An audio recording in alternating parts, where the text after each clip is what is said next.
E te iwi nau mai haramai ki tēnei pāpāhotanga awhakaata Māori, ka mihi ki ngā maunga, ngā wai, me ngā ahika o tēnei rohe. He mihi mahana o ki tēnei kia koutou katoa kua tūhono mai ki tēnei whakataetai o te Touch Nationals ki konei ki Rotorua. Anei ngā kapa e whai ake nei, te kapa o Rangitāne o Manawatu ki te kapa o Ngāti Tūwharetoa. Before we get into action e te whānau, I'd like to send a big mihi to our sponsors, Caltex, Bailey's, Nativa, Apollo Projects, whose sponsorship enables us to share this event with you all. To you and your whānau, and finally we'd like to thank Te Taurawhiri for the valuable mahi they're doing to support Te Reo commentary and development. Ngā mihi nui for your support, it truly makes a difference. And here we are on field 2, it's a beautiful day here in Rotorua. We've got Rangitāne o Manawatu versus Ngāti Tūwharetoa in the open men's grade here at the Māori Touch Nationals. And we are 1 minute out from starting this game, e te whānau.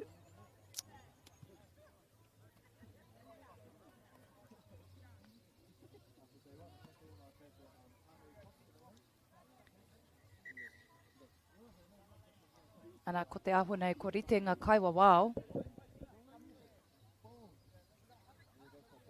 Ana, ma Rangitāne o Manawatu e timata ai tēnei kēmu.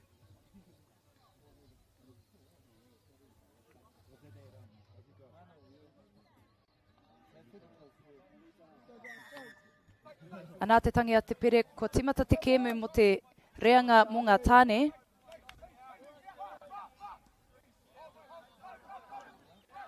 Ana, ko tai a Rangitāne ki waho atu o tā rātou pai piro.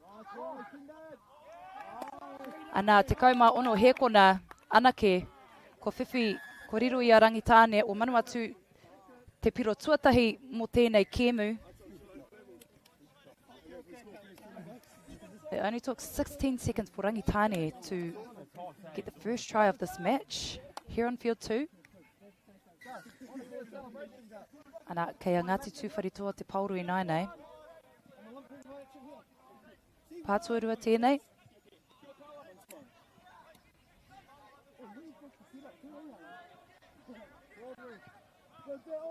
Makapoto tērā ara, ka tae atu a Ngāti Tūwharetoa ki tā rātou pai piro. Rite katoa ana ngā piro I nei.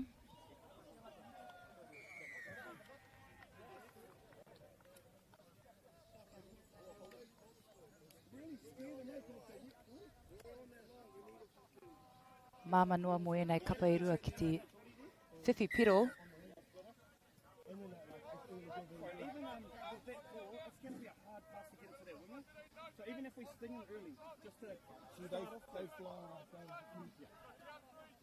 Ana, ko taia Rangitāne ki tā rātou rima mita. Engari, ka hoki whakamuri rātou. Haere rātou ki te taha matau. Engari, ka tukuna te pauro ki a Ngāti Tūwharetoa I nei. Tā rātou tere hoki ki te hoki atu ki tā rātou pawaka, ki te taha matau o te whira.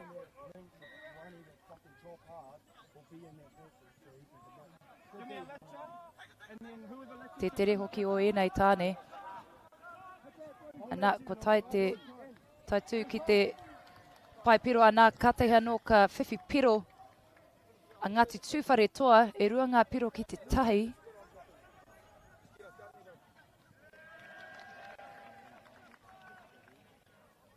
A very quick scoring game. 3 tries in 2 minutes, 23 seconds between both sides. That's pretty quick.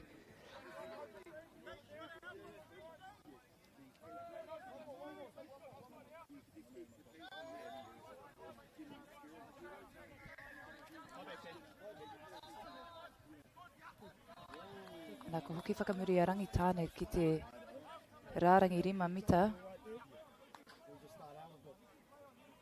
Nā te karanga o te kawa wao mo te pā. Nō reira, ka tukuna te pauro ki a Ngāti Tūwharetoa.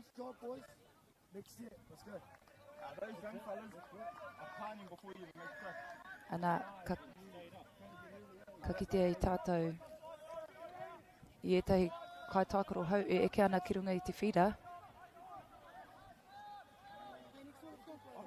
Te rawi hoki o Rangitāne ki te ārai I te pai piro o Ngāti Tūwharetoa.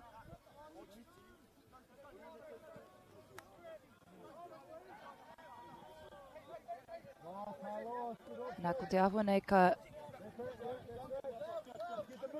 tere te haere whakamua o rangitāne. Ka rere te pauru ki Wainganui. Nā tēnā mawhā o rangitāne he maka tino teitei tērā, engari ka puta atu i te pai rārangi no reira. Kei ngati tūwharetoa te pauru i nānei.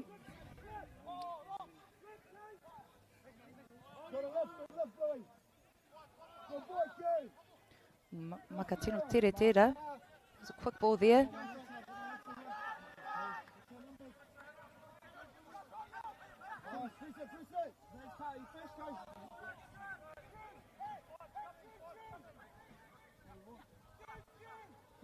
Ngati tūwharetoa keeping the ball alive. They scoop the ball. Ka haere ki te taha matau. Katahi anō, ka whiwhi piro anō. Ngati tūwharetoa ki tērā pito o te whira. A great try there by Ngati tūwharetoa. Did well to catch and dive.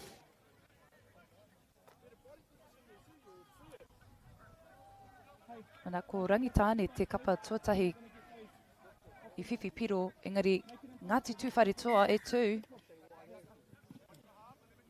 Tū mai rātou I roto I tēnei kemu, nā te mea, ko tēnei te rā whakamutinga mo tēnei whakatautai o te Māori Touch Nationals.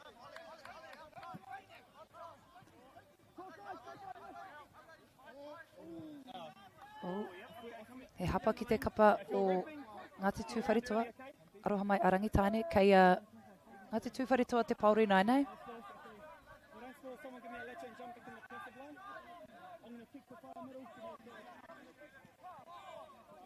Pātua whā tēnei. Te tere hoki o tēnei nama te kaumārima. Engari ka panaia I rangitāne te pauro no reira ka tukuna te pauro anō ke Ngati tūwharetoa.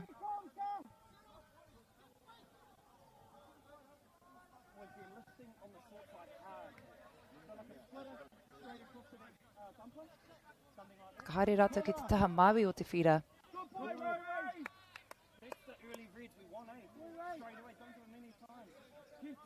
Ana, kei te āta kimi haere a Ngati tūwharetoa I ētahi wāhi wātea.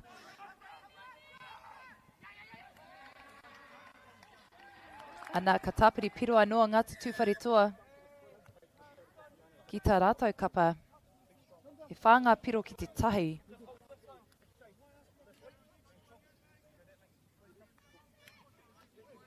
Ka rawe Ngati tūwharetoa.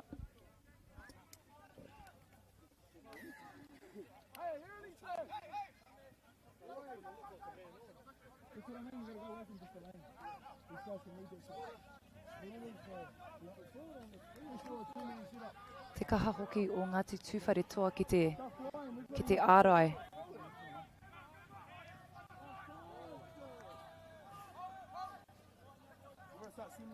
Nā ka mautonu I a rangitāne te pauro.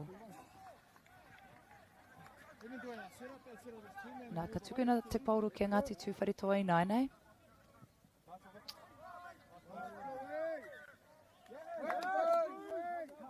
Ko te āhua nei kāre he hapa ki te kapa o Ngati tūwharetoa.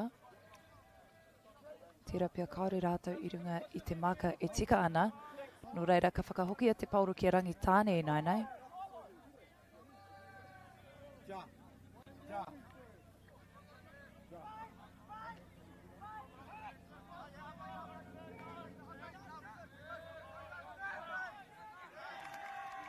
Te kaha hoki o Ngati tūwharetoa ki te ārai I te pai piro o rangitāne. Engari he hapa ki te kapa o Ngati tūwharetoa. Ko te aho nei, kāre anō rātou kia whiwhi pā, no reira. Kei rangitāne te pauri nainei.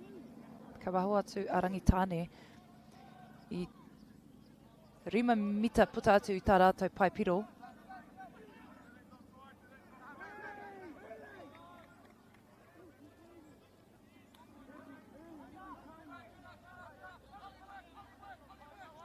Ana ka peka atu rātou ki te taha Māui o te whira.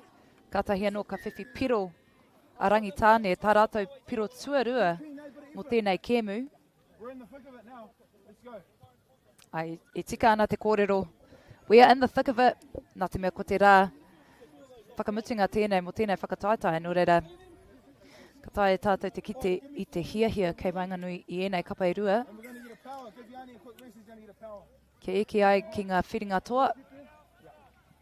I roto i te reanga o te Open Men's Miki.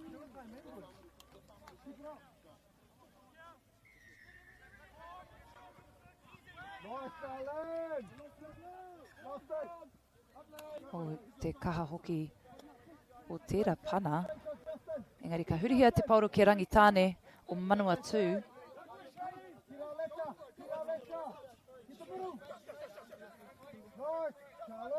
Te rawi hoki o ngā mita o rangitāne o manua tū ki te haere whakamua. A tā rātou tere hoki engari he hapa ki te kapa o rangitāne o manua tū. No reira, ka tukuna te pauro ki a Ngāti Tūwhare toa. Ana ko te aho nei he pōtai. Ko taka ki te papa. Te mea nui kāre he hazard. Mo ēnei kai tākoro. Engari ka haere tonu te kēmu. Ko te aho nei ki te kimi haere a Ngāti Tūwhare toa. Engari kare kore ka whiwhi piro anō a Ngāti Tūwhare toa. It almost looked like he did a bit of a netball chest pass just then. I might be a bit biased because he kai tākoro poi tarawhiti a hau. Ana, e rima ngā piro ki a Ngāti Tūwhare toa i nai nei.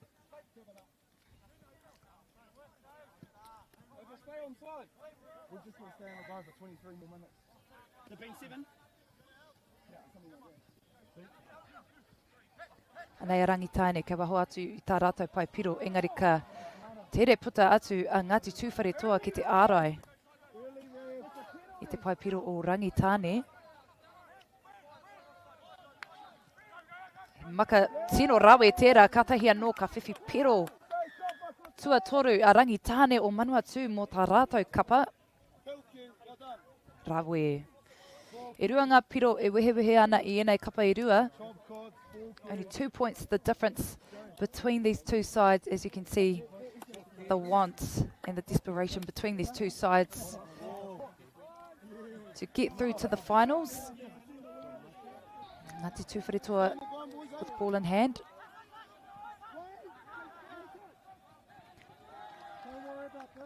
Ka rawe nama te kauma tahi. Ko riru i aia he piro anō mo Ngāti Tūwhare toa. E ono ngā piro kia Ngāti Tūwhare toa.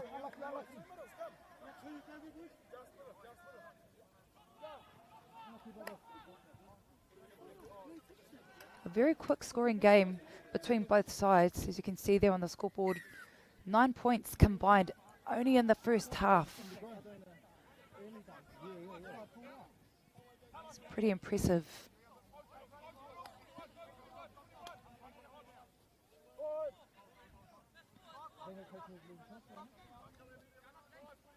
Pāwhakamutunga tēnei mo rangitāne, anā kare kore ka tau ki roto i ngā ringaringa o rangitāne o manua tū. Māmanua ki te uru atu ki tā rātou paipiro. Ana, ko panuni ngā piro i nai nei, e whānga piro kia rangitāne, e ono ngā piro kia Ngāti Tūwhare toa. Great try there by rangitāne o manua tū. Bit of a bullet pass and it's set them up to get through the gap. Ana, kei a Ngāti Tūwhare toa te pauru i nai nei.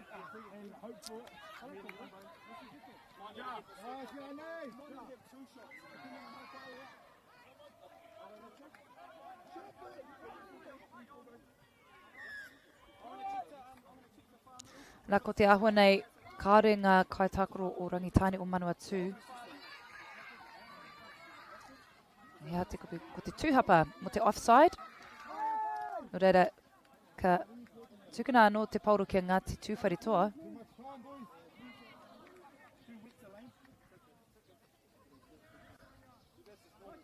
Kāre au te mohi o heaha te whakatau o te kaiwa au.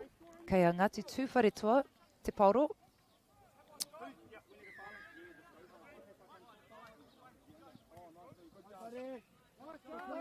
Te rawi hoki o rangi tāne ki te haere tōtika ki te whakapā ia Ngāti Tūwharetua.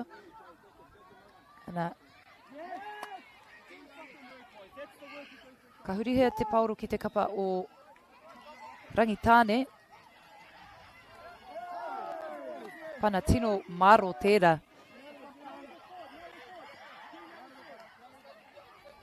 Ana ka mautonu i a rangi tāne o Manawatu te pauro. Ko tahi miniti e toi ana ki roto i te wahanga tuatahi mo tēnei kēmu.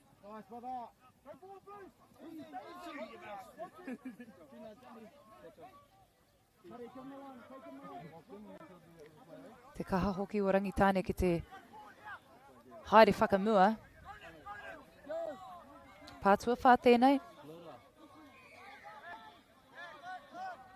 Nā. Paikari. Unlucky for rangi tāne on that one.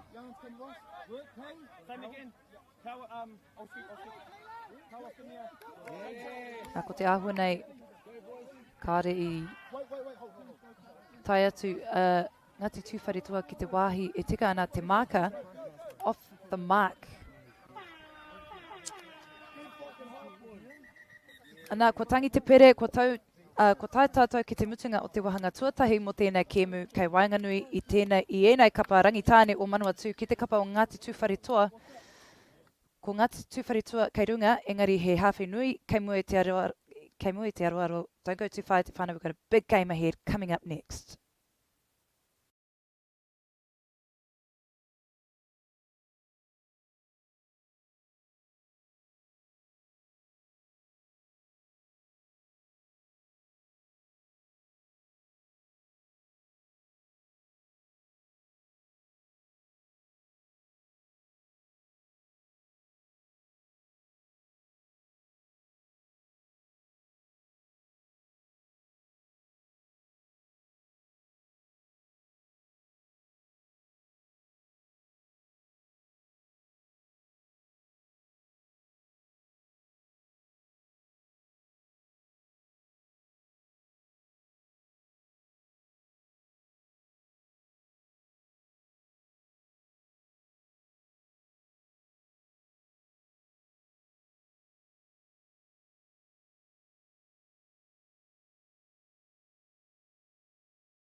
Do you think the other sports kind of owe Touch a little bit of like thank you for developing?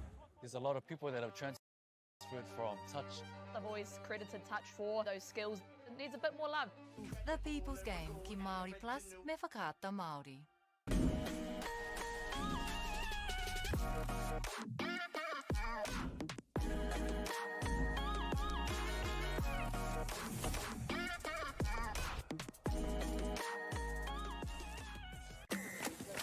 Sport is about more than just the game. It's about going from teammates to best mates. It's the high fives and helping hands. It's learning when to back yourself or back your buddies. It's actually being excited to get out of bed early on a Saturday. Sport is about more than just the game. That's why Caltex is proud to help fuel school sports. Girls are twice as likely to drop out of sport. That's why 2 Degrees is committed to fighting for fair for women and girls in sport at every level. Get your Support Her merch and keep her in the game. Get the Māori Plus app. Download now on Google Play or the App Store with exclusive viewings and 100% ad-free. Quite like top tier. Watch us anywhere, anytime. Make Māori Plus your mate and stream now.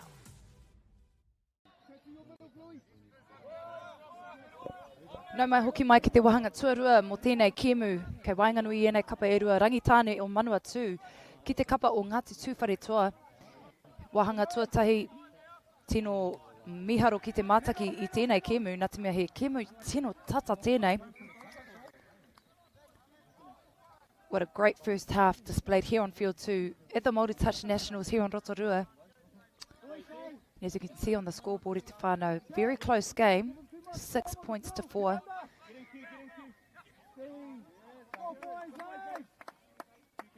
Anā ka hoki whakamuri a Ngāti Tūwharetoa ki te rārangi 5 mita.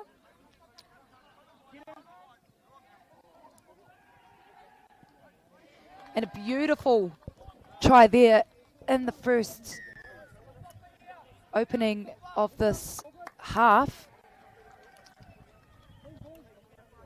There was a good backdoor cut there by Ngāti Tūwharetoa.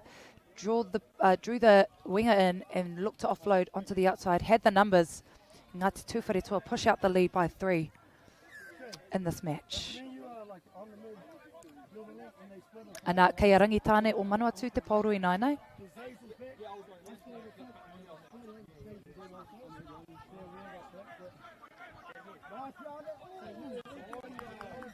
Engari ka puta atu te pauro I te pai. Engari ka mautonu I a rangitāne te pauro.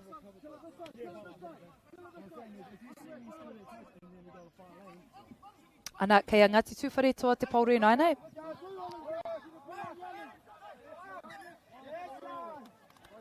Engari he hapa ki te kapa o Ngāti Tūwharetoa.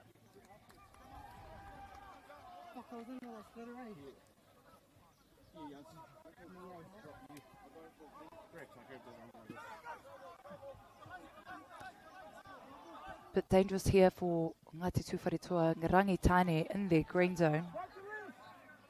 Yet to complete a full set.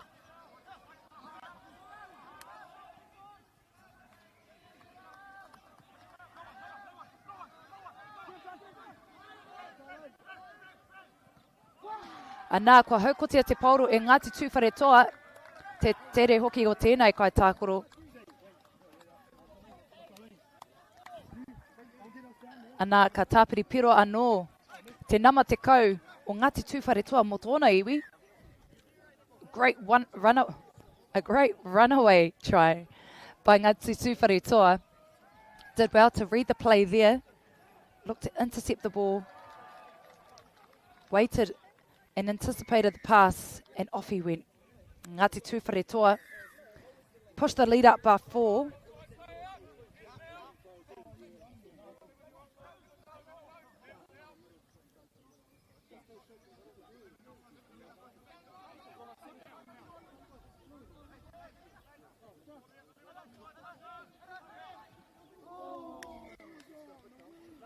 Engari he hapa ki te kapa o Rangitāne. No reira, ka tukuna te pauru kia Ngāti Tūwharetoa.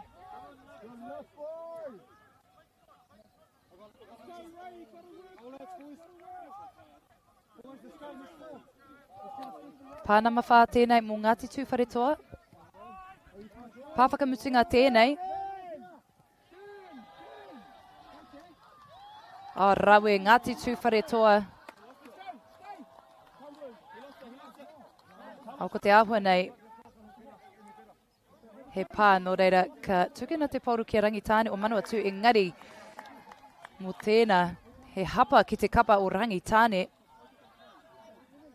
As you can see here, the scoreboard pressure is getting to Rangitāne. Ngāti Tūwharetoa 5 metres out from their try line.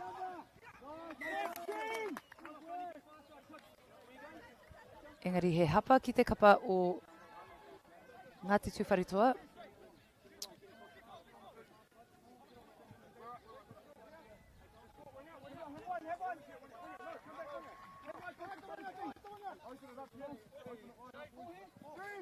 Pāna motori tēnei mō Rangitāne o Manawatu.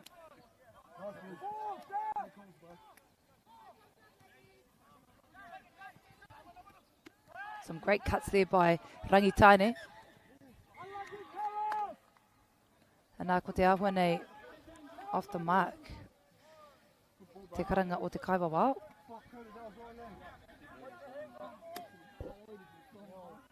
Was there any difference?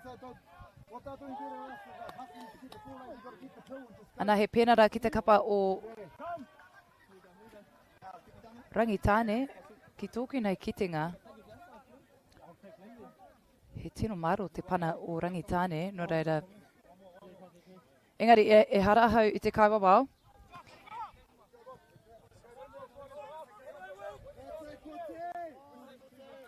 Te tere hoki o Rangitāne ki te haere whakamua.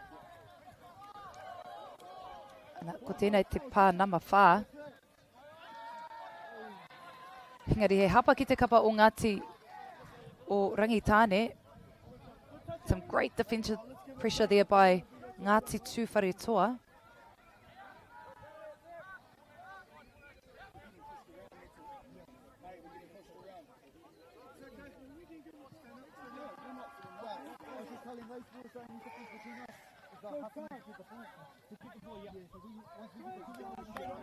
Ngare kare ka tau te pauro ki roto i ngā mati o Ngāti Tūwharetoa, no reira ka tukuna te pauro ki Rangitāne.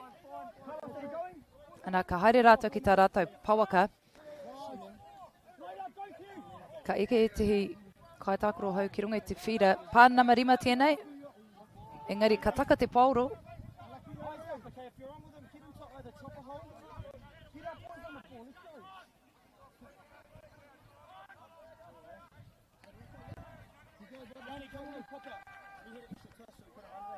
If that happens again, you just get one in the middle. Split left cheek back to me. I'll go to right arm if I'm driving. I'll go. On the cue, the same thing. I'll just be ready for it. If you call a pop-up, we're going to get a pop-up on the right. Ana ka tapiri piro anō a Ngāti Tūwharetoa ki tā rātou kapa. Te rawe hoki te kite i ngā pūkinga o Ngāti Tūwharetoa. Ana ka tae tātou te kite ki roto i ngā piro. E iwa ngā piro kia Ngāti Tūwharetoa i nānei. Ngāti Tūwharetoa really stamping their mark. 9 points to 4.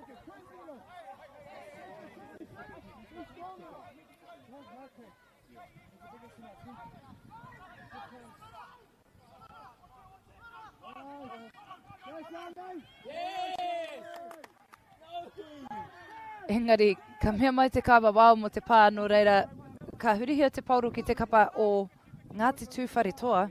Engari, he hapa. Te tere hoki o tērā, o tawa hapa, mo Ngāti Tūwharetoa.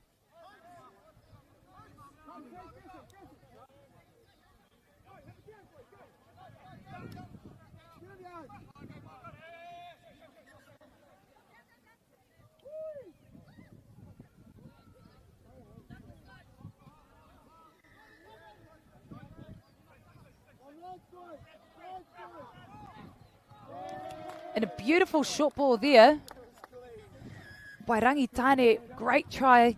It was just great, really.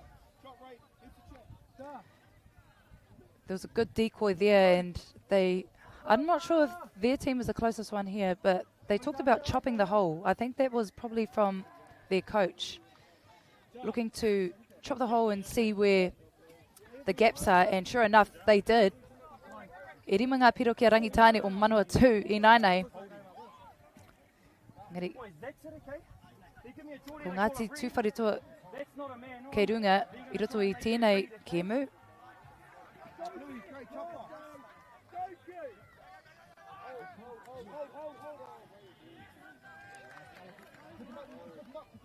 Easy access there by Ngāti Tūwharetoa. Great try.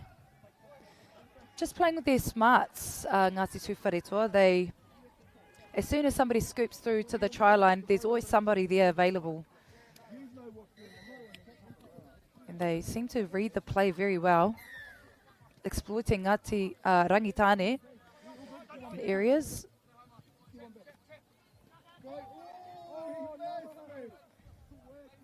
He phantom tērā? Ngari, ko te āhua nei. He pā, no reira ka hoki whakamuri Rangitāne.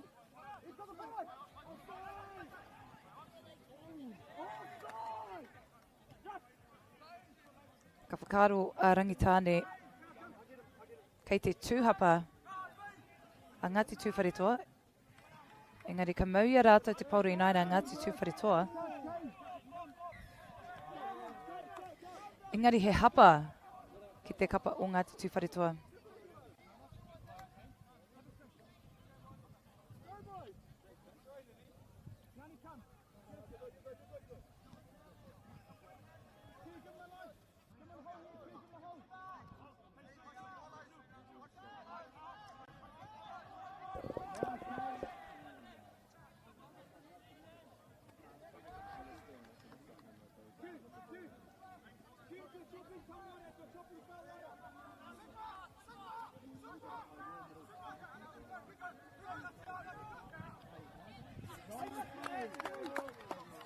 Anā, he piro ki te kapa o Rangitāne. Unfortunately, the camera didn't catch that. Great try just then. Beautiful try there by Rangitāne o Manawatu. Still a 4-try deficit for Rangitāne. They've got to close the gap with only 3 or 4 minutes remaining in this game. A lot on the line here at the Māori Touch Nationals here on field 2 between these two sides. Anā, ka haukotia te pauro e Rangitāne.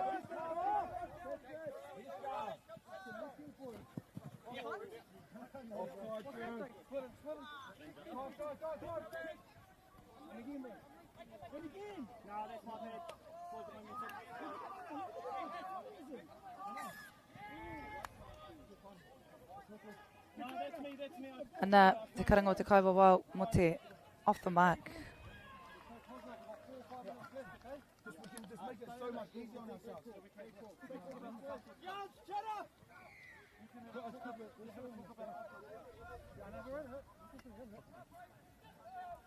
Anā, ka peka atu a Ngāti Tūwharetoa ki te taha Māui o te whira, no reira ka haere rātou ke Wainganui.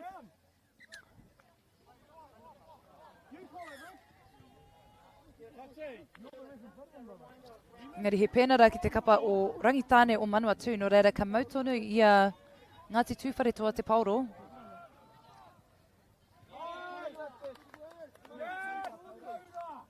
Great effort by Rangitāne o Manawatu to make the touch on that one.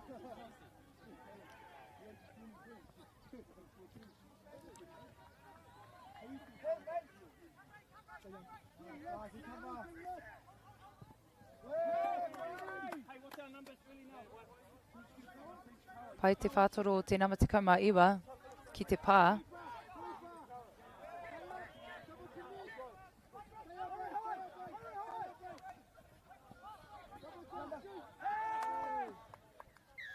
Anā, he hapa ki te kapa o Rangitāne o aroha mai o Ngāti Tūwharetoa. Ke waho atu i tā rātou paipiro, no reira. Ka tukuna te pauro ki a Rangitāne i nānei.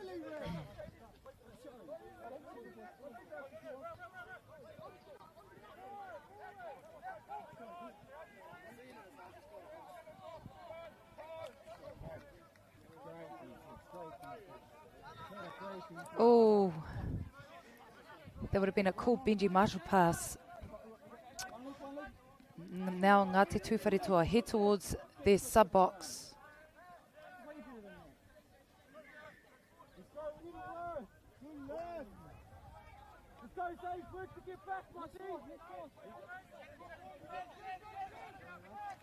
Just outside the 5 metre mark. Dummy half gets through to the try line. Kaere kore ka kimi ia i tana hoa ki tana taha matau. Anā, ka tāpiri piro anō a Ngāti Tūwharetoa ki tā rātou kapa. Tōru te kau he kona e toiana ki tēnei kēmu e homa. Ko te ahua nei ko Ngāti Tūwharetoa ngā toa. Anā, ko tangi te pere kua pau te wai a tātou mō tēnei kēmu i roto i te reanga mō ngā tāne. Anā, ko Ngāti Tūwharetoa ngā whakaihu waka mō tēnei kēmu i runga i te whira tuarua Te kaumātahi ngā piro kia Ngāti Tūwharetua. E ono ngā piro kia Rangitāne o Manawa too. Great battle between these two sides. Ngāti Tūwharetua taking away the win. Rangitāne losing, only gaining 6 points, but it was a great game. Don't go too far, Te whānau, because we've got another game coming up next. Tauranga Moana versus Maniapoto. Noho ora mai.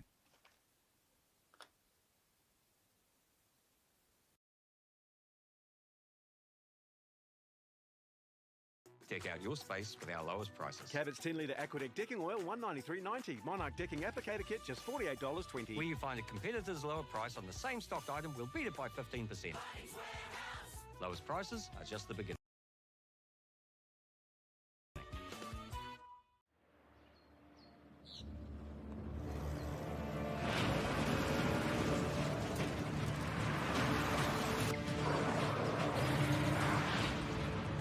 This isn't an ad about four-wheel drives. It's about knowing the place, as well as the locals. You found the place. That's a good start. Built by my great-grandfather 20 years ago. It's time for action. We are working to reduce the impacts of climate change, because nature is not a resource, it's a collaborator. Nativa, leading with nature. We love seeing sport in young people's lives. We know it plays a huge impact in what they can do and the opportunities that they have. And funding is a real challenge. We know that a lot of schools face that ongoing, and the reality is if you go to a lower decile school in New Zealand, you are less likely to be able to afford to participate in sport.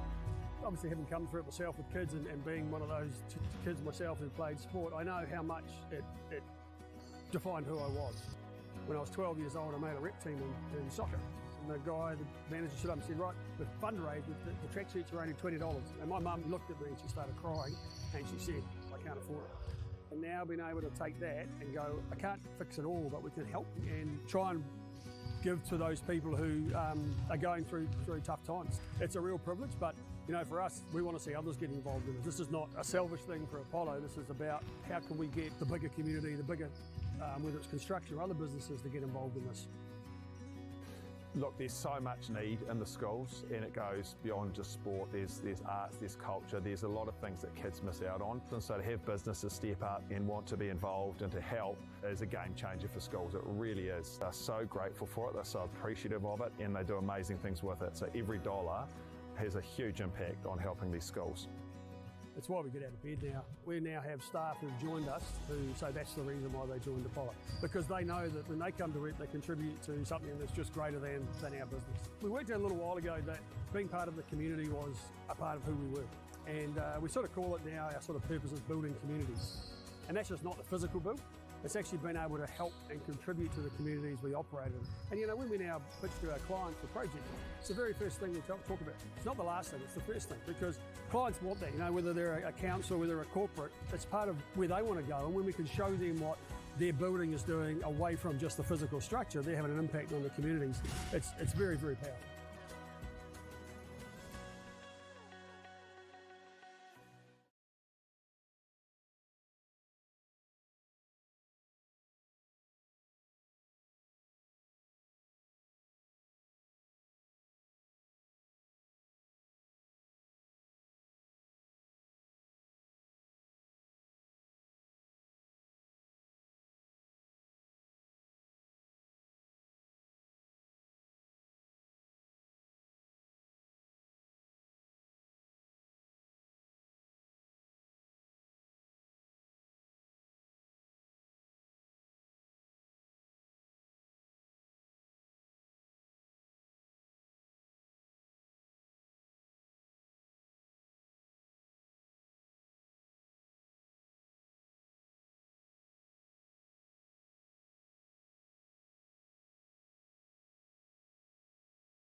e te iwi nau mai hara mai ki tēnei pāpaho a whakaata Māori.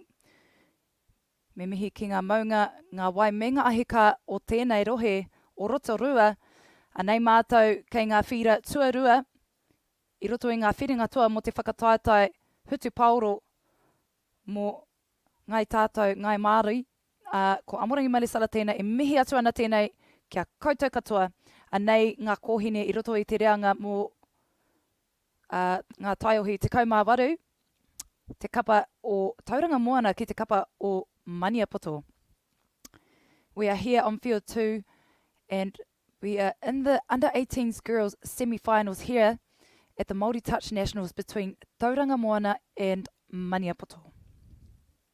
He uri hoki a hau no Ngāti Maniapoto no reira. Tira pia katai au te kite I etahi waku kaihana. But we can't be biased today because it is the semi-finals here in Rotorua. And just before we get started, e te whānau, I'd like to send a big mihi to our sponsors. A first big thank you to Whakaata Māori for bringing this live stream to us all, free of charge and accessible to you and your whānau no matter where you are located. And we're also grateful for the support of Bailey's Real Estate, Caltex, Nativa, Apollo Projects, Bunnings, KBS, whose sponsorship enables us to share this event with you and your whānau. And finally, we'd like to thank Te Taura Whiri o Te Reo Māori for the valuable mahi they are doing to support Te Reo Māori commentary and development. Ngā mihi nui for your support, and it truly makes a difference. Anā, ko te āhua nei, kua rite a Tauranga Moana.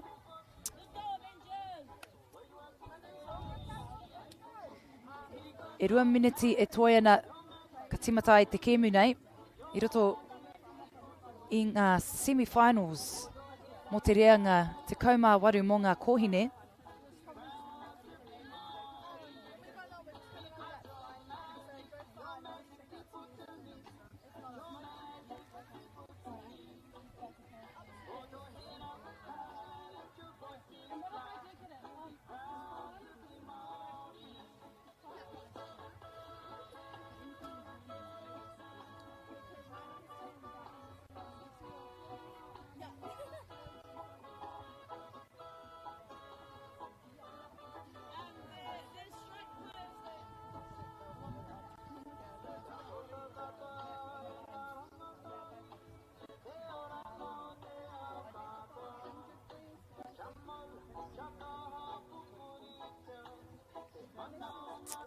Anā, ko te aho nei, ka timata a Tauranga Moana me te pauro. Tauranga Moana taking the first tap for this game.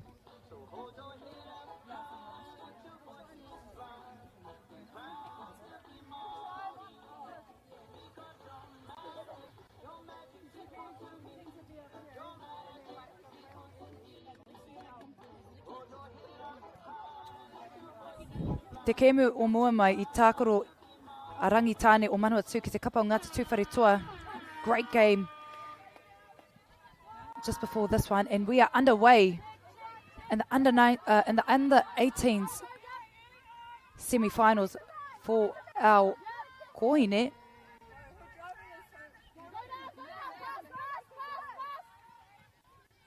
Ana, ko tai atu a Tauranga Moana ki waho atu I tā rātou pai piro. Ana, te piro tuatahi mō tēnei kēmu, Tauranga Moana receiving the first try for the semi-finals in the under-18 grade. Te tere hoki o Tauranga Moana ki te whiwhi piro, engari kea Maniapoto te pauru I nai. Let's see what Maniapoto will make of this set.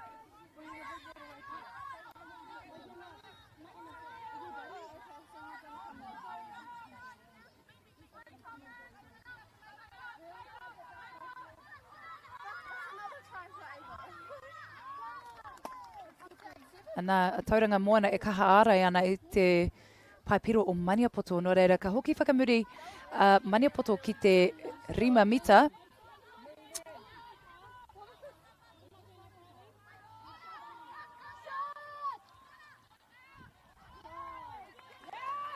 Ana, ka tukuna te pauru ki a Tauranga Moana.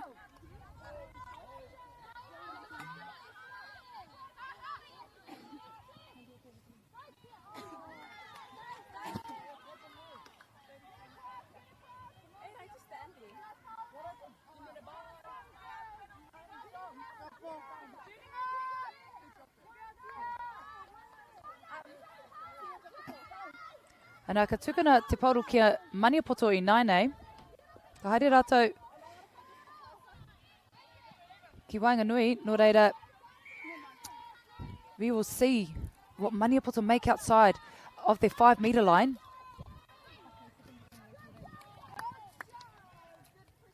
Good pressure there by Tauranga Moana.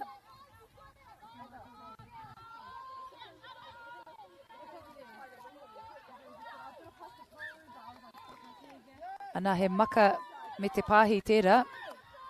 Touch and pass called there by the referee. So Tauranga Moana now have possession of the ball.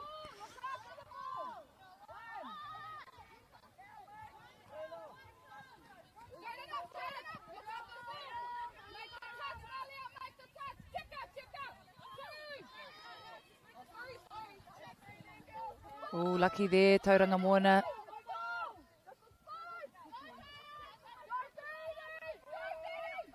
Pāna mawhā tēnei mō Tauranga Moana.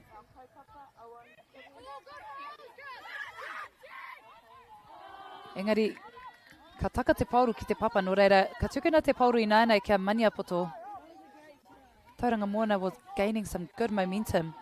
And just a little error there.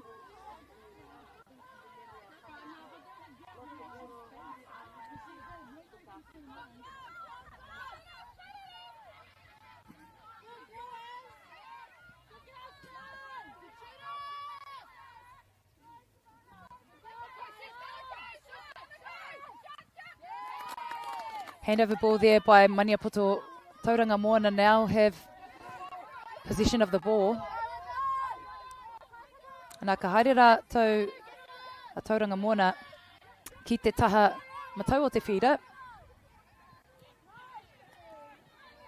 Pāna matori tēnei.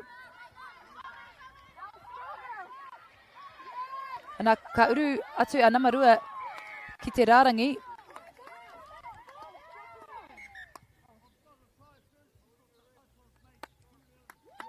Ana, ka riro I a Tauranga Moana he piro anō matai rātou kapa. Ki te hunga e mataki ana ko te karanga o te kāwa wau I pā moata a Maniapoto. No reira, ka tukuna he piro kia Tauranga Moana. And just then the referee mentioned that the touch was made too early, therefore Tauranga Moana was awarded the try.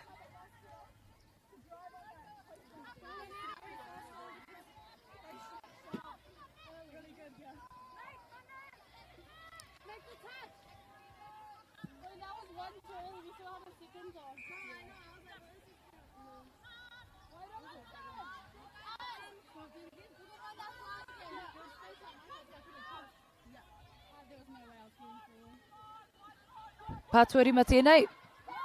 Engari, ka mea mai te kawa wau he pā no reira ka tukuna te pauru anō kia Tauranga Moana.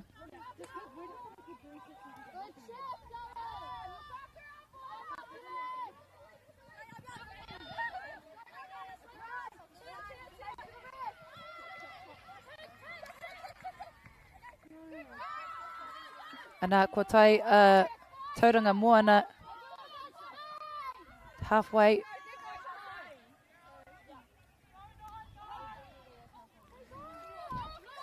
Engari ka hapa te kapa o Tauranga Moana. Oh, don't sit there, sorry. Thank you.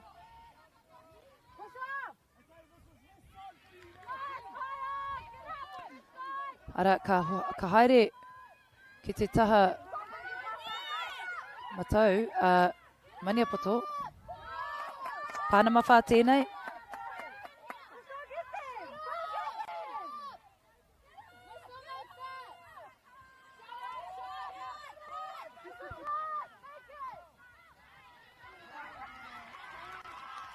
Ka rawe Maniapoto, te rātou piro tuatahi mo tēnei kēmu, he kuhunga māma tērā mō rātou.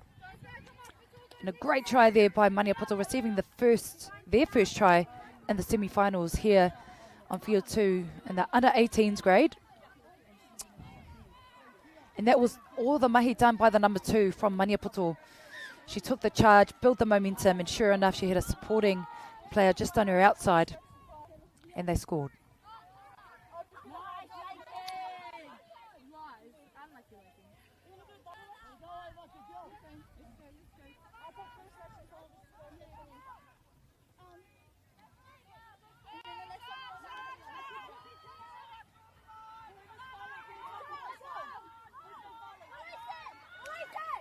Oh, pai kare, tauranga moana. Tino tata rātou ki te whiwhi piro. Engari, ka taka te pauru ki te papa, no reira, ka hurihia te pauru ki te kapa o Maniapoto.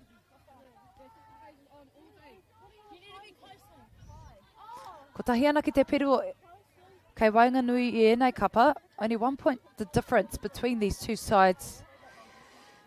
And I wouldn't expect anything less because we are now in the semi-finals. Maniapoto finding some good ground here.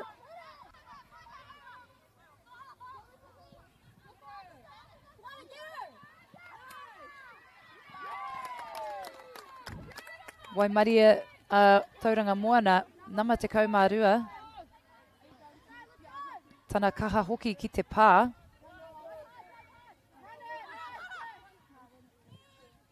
Pānamarua tēnei mō tauranga moana. Tā rātou kaha hoki ki te kōkiri whakamua. Pānama whā tēnei mō tauranga moana. Tā rātou tata hoki ki tā rātou pai u.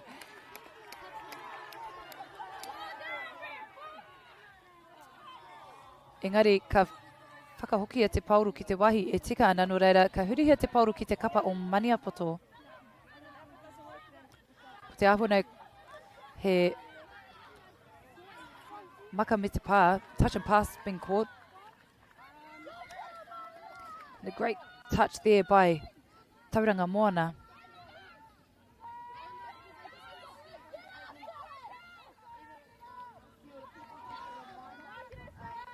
Pai te kokiri whakamua o Maniapoto.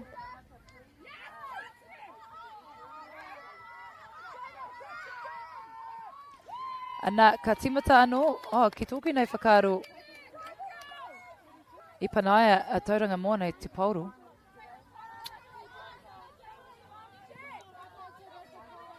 Ana kei Tauranga Moana te pauru I nānei.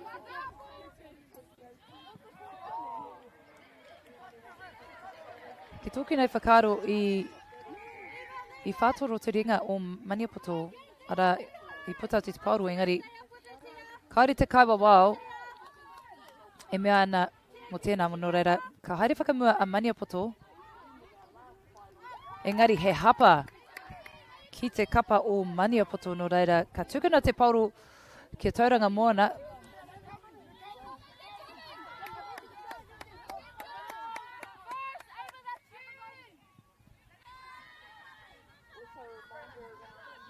Nā ko tai a Tauranga Moana 5 mita puta atu I tā rātou pai u.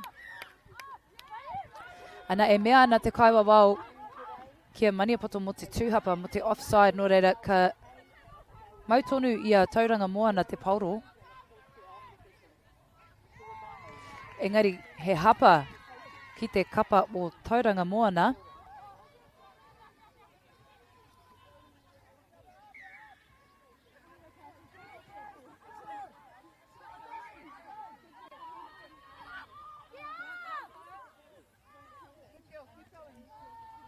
Pānamarua tēnei mō Maniapoto ka peka atu rātou ki te taha matau o te whira.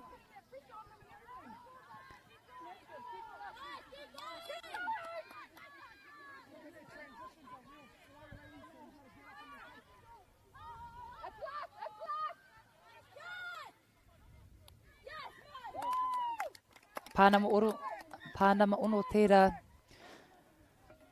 mō Maniapoto.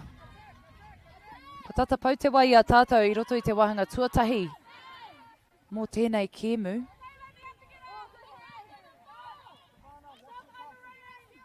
Ko Tauranga Moana kei mua. I ruanga piro ki te tahi. Ngari kēmu tino tata tēnei I te whānau.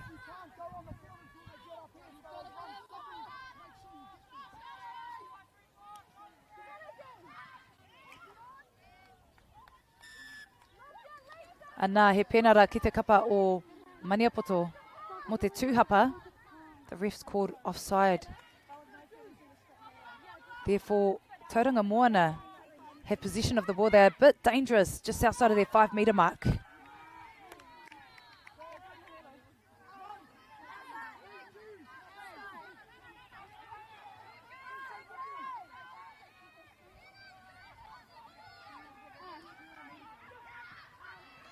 And a great cover there by Maniapoto, denying Tauranga Moana entry into the try line. Engari ka mautonu i a Tauranga Moana te pauro. Ka haere rātou ki tērā kokona o te whira, ki te taha Māori. Engari he penara anō ki runga i te kapa o Maniapoto no reira. Tauranga Moana still have possession of the ball. 2 penalties in a row on Maniapoto. And a great touch there by Maniapoto.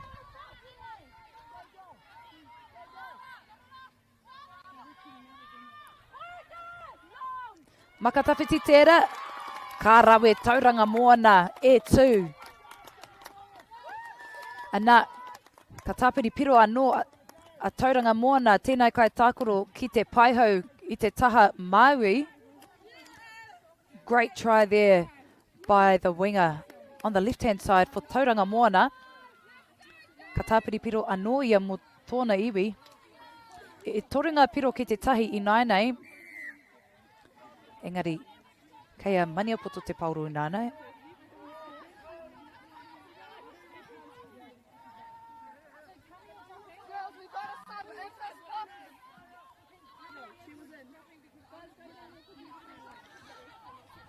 Ka haere rātou ki te taha Māori.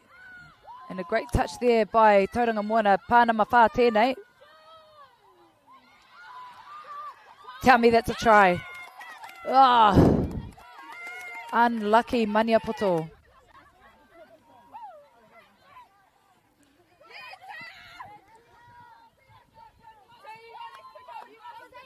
Some great yards there by Tauranga Moana.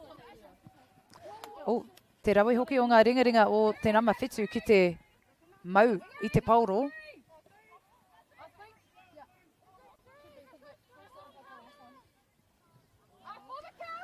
Pānama whā tēnei, mō Tauranga Moana. Pānama rima.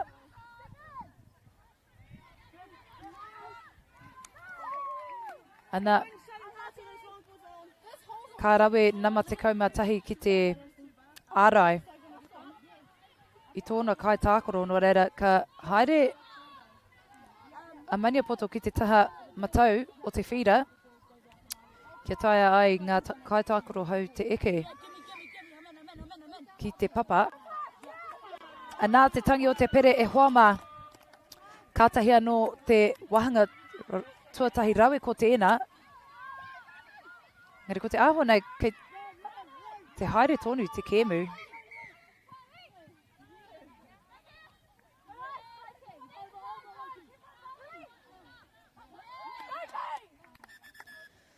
Anā, ko pau te wai a tātou mo te wahanga tuatahi, mo tēnei kēmu i roto i te reanga mo te kauma waru kōhine, mō ngā kōhine.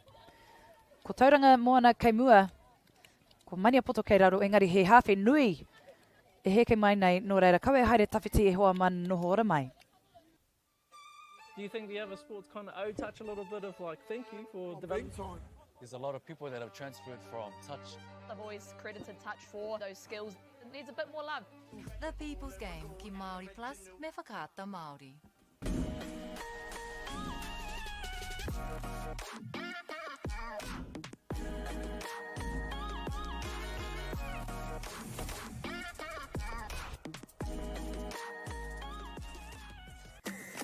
Hey, sport is about more than just the game.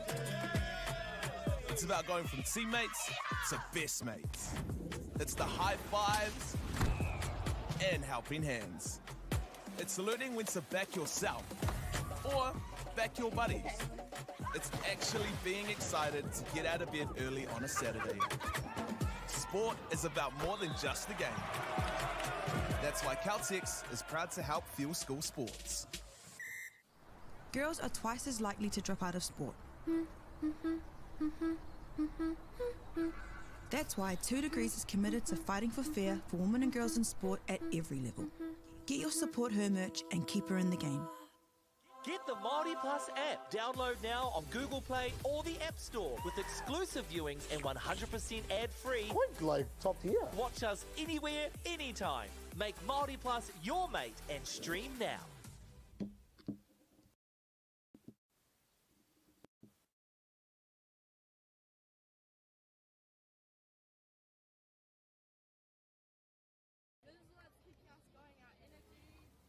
Nau mai hoki mai ki te wahanga tuarua mō tēnei kēmu I wainganui I ēnei kapa e rua tauranga moana ki te kapa o Maniapoto. I roto I te wahanga tuatahi o te kēmu tauranga moana. Tā rātou mai ki te tū I roto I tēnei semi-finals. E toringa piro kia tauranga moana, ko tahi ana ki te piro kia Maniapoto. Engari, e rua ngā piro e wehewehe ana I ēnei kapa e rua. Nō reira kataia e tātou te kite, te hiahia. Kei wainganui I ēnei kapa e rua, kia tai atu rātou. Ki ngā whiringa toa I roto I tēnei whakataetai āmotu. Mō te Māori Touch Nationals. Whakataetai miharo rawa tēnei nā te mea. Ina nahira I kite ahau a Ruben Love, te aorerepe whairangi e tākoro ana mō Ngāti Parau. E tahi waku hoa I roto I te kapa mō ngā wahine mō Ngāti Parau hoki. Ngāwai Isles, Ngāwai Hāwera, e tahi toki I roto I te ao poi, I roto I te ao Whutipauro. Engari, me hoki mai tātou ki tēnei kēmu, I roto I te reanga mō ngā kohine, te kaumāwaru, ana, kei Maniapoto te pauri nai nei, 5 mita puta atu I tā rātou pai u,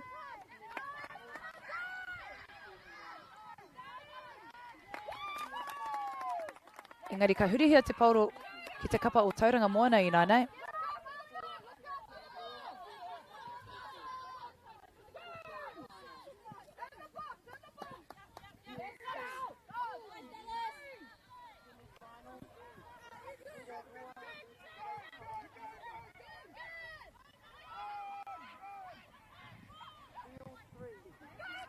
Te tere hoki o tauranga moana ki te tau atu, ki te tai atu ki tā rātou pai u, engari, kaha ārai Maniapoto I tā rātou pai u, nō reira, ka hoki whakamuri tauranga moana, 5 mita puta atu I te pai piro.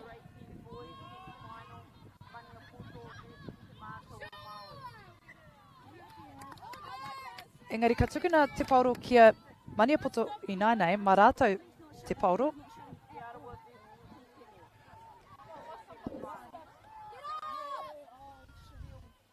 O, wai maria I mautonu I Maniapoto te pauro.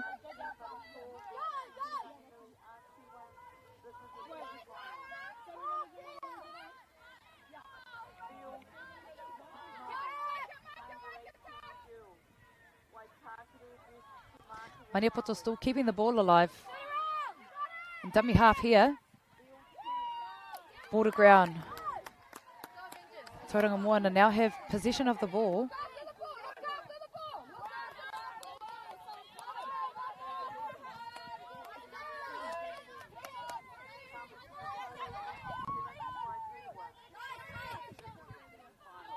Great pair of work there by the link and the winger of Tauranga Moana.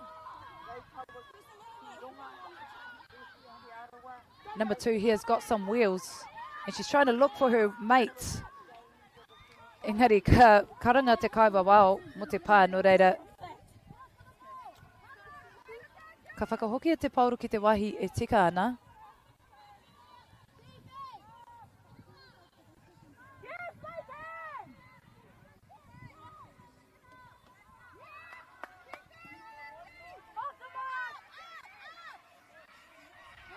Ka kokiri a Maniapoto te pauru ki te taha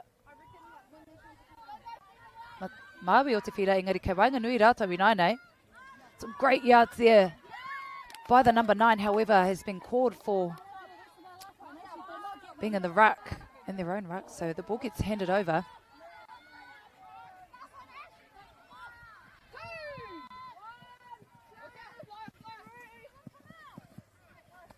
Oh, tough touch there by Maniapoto, but the ball travels down the right-hand side, and sure enough, Tauranga Moana add another point to their side. Te rawe hoki o Tauranga Moana ki te haere ki tērā kokona o te whira ki te taha matau. Ana te kai tākorora ki roto i te kāmera e mau ana i te pōtai whiro. Ka tāpiri piro anō ia mo tana kapa e whāanga piro i nainai kia Tauranga Moana. Ko tahi ana ki te piro kia Maniapoto.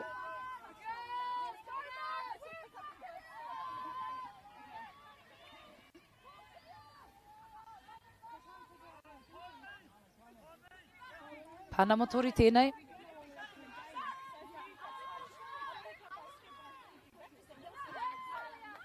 Ana, haere tonu Maniapoto. Haere, oh, paikare. He hapa ki te kapa o Maniapoto. They were gaining some good momentum there, however, weren't able to hold on to that one. So, Tauranga Moana charged forward with the pass, with this set.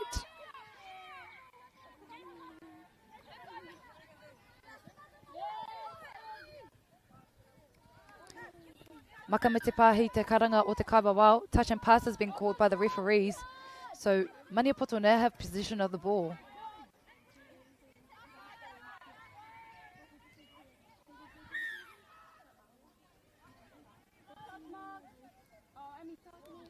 He pana tino maro tērā no reira ka mautonu ia Maniapoto te pauro, pēnara mā rātou.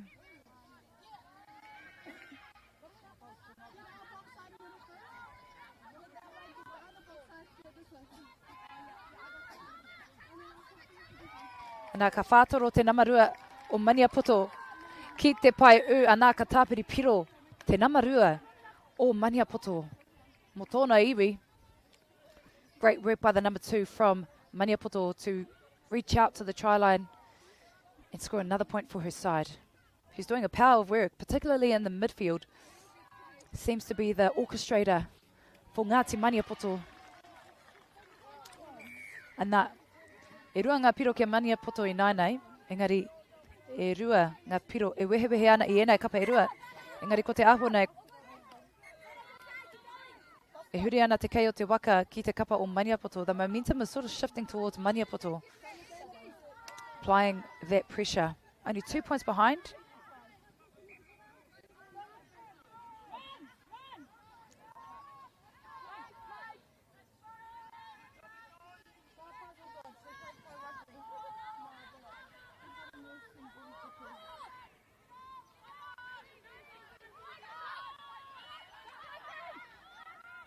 Oh, what a beautiful show and go there by the number 13 from Maniapoto. Makanana kia tērā. Te nama te kaumā toru mō Maniapoto. There was a great fake pass there by Maniapoto. Looked to go to her left, faked, drew the defender, and she was like, why not? I've opened up the gap for myself, so I'm just going to go straight to the try line. Anā rite, ko tahi ana ki te piro. Kei wainga nui ena kapa e rua. No reira, he kēmu kei o mātou ringa e te whānau.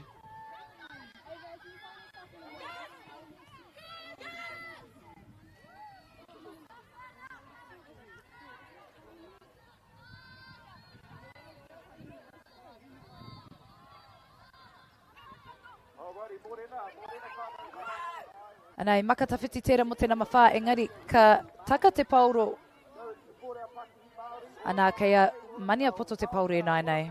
Maniapoto is sort of rising to the occasion. And why wouldn't you? Because we are here at the semi-finals in the under-18s girls division.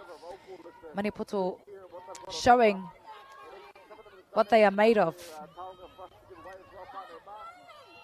Pānama whā tēnei mo Maniapoto.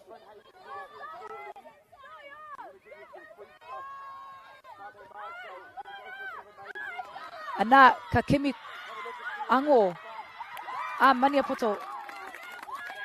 Engari, ko te karanga o te kawa wao, he pā nō reira, ka tukina te pauri nana kia tauranga moana, wai maria tauranga moana. Nā te mea mehe mea ka riro i a Maniapoto he piro, rite katoa ngā piro.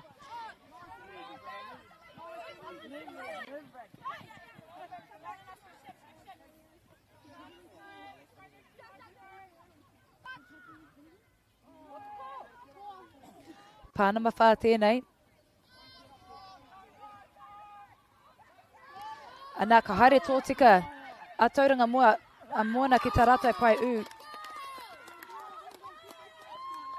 Anā ko te āhua nei he piro anō mō tauranga moana. Great try there by tauranga moana. They did well to, especially the dummy half, did well to scoop the ball and she looked to her left. She had a supporting player on her side and they sure enough, score another try. Tauranga Moana, 5 points to their side.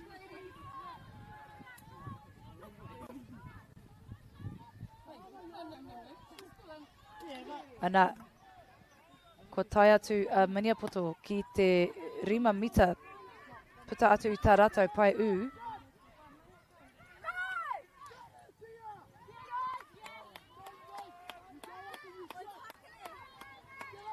Pāwhakamutunga tēnei mō Maniapoto ka hurihia te pauro ki te kapa o tauranga moana. Tā rātou kaha ki te kōkiri whakamua.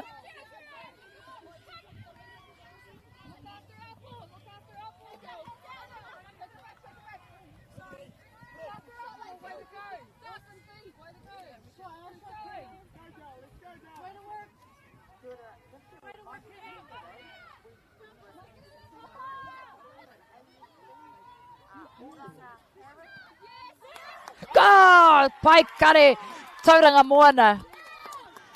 Ka tahi anō te piro tino rawe ko tēnā tauranga moana coming away with another try. Gets tipped away by Maniapoto. Tauranga moana snap up the ball and they managed to get another try for their side. Anā, kua panu ni ngā piro ina nei e ono ngā piro ki te kapa o tauranga moana. And just when I thought Maniapoto were in control of the second half, Tauranga Moana are showing what they are made of. And now they've got 6 points for their side.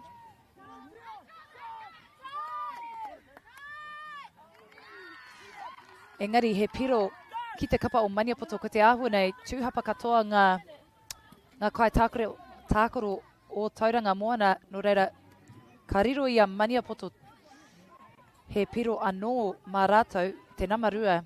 And as I mentioned earlier, the number 2 from Maniapoto is the orchestrator, and sure enough, she scored another point for her side. All players from Tauranga Moana were called for being offside, so the try was awarded. Ana, e rua ngā piro e wehewehe ana i enei kapa.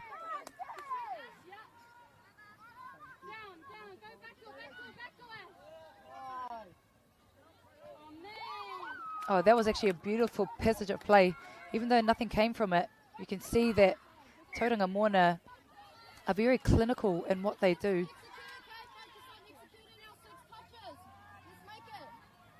Pānamarua tēnei mō Maniapoto, ko te āhua nei e eke ana ngā kaitākoro hau ki runga i te whira.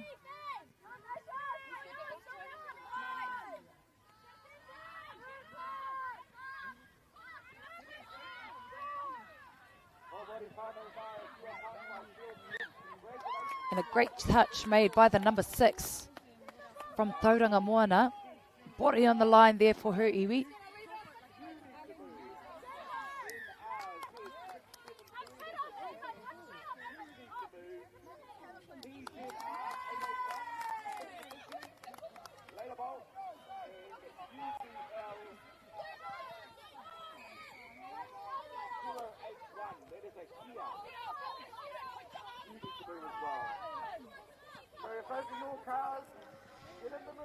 Ko tahi miniti tori takau e toiana ki roto I te reanga mō ngā kōhine te kaumāwaru te pakeke. No one able to collect the ball there for Tauranga Moana. Maniapoto now have possession of the ball.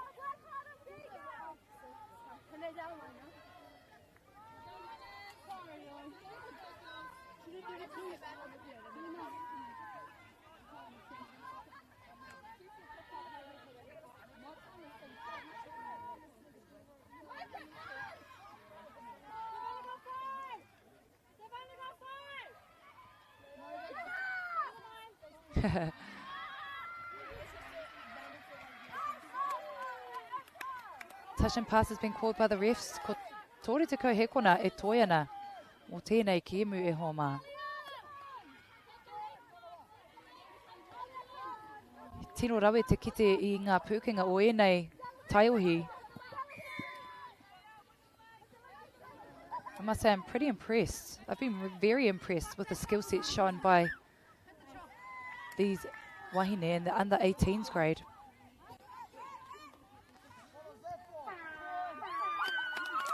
And nā kua tangi te pere mo tēnei kēmu e homa. Engari ko te āhua nei kei te haere tonu te kēmu. Maniapoto desperate, trying to keep the ball alive.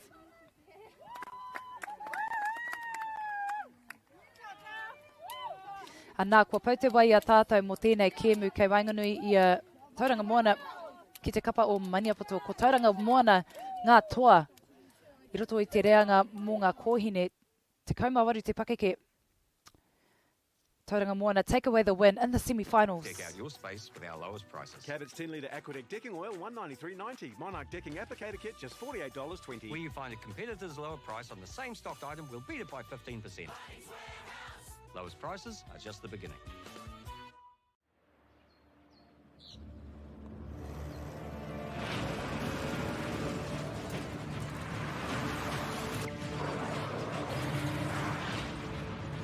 This isn't an ad about four-wheel drives. It's about knowing the place, as well as the locals. You found the place. That's a good start. Built by my great-grandfather 20 years ago. It's time for action. We are working to reduce the impacts of climate change, because nature is not a resource, it's a collaborator. Nativa, leading with nature. We love seeing sport in young people's lives. We know it plays a huge impact in what they can do and the opportunities that they have. And funding is a real challenge. We know that a lot of schools face that ongoing, and the reality is if you go to a lower decile school in New Zealand, you are less likely to be able to afford to participate in sport. Obviously, having come through it myself with kids and being one of those kids myself who played sport, I know how much it defined who I was. When I was 12 years old, I made a rep team in soccer. And the guy, the manager, stood up and said, right, the fundraise, the tracksuits are only $20. And my mum looked at me and she started crying and she said, I can't afford it. And now being able to take that and go, I can't fix it all, but we can help and try and give to those people who are going through tough times. It's a real privilege, but you know, for us, we want to see others get involved in it. This is not a selfish thing for Apollo. This is about how can we get the bigger community, the bigger, whether it's construction or other businesses, to get involved in this. Look, there's so much need in the schools, and it goes beyond just sport. There's arts, there's culture, there's a lot of things that kids miss out on. And so to have businesses step up and want to be involved and to help is a game changer for schools. It really is. They're so grateful for it, they're so appreciative of it, and they do amazing things with it. So every dollar has a huge impact on helping these schools. It's why we get out of bed now. We now have staff who've joined us who say that's the reason why they joined Apollo. Because they know that when they come to it, they contribute to something that's just greater than our business. We worked out a little while ago that being part of the community was a part of who we were. And we sort of call it now, our sort of purpose is building communities. And that's just not the physical build. It's actually been able to help and contribute to the communities we operate in. And you know, when we now pitch to our clients for projects, it's the very first thing we talk about. It's not the last thing, it's the first thing, because clients want that, you know, whether they're a council, whether they're a corporate, it's part of where they want to go. And when we can show them what their building is doing away from just the physical structure, they're having an impact on the communities. It's very, very powerful.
E te iwi nau mai hoki mai ki tēnei pāpāhotanga a whakaata Māori. A nei mātou kei ngā whira tuarua i roto i te reanga mō ngā tāne tori te kau te pakeke. A nei ngā kapa e rua e whai ake nei, te kapa o Wiraroa ki te kapa o Raukawa ki runga. I roto i ngā semi-finals. Here we are on field 2, Raukawa ki runga versus Wiraroa in the 30 men's division. Ana ko te āhua nei, ka timata a Raukawa ki runga me te pauro. 2 minutes out before we get underway for this match. Just before we get into action, e te whānau, a special mention to our sponsors, especially Whakaata Māori, for bringing this live stream to us all free of charge and accessible no matter where you're located. We're also grateful for the support of Bailey's, KBS, Caltex, Nativa and Apollo Projects, whose sponsorship enables us to share this event with you and your whānau. And finally, we'd like to thank Te Taura Whiri o Te Reo Māori for their valuable mahi in allowing us to be able to bring Te Reo commentary live to you all. Ngā mihi nui for your support, and it truly makes a difference. And we are a few seconds out from starting this match between Wiraroa and Raukawa ki runga in the 30 men's semi-finals here on field 2.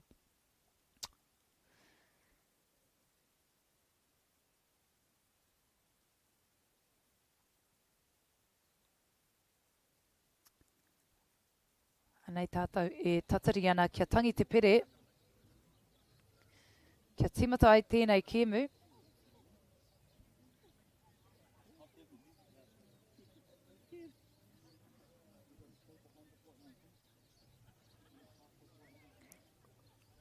Ka tahi anō he rā tino paki. Ko puta mai ngā hihi o tamanui te rā i te rānei. Ana, te tangi o te pere.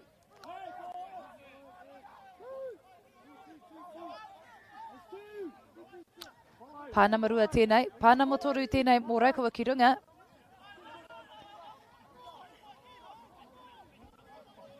Kei te āta, kimi haere rātou mō ngā ango, i runga i te paipiro, engari, ko te āhua nei, ko te pāwhakamutunga tēnei mō Raukawa ki runga.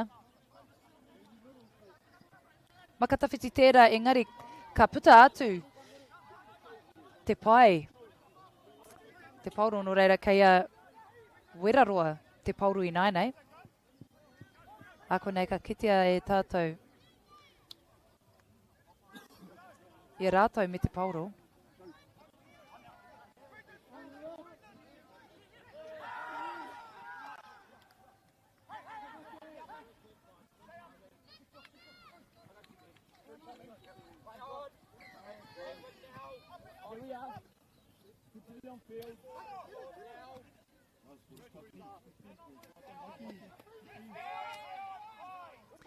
Pātuarima tēnei mō te kapa o Wiraroa. Makatawhiti tērā, engari, kua paunga pā i a Wiraroa no reira kei a Ngāti Raukawa te pauru i nainei. Aroha mai, a Raukawa ki runga.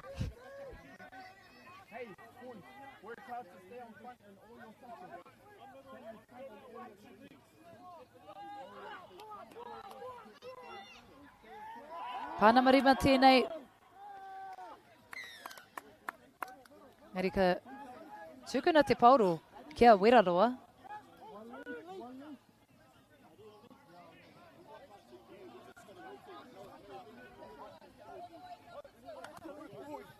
Ana, koe eke ngā kaitākoro hau ki runga i te papa.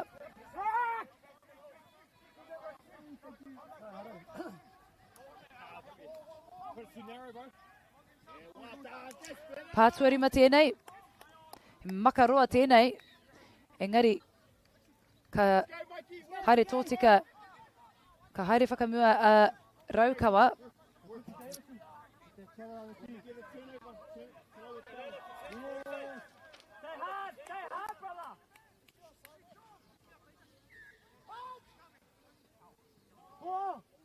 Pānama tua whā tēnei mō te kapa o Raukawa, engari ko te āhua nei, tūhapa katoa ngā kaitākoro o Werarua, no reira ka whiwhi pēnara a Raukawa ki runga.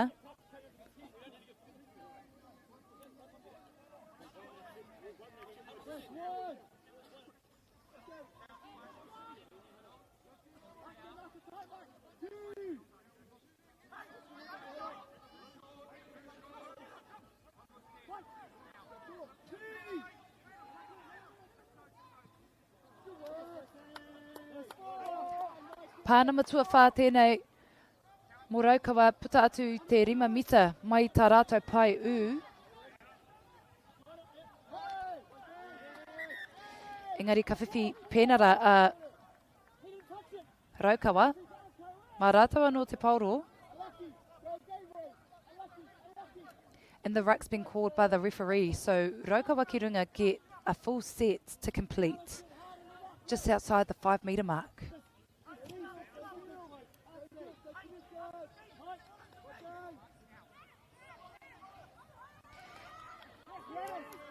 And a great cover there by Werarua.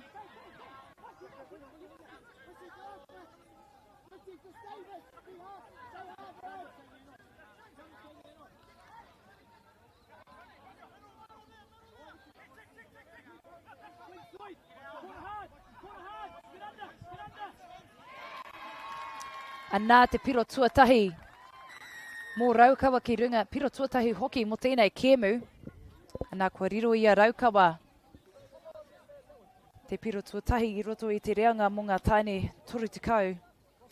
What a great try there by Raukawa towards the left-hand side of the field.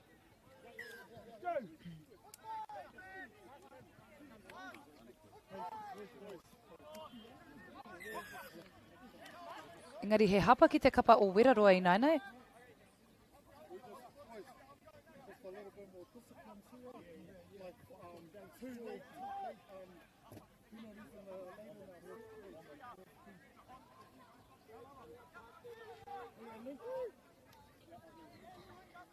Pānama tua whā tēnei mō Raukawa ki runga.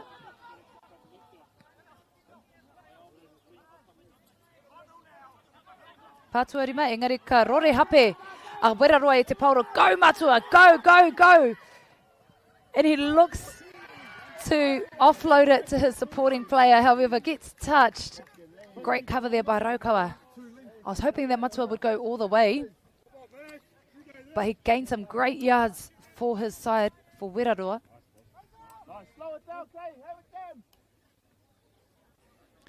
And nā ka tai atu a Werarua ki tā rātou 5 mita, engari pai te pā o Raukawa ki runga. Great cover there by Raukawa ki runga.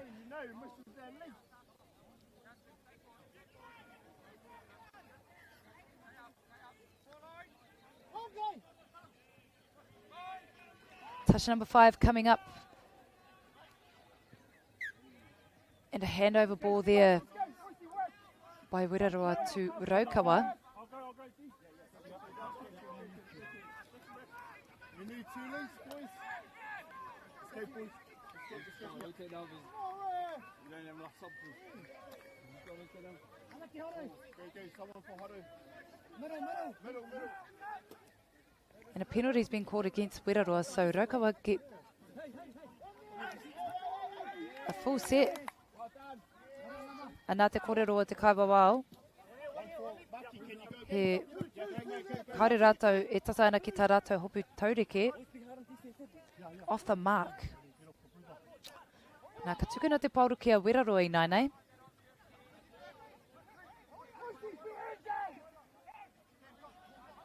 Nā ka haere rātou ki te taha Māori.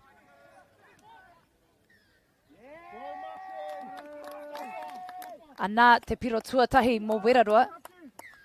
I haere rātou ki te kokona ki te taha Māori o te whira, nā ka whiwhi piro.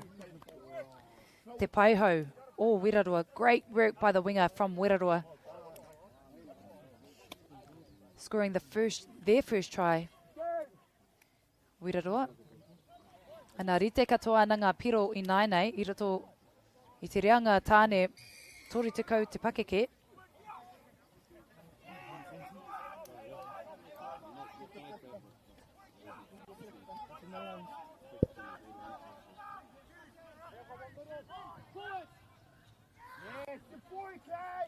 Great touch there by Rotorua.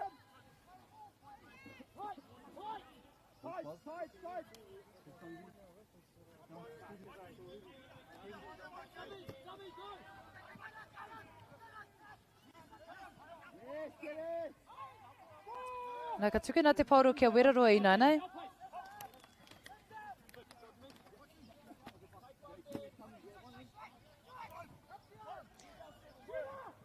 Great work, Raukawa. Doing a power of work on defence. Engari he tino kaha tērā pana. Engari kaore te kaiwa wao.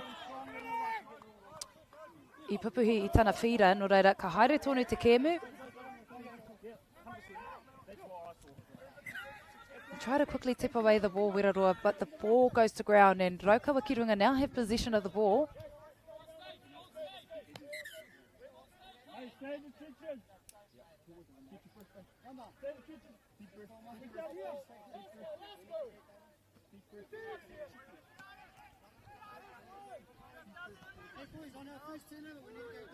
Ana ka kōkiri whakamua a Raukawa ki runga.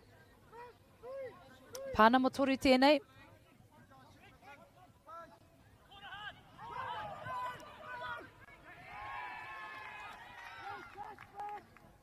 Ana ka mea mai te kaiwa wau he pā no reira ka hoki whakamuri a Raukawa ki runga ki tā rātou rārangi 5 mita.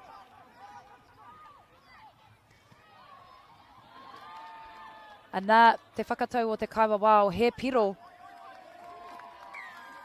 mō te kapa o Raukawa ki runga. What a great try there by Raukawa ki runga. She said no.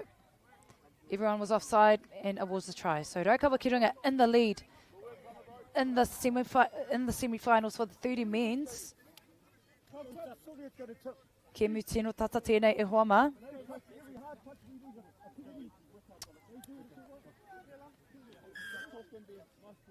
Nā ka haere whakamua a Rotorua. Pātua tahi tēnā, pātua rua.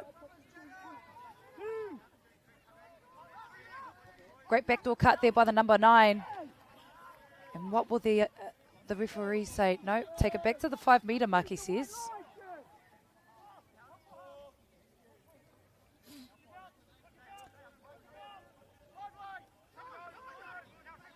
And the ball gets knocked away, back to 1.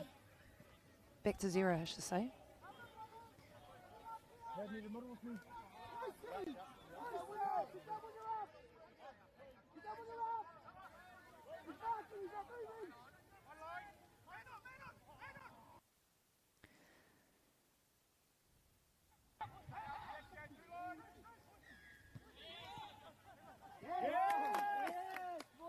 Pai te nekehanga o tēnei kai tākoro mai te kapa o Rotorua. I can't see his number, but a great try there by Rotorua.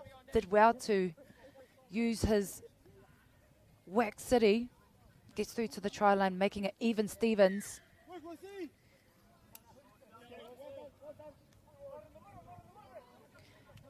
Rite katoa ngā piro I nainei. Kai wainga nui I enei kapa.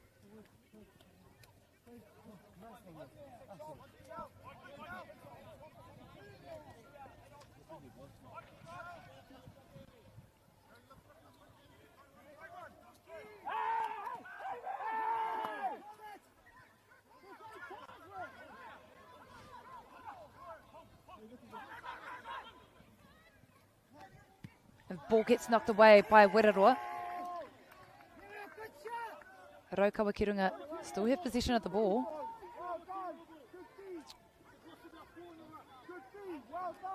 Nā kei te whakatata a Raukawa ki runga I ngā kai tākoro o Rotorua. Nā kei a Raukawa te pauro I nainei. Makatawhiti tērā. Engari ka whiwhi piro te paihau o Raukawa ki runga.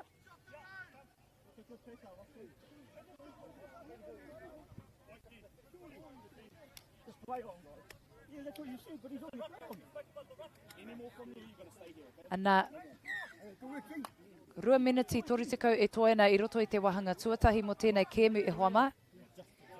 Raukawa ki runga scoring another try for their side. Only 1 point the difference between these two sides.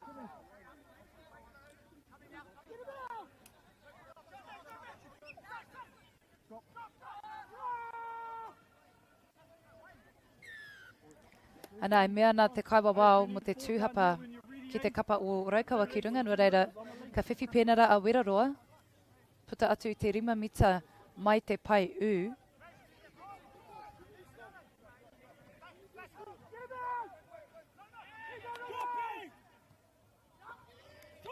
Ana te kaha hoki o Raukawa ki runga ki te ārai i te pai u o Weraroa, no reira ka haere whakamua a Weraroa.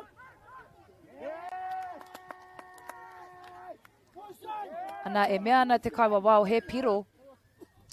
Ka tukuna he piro ki te kapa o Weraroa. Rite tonu katoa ngā piro i roto i tēnei kēmu hoama. He kēmu kei o mātou ringaringa.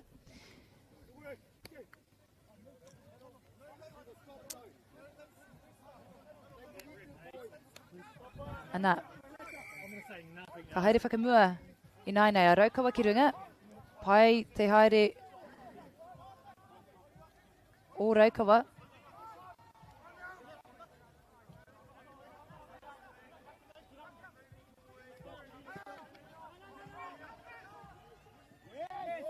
Nā ka kaha ārai a Weraroa i te pai u o Raukawa ki runga. No reira, kua tai rātou ki te rārangi 5 mita. Ana, e kimi haere ana a Raukawa ki runga i tā rātou i a rātou kai tākoro, engari kaha ārai a Weraroa. No reira, ka riro i a rātou te pauro. Nā te tangi o te pere e hoama, ko tai tātou ki te mutunga o te wahanga tuatahi mo tēnei kēmu i roto i te reanga mō ngā tāne tori te kau. Rite katoa ngā piro e hoama. Don't go too far te whānau because we've got a big half coming up next here in the 30 men's grade on field 2. No hora mai.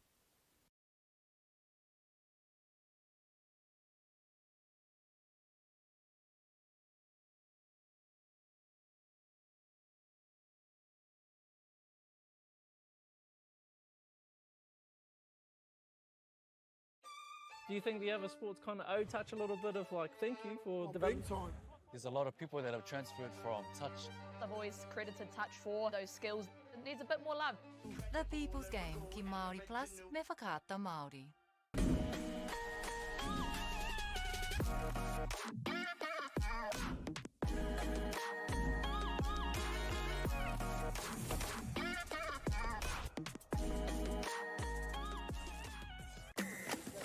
Sport is about more than just the game.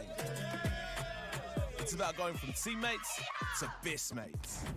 It's the high fives and helping hands. It's learning when to back yourself or back your buddies.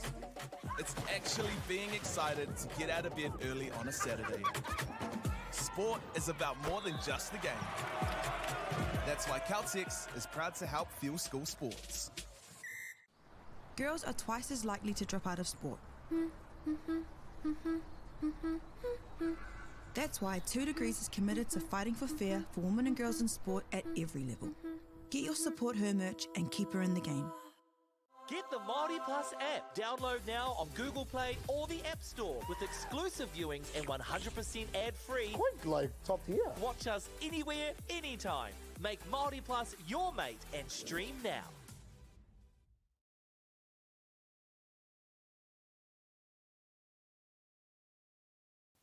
Nau mai hoki mai ki te wahanga tuarua mo tēnei kēmu tino miraro. Kei wainganui ienei kapa e rua nei i roto i te reanga mō ngā tāne toru te kau te pakeke.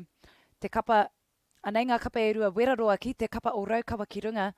Rite katoa ana ngā piro i nainei e hoa he kēmu kei o mātou ringaringa. Got a game on our hands i te whānau. Even. Nothing much in it in this match. However, Weraroa take the first tap for the second half of the semi-finals in the 30 men's division. Here on field 2 at the Māori Touch Nationals.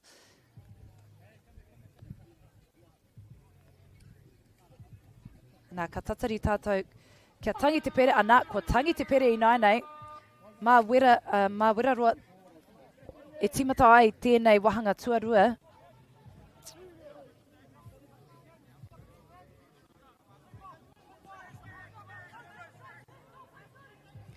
Anā, he pēnara ki te kapa o Weraroa, mā rātawa no te pauro, puta atu I te 5 mita mai tā rātau pai piro.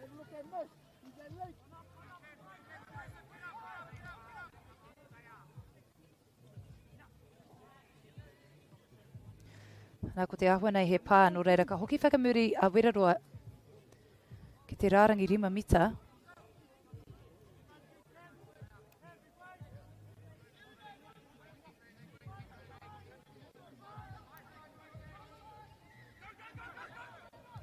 Anā ka haere rātou ki te taha Māui o te whira, pai te nekehanga o te nama waru. Nama te kau, kāre a Weraroa e āhei ana te mautonu I te pauro, no reira ka tukuna te pauro kia raukawa ki runga I nei. Tā rātou kaha hoki ki te haere ki te taha Māui o te whira. And the ball goes to ground. Weraroa now have possession of the ball.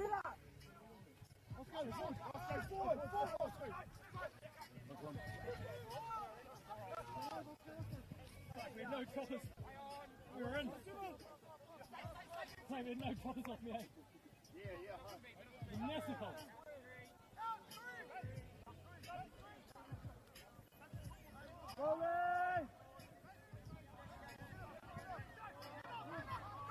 Maka tino tere tera. Pātua rima tēnei mō te kapa o Weraroa.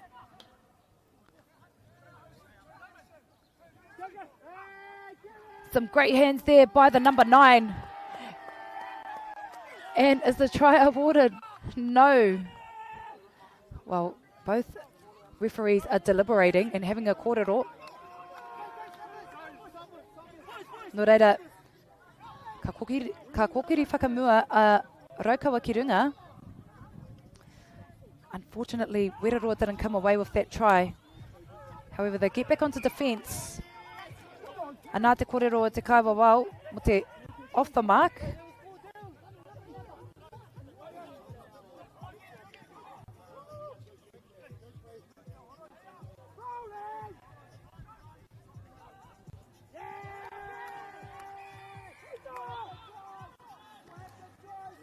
Anā te karanga o te kawa wau mo te tūhapa. Players were offside. But I'm not sure why he didn't award the try if all players from Weraroa, from Raukawa ki runga were offside. Ngari, e harahau e te kawa wau, no reira, me whakarongo tātou ki ngā rangatira, I runga I te papa. E whakahaere ana I tēnei kēmu. Anā, e mea ana te kaiwa wau, he piro mo te kapa o Weraroa. Tā rātou kaha hoki ki te haere ki tā rātou pai u. Nā ka tapiri anō a Weraroa he piro ki tā rātou kapa. Ko tēnei te wā tuatahi kei mua rātou, no reira tino rawe Weraroa. This is the first time in the match Weraroa has been leading in the game. Only 1 point difference between these two sides. Backdoor cut there by Raukawa ki runga. Some great footwork there by the number 10, but he's looking to draw Weraroa out, and he'll be looking here to make something out of it. Maka tino tawhiti tērā. Te rawe hoki o nama te kaumatahi ki te ārai I tērā kokona. Engari, ka taka te pauru ki te papa, ka hurihia te pauru ki te kapa o Weraroa I nei.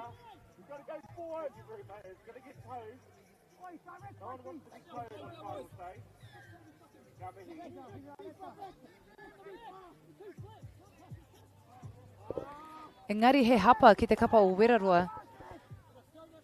Kia tūpato Weraroa, nā te mea tino tata a raukawa ki runga ki tā rātai pai u.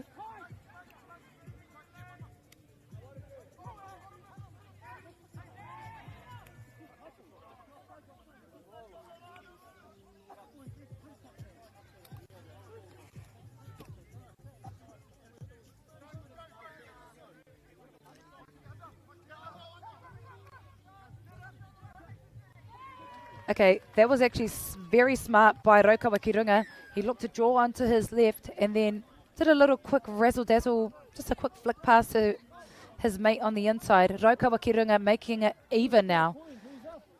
4 points to each side. Nā ka tāpiri piro anō Raukawa ki runga. Rite katoa nanga piro inaina e homa. Kataia e tātou te kite, te hiahia kei wainganui I enei kapa, kia tai atu rātou ki ngā whiringa toa mō ngā tāne, tori te kau te pakeke.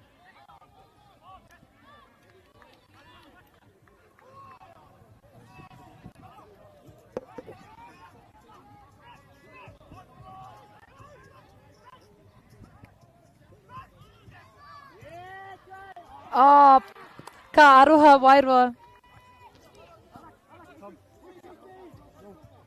Unlucky Wairoa, Weraroa, aroha mai, bit of a tongue twister. They were so close to scoring that. But they get straight back onto defence. Ana he penara ki te kapa o Raukawa ki runga. Mā rātou te pauro inanai. Pā tuatahi tērā.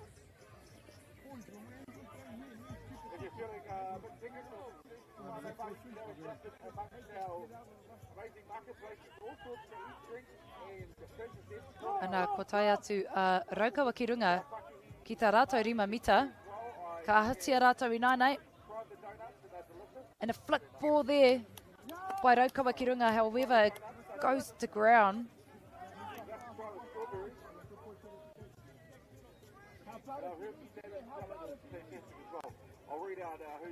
Ana ka kokiri whakamua a Weraroa ki tā rātou pawaka.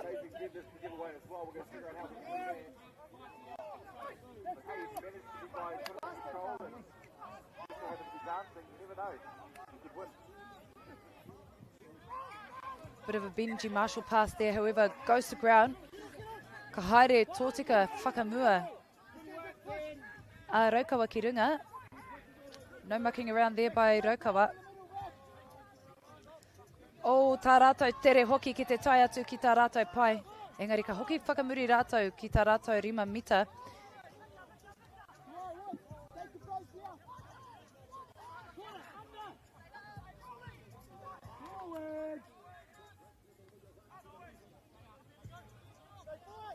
Raukawa looking to draw Weraroa. Maka tawhiti tērā. Oh, unfortunately Raukawa ki runga weren't able to get that ball away and ball goes to ground.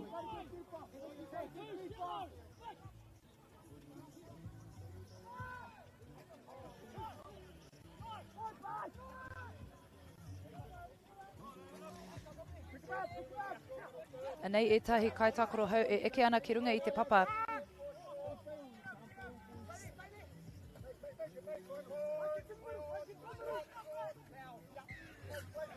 Ana pā ki te tūtei o Raukawa ki runga, no reira ka haere a Weraroa ki te taha Māui o te whira. E rima miniti e toiana ki roto I tēnei kēmu tino miharo ki wainganui I a Weraroa me Raukawa ki runga. Ana kua tai atu a Raukawa ki runga ki roto I tā rātou wāhi kākariki, their green zone. Rima mita puta atu I tā rātou pai u. Ngari ko te āhua nei he tūrapa ki te kapa o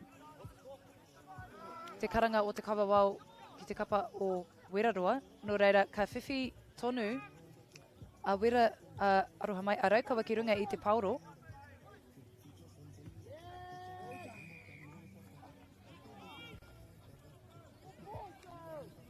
Pēnā rā anō ki te kapa o Raukawa.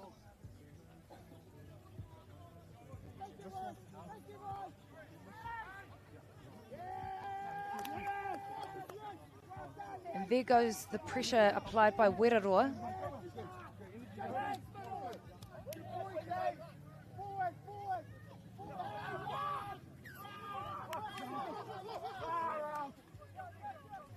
Nā kei Raukawa te pauru inane.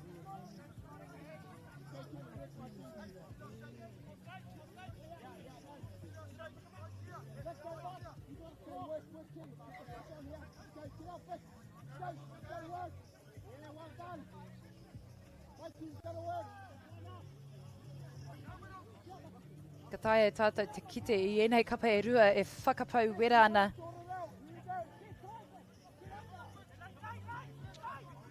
Anei a Raukawa ki runga me te pauro.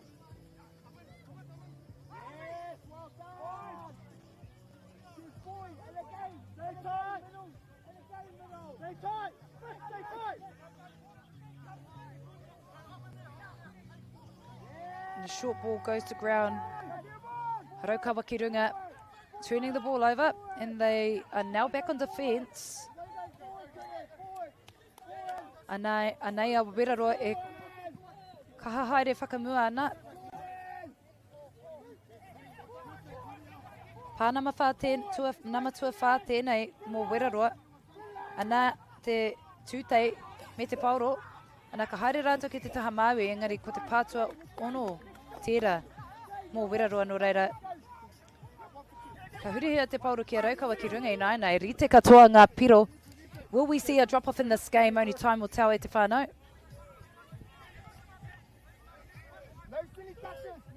Pānama tuarua tēnei. Mō Raukawa ki runga. Tā rātou kaha hoki ki te haere whakamua. As you can see there, Raukawa ki runga building momentum. Arā, ka uru atu, ka kuhu atu, te tūtei o Raukawa ki runga I te pai piro ana ka tahi anō ka whiwhi piro. A Raukawa ki runga e rima ngā piro kia rātou I nāinei, e whā ngā piro kia Weraroa, ko tahi ana ki te piro e hoama e wehe ana I enei kapa. And this is what you'd expect in a semi-final match e te whānau. They're going toe-to-toe, only 1 point in it. Anything can happen in this game, especially because it's the semi-finals in the 30s men division.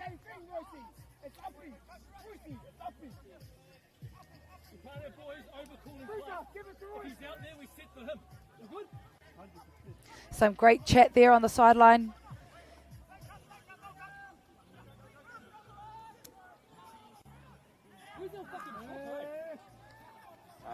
Ana he pā ki te tūtei o Weraroa no reira.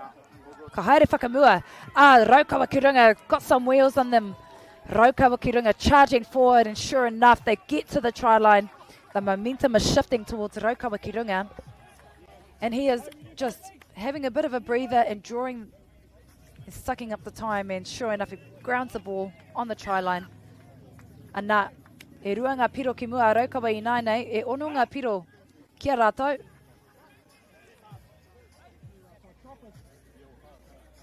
And I wish here on the live stream we could replay that try, because that was an awesome individual try by Raukawa ki runga.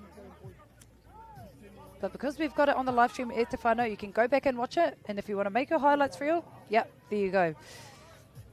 Ana, ka haere whakamua a Weraroa.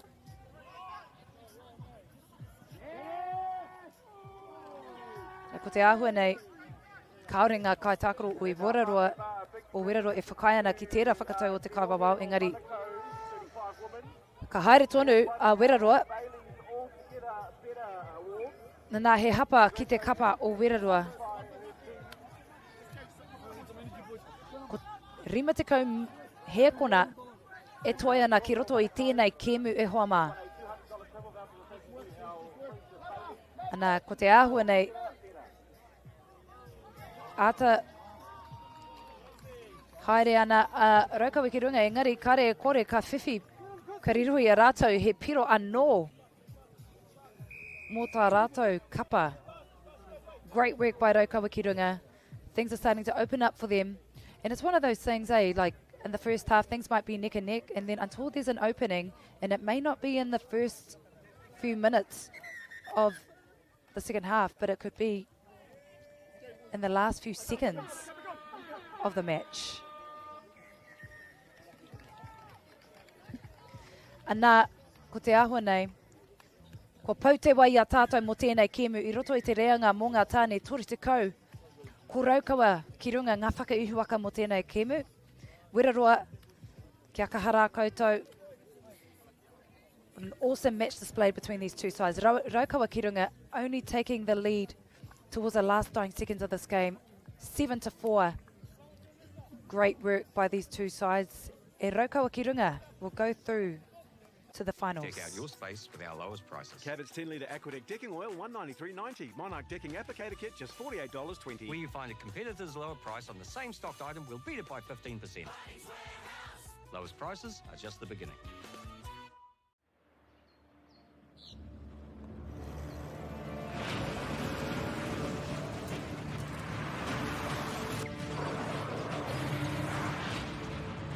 This isn't an ad about four-wheel drives.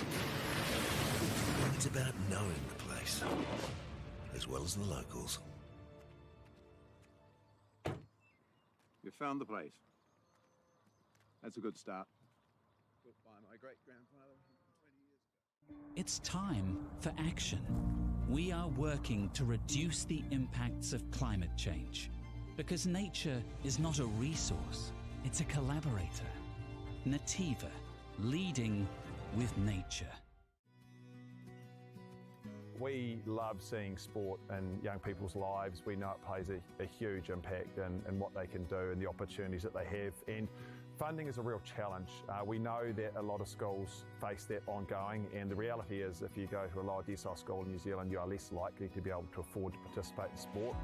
Obviously, having come through it myself with kids and being one of those kids myself who played sport, I know how much it defined who I was. When I was 12 years old, I made a rep team in soccer. And the guy, the manager, stood up and said, right, the fundraise, the tracksuits are only $20. And my mum looked at me and she started crying and she said, I can't afford it. And now being able to take that and go, I can't fix it all, but we can help and try and give to those people who are going through tough times. It's a real privilege, but you know, for us, we want to see others get involved in it. This is not a selfish thing for Apollo. This is about how can we get the bigger community, the bigger, whether it's construction or other businesses, to get involved in this. Look, there's so much need in the schools, and it goes beyond just sport. There's arts, there's culture, there's a lot of things that kids miss out on. And so to have businesses step up and want to be involved and to help is a game changer for schools. It really is. They're so grateful for it, they're so appreciative of it, and they do amazing things with it. So every dollar has a huge impact on helping these schools.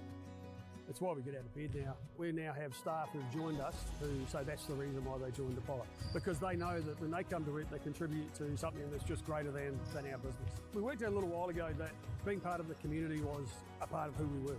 And we sort of call it now, our sort of purpose is building communities. And that's just not the physical build. It's actually been able to help and contribute to the communities we operate in. And you know, when we now pitch to our clients for projects, it's the very first thing we talk about. It's not the last thing, it's the first thing, because clients want that, you know, whether they're a council, whether they're a corporate, it's part of where they want to go. And when we can show them what their building is doing away from just the physical structure, they're having an impact on the communities. It's very, very powerful.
E aku rau rangatirama, nau mai hara mai ki tēnei kēmu, ki runga i ngā whira tuarua, kei wainganui i enei kapa, anei te kapa o te āti haunui a pāpārangi, ki te kapa Māori nei no Kuinirani, ko Amorangi Malesala tēnei e mihi atu ana kia kouta katoa, anei ngā rārangi ingoa mō te kapa o te āti haunui a pāpārangi. Aroha mai te whānau. Nevaeh Blake, Macy Hula, te ari paranihi, hine hou kingi teko ari, Blake Webster, ngā wairiki tūria, Hazley Koro, Maia Rerukura Mahoney, Tekira Hetet Paina, Tyrone Lama, Ashton Winter, Skyro Kawa, Ali Whanarere Tauri, Mason Henry, tā rātou kaia ko Cornell, Mason, Manager Tai Tūria, anā katahuri ake tātou ki te kapa Kuinirani, Devan Te Ki, Waimari e Takirei, Kayan Williams, Natalia Hickling, tāne ko Takirei, aroha mai mo tēnei, Pernice Awong, Vedam Gilbert Marino, Marley Findlay, Awheo Takirei, Riley Rose, Rua Waitere, Kohu Takirei, Braxton Wilson Clune, Quates Topine Kalani, Te Amo, tā rātou kaia ko Kaiwhakahaere, April Hemara,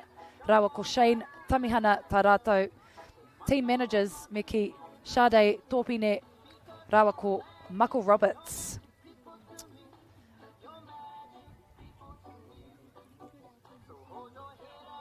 Ana ngā toki i roto i te reanga 21 mixed. Ana ko te ahone ka timata a te ati haunui me te pauro.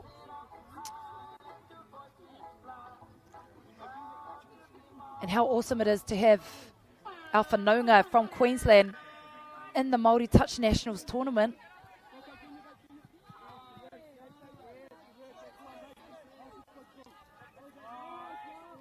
Engari he hapa ki te kapi o te āti haunui, no reira ka tukuna te pauro ki te tima no te whenua moe moe a no Kuinirani.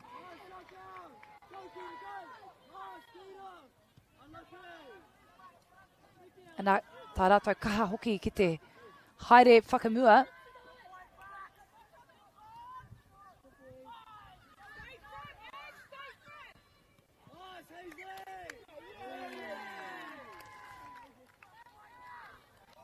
Ana ka mautonu i te kapa o Kuinirani i te pauro, no reira e ata whakaru ana rātou kei whea te wahi e tika ana. Maka tino roa tērā, engari ka haukotia te pauro e te ati haunui. Ball gets intercepted by te ati haunui. That's one already.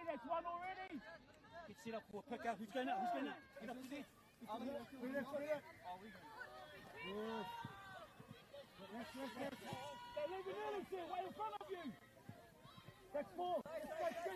Pāna matua whā tērā mo te ati haunui.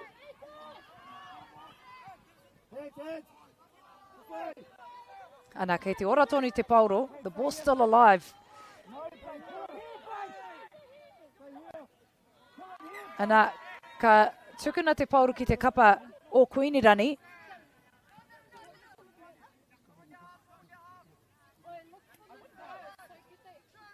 Yeah, that's fine, hard. First 7 minutes to stay in the grind with the mates. See how good they are. Stay in the fight, don't let them in. Engari he hapa ki te kapa o Kuinirani. Ko kiri whakamua a te āti haunui.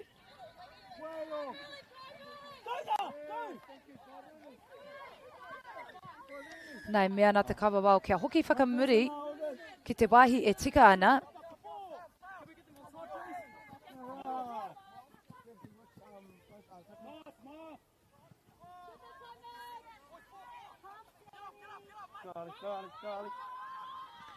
Pāna matua whā tēnei, engari ko te ahua nei tūhapa katoa ngā kai tākoro mai te kapa o Kuinirani, engari e mea ana te kaiwa wau, ko Ko te pātua rima tērā mō te ati haunui.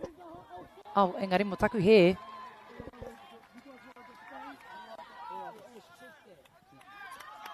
Off the mark.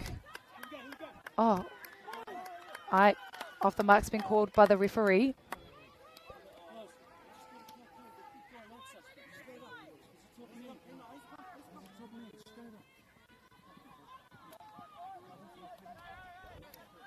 Anei e tahi kai takoro hau e eke ana ki runga I te papa.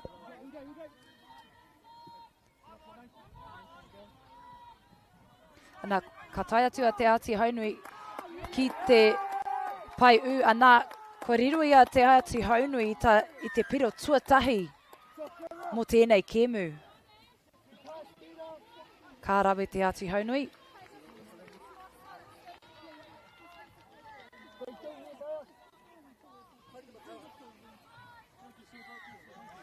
Ana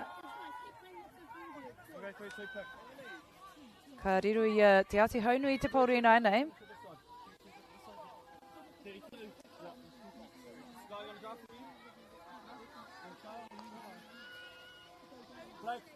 We want to kill it this side. We've got to kill it this side, bro.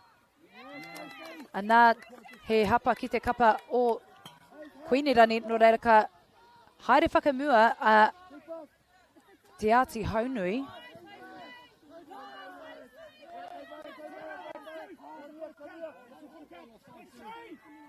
Pāna matua toru tēnei mō te kapa o te ati haunui. Pāna matua whā.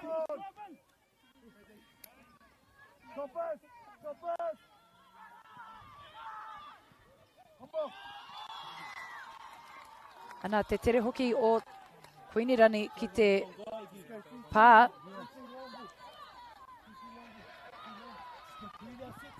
Great work by Queensland to cover that blindsided touch.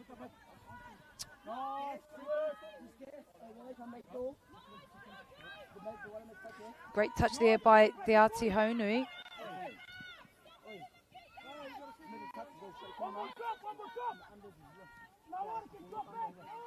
Pāna matua rima tēnei mō Kuinirani. Engari he hapa ki te kapa o Kuinirani. Ko te hapa tua tori tērā mō Kuinirani puta atu I te rārangi rima mita. O tā rātou pai u no reira ka kokiri whakamua a Te Ati Haunui. Pāna matua whā tēnei. The ball gets lost in the ruck for Te Ati Haunui no reira ka hurihia te pauru ki te kapa o Kuinirani.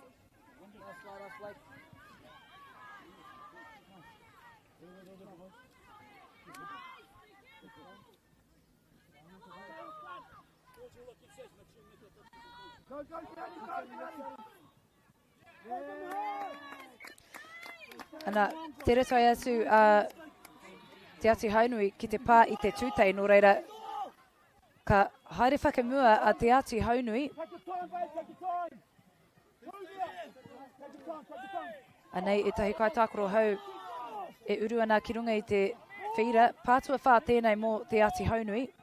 And they are charging forward in the middle there. Te Ati Haunui. Engari ka haere tonu a Te Ati Haunui me te paure. Engari he hapa, ka hapa a Te Ati Haunui.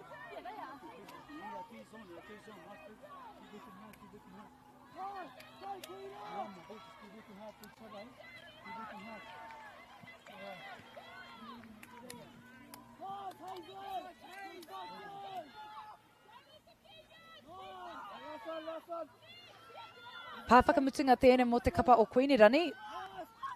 Engari mo taku he, te tere hoki o tēnei nama te kaumā toru. Engari kare ia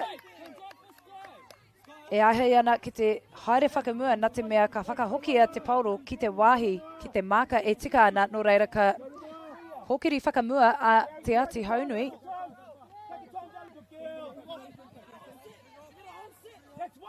Pātua tahi tēnei mō Te Ati Haunui.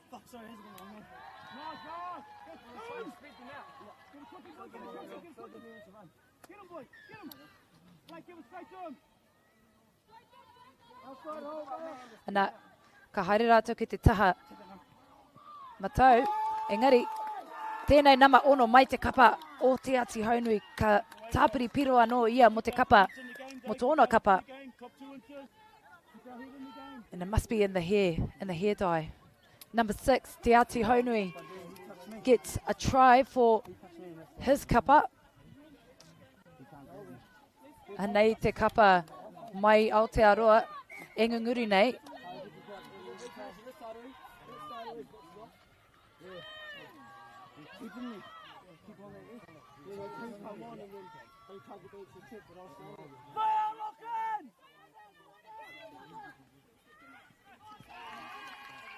Nā, ko te āhua nei, he piro mo te kapa o Queenirani, tā rātou piro tuatahi mo tēnei kemu. Great first try there for the Queensland Māori team.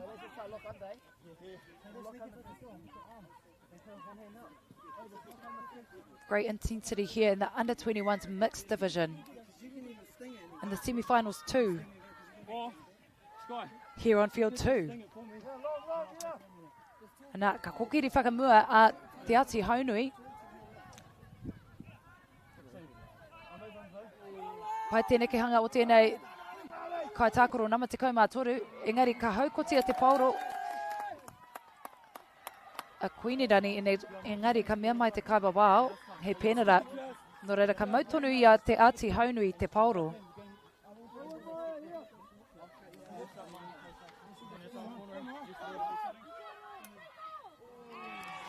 Engari he hapa ki te kapa o Te Ati Haunui, nō reira ka hurihia te pauro ki te kapa o Queenirani.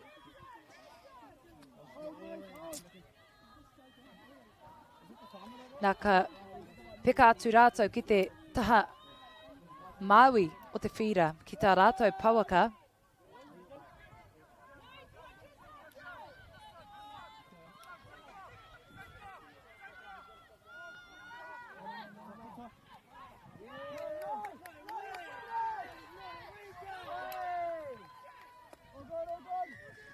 Nā ka hoki atu ki te kore ngā pā, nō reira kei a Queenirani tōni te pauro.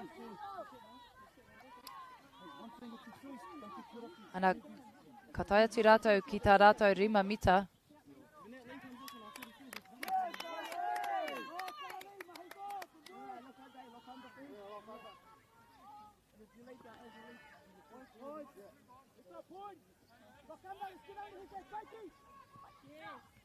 Oh, go, Te Ati Haunui, go, go, go. He needs another supporting player. However, gets touched. Some great meters there by Te Ati Haunui. Pānama tuarua tērā mo te kapa o Te Ati Haunui. Tino tata rātou ki tā rātou pai u. Rima mita puta atu rātou i tā rātou pai piro. Engari ka mea mai te kaiwa wao he pā.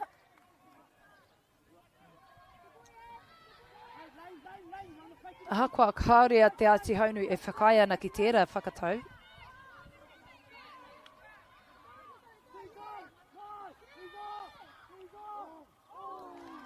Engari kaore tērā maka i tau ki te wahi e tika ana. Nō reira, ka hurihia te pauro ki te kapa o Queenirani.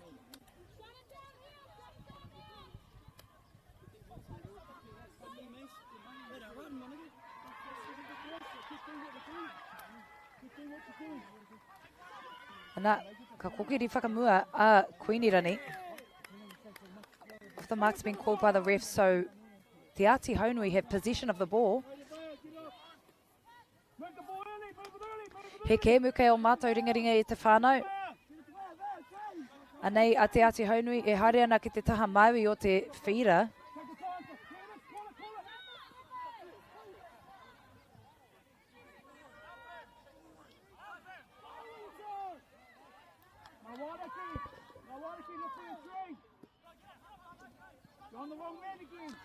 Pānama tua whā tēnei mō Te Ati Haunui.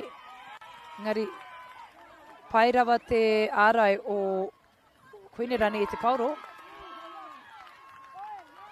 Ana, ka tukuna te pauro ki a Queenirani i nai nei.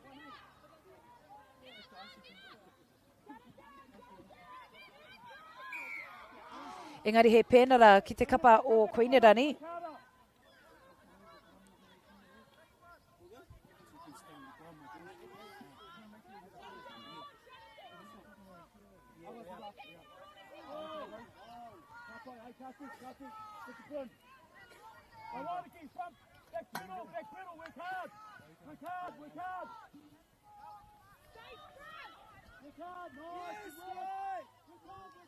Pāna matuari ma tēnei mō Queenerani. Ngari ka te ora tonu te pauro. Ana, ka taka te pauro ki te papa no reira kei te ati haunui te pauro e nānei. Ko tahi meneti tori tekau e toiana ki roto i tēnei kēmu e hoama.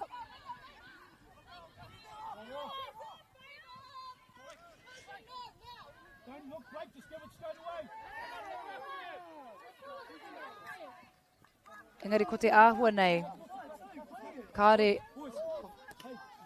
a te ati haunui I runga I te hopi taureke. They weren't on the mark on that one, so ball gets handed over to Queensland Māori.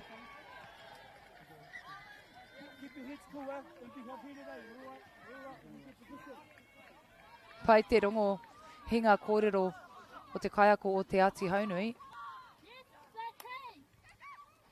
Oh! Surely that was a near almost try. Great work by Queensland. Aroha mai. Great work by Te Ati Haunui to cover that one.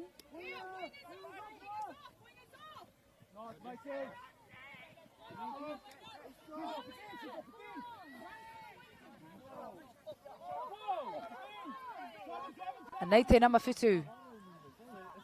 Makawe kōwhai. Anaya nama tua whitu o Te Ati Haunui. Tōna tere hoki.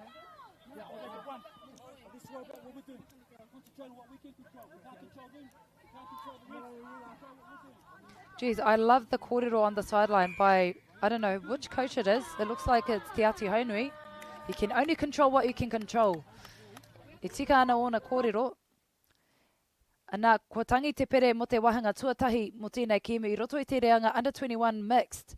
Ana, ko Te Ati Haunui ngā toa mo tēnei wahanga tuatahi. Engari, kawe haere tawhiti e hoa mai. We've got another half coming up next. Do you think the other sports kind of owe touch a little bit of like thank you for development? There's a lot of people that have transferred from touch. I've always credited touch for those skills. It needs a bit more love. The People's Game ki Māori Plus me whakaata Māori.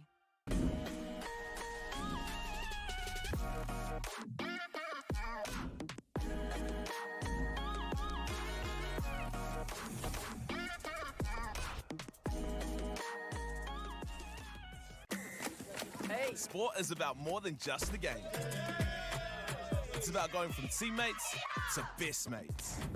It's the high fives and helping hands. It's learning when to back yourself or back your buddies. It's actually being excited to get out of bed early on a Saturday. Sport is about more than just the game. That's why Caltex is proud to help fuel school sports. Girls are twice as likely to drop out of sport.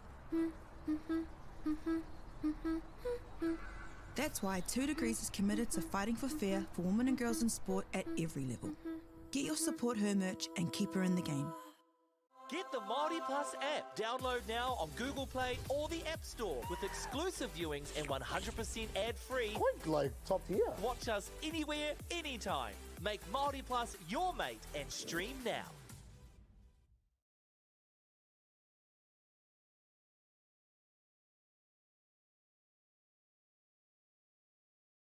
Nau mai hoki mai ki te wahanga tuarua mo tēnei kēmu I roto I te reanga mō ngā taiohi 21 te pakeke mixed. Ka wainganui ēnei kapa e rua Te Ati Haunui ki te kapa Queenerani Māori. Mai te whenua moe moe a ko Te Ati Haunui ngā toa o te wahanga tuatahi mo tēnei kēmu. Te Ati Haunui taking the lead in the first half of this match. 2 points to 1 against Queensland Māori. Some great skill sets displayed between these two sides. And what an awesome day here, finals day at the Māori Touch Nationals here in Rotorua. And just before we get started at Te Whānau, a big mihi to Whakaata Māori for bringing this live stream to you all free of charge. And also big mention to our sponsors, KBS, Caltex, Nativa, Apollo Projects, Bunnings, for their constant support in live streaming these games. And supporting the kaupapa, me kore ko rātou te taia tēnei whakataitai e tū no reira, e mihi kawana tēnei ki o tātou kai tautoko. Anā, ko timata te wahanga tuarua o tēnei kēmu, anā, kei Queensland Māori te pauru i nānei.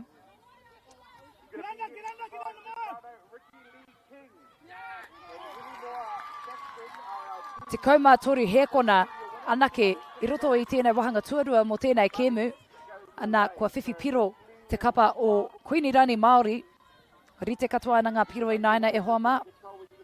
Only 13 seconds into the first half of this game, Queensland Māori get an awesome try. Anā kei te ati haunui te pauri i naina.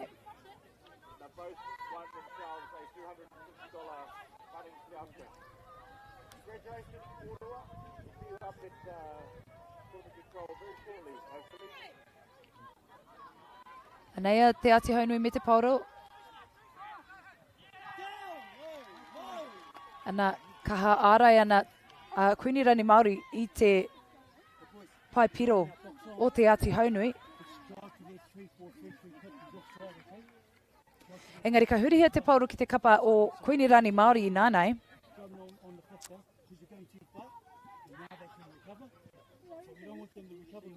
Ngari me hoki whakamuri Kuinirani Māori ki te māka.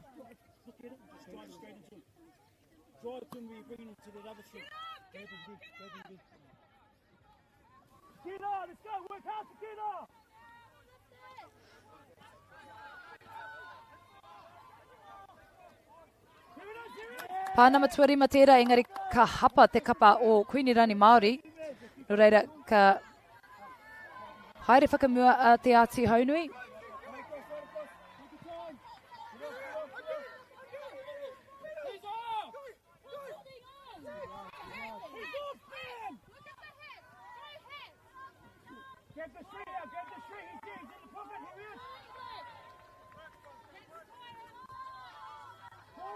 Pāna matua whā tēnei mo te kapa o te ati haunui. And a bit of a goosey step there by number 13. However, te ati haunui weren't able to get that ball away, so they get straight back onto defence. When we come off their fifth drive, just drive straight to that tree that made the touch on their dual link. Drive straight for him. What we're doing is we're going far away from him. Now they can recover. Drive straight for him because he's already got a lot of money. Ka haere tōtika a Kuinirani Māori ki tā rātou pawaka. Engari e mea ana te kawa wao he tūrapa ki te kapa o te ati haunui. Offside's been called there by the referees. So Queensland Māori go straight up the field.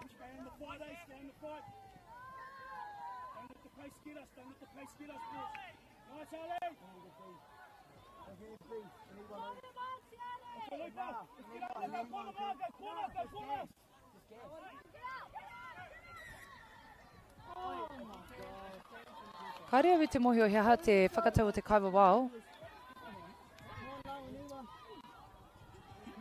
Ko te ahua nei he tūrapa pea. Offside's been called by the ref, so Queensland Māori still have possession of the ball.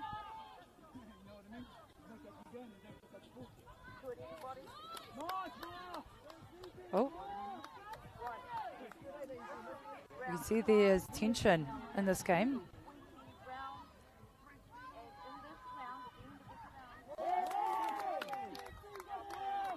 Pai te ārai o te ati haunui te paipiro o Kuinirani Māori. Ngari ke te whakatata kai tākoro a Kuinirani Māori. Makatawhiti tērā, kāre kore, ka tai atu a Kuinirani Māori ki te paipiro, ki te taha Māui o te whira.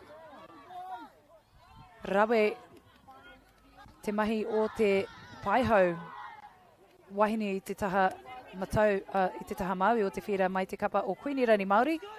Great work by the winger from Kuinirani Māori to score another try for her side. And there she is making a touch, and that was a bit of a harsh push there by Te Ati Haunui.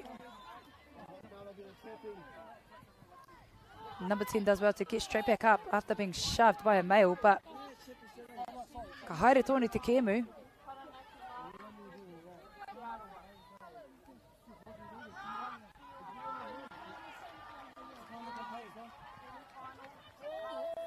Pātua whā tēnei mō te kapa o Kuinirani Māori.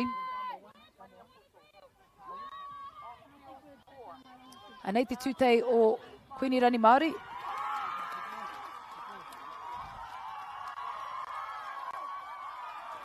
And a great try there by Queensland Māori, and great effort there by the dummy half to draw and pass. And sure enough, Queensland Māori get another try for their side.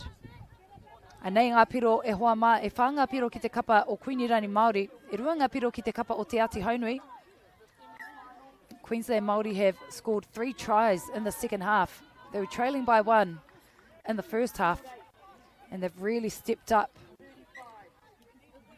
in the second half, Queensland Māori.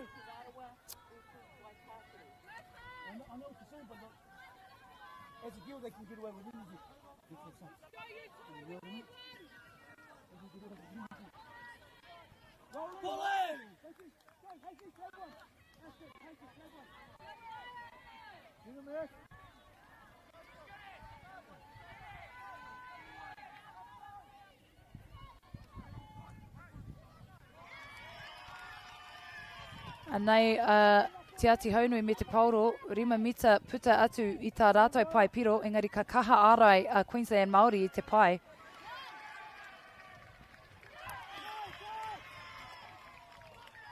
Ka rawe number 7.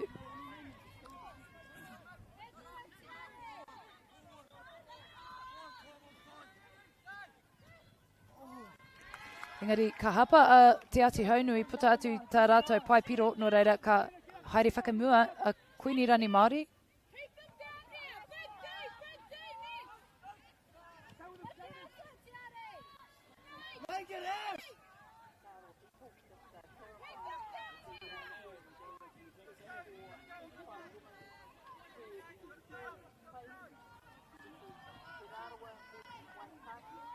Pāna matua whā tēnei mō te kapa o Kuinirani Māori. Pāwhakamutunga tēnei.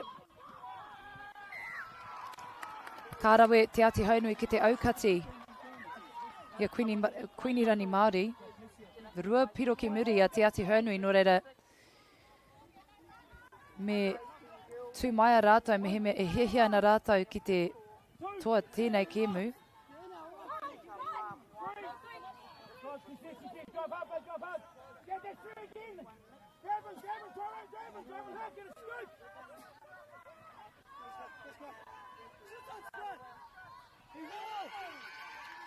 Anā kua pā te tūtei o Te Ati Haurangi, Ati Haunui aroha mai. Maka me te pāhi te karanga o te kaiwa wao ki te kapa o Te Ati Haunui. No reira, ka kokiri whakamua a Kuinirani Māori me te pauro. Engari, kāre a Kuinirani Māori i runga i te māka, no reira ka tukuna te pauro ki Te Ati Haunui. 50 miniti e toi ana ki roto i tēnei wahanga tuarua o tēnei kēmu e hoa mā.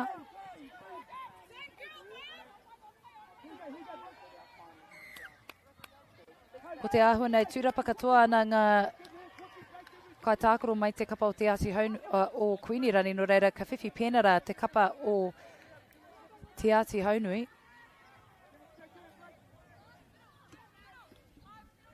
Ka haere rātou ki te kokona ki te taha matau o te whira. And the referees instructed players from Queensland Māoris to roll forward to make the touch and initiate the touch. They can't just be hanging on the try line.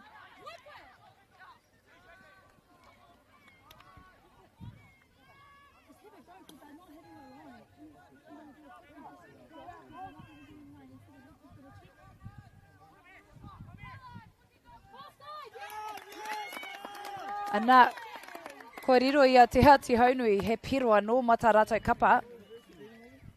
Te rawi hoki o te ati haunui ki te haere ki Wainganui o te pai piro. Ko tahi ana ki te piro ewehe ana I enei kapa I nei. 1 point the difference between these two sides. Te ati haunui pegging the margin back. Ana ka kōkiri whakamua kuini rani Māori.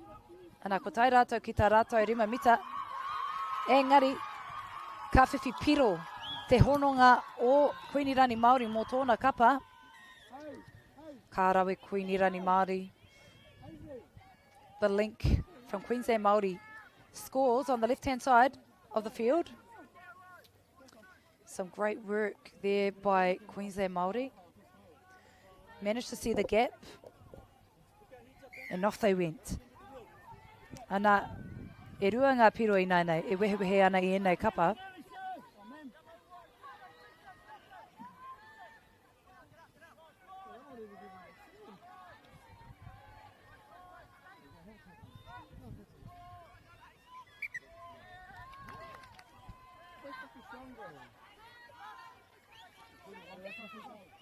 Ana, kei a kuini rani Māori te pauri nānei.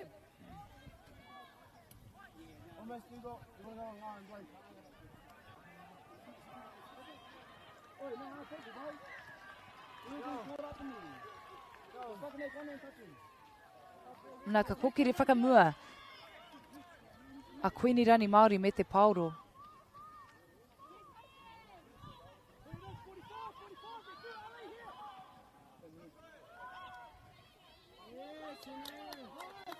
Engari ka hurihia te pauro ki te kapa o te ati haunui. Te rawe hoki o tērā pā mai te kapa o kuini rani Māori.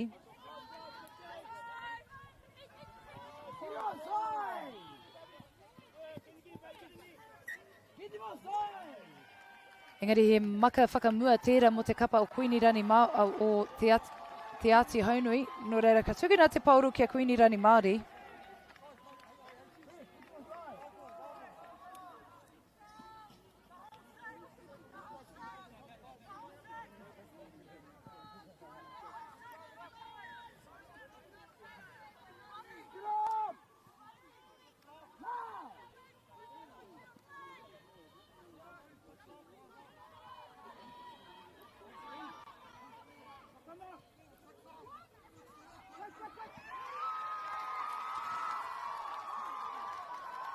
Ana ka whiwhi piro anō a kuini rani Māori I whātoro te ringa o te kaitākoro rā ka tai atu ia ki te pai piro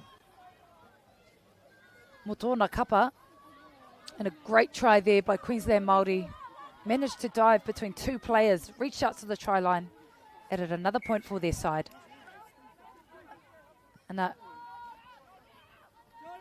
ka kokiri whakamua a te ati haunui, tori piro ki muri rātou I nai nei.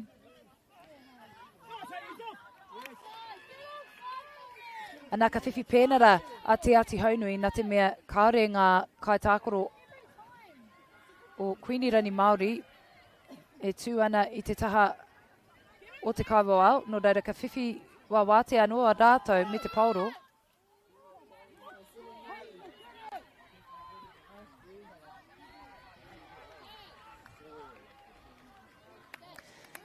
Ana te tahi piro anō mo te kapa o te ati haunui. Ka tae tātou te kite e ngana tonu ana a te ati haunui. Ahakoa kei raro rātou e pūtu ana. Rua piro ke muri I rātou. Rua piro ke mua a kuini rani Māori. Ko tahi miniti rua tekau e toena ki roto I tēnei kēmu e hoa mā.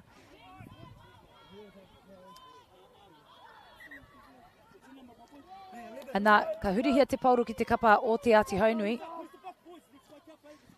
Engari ko tata pau te wā ia tātou mo tēnei kēmu, no reira me kōkiri whakamua a te ati haunui.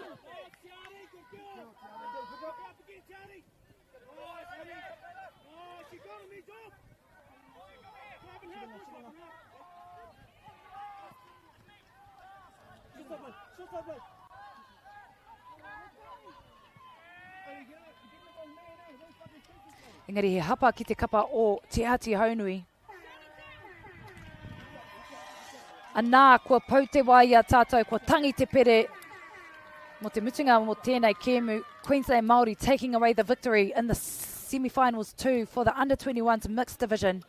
Te ati haunui leading the first half. Queensland Māori won the game, and it was a game of two halves. What an exciting match between these two sides in the under-21 mixed semi-finals too. Here at the Māori Touch Nationals, what an awesome game between these two sides. And Queensland Māori showing what they can do. Kawe hare tawhiti e hoa mā, because we've got other games coming up soon. Cabot's 10 litre Aquadeck decking oil, $193.90. Monarch decking applicator kit, just $48.20. When you find a competitor's lower price on the same stocked item, we'll beat it by 15%. Lowest prices are just the beginning.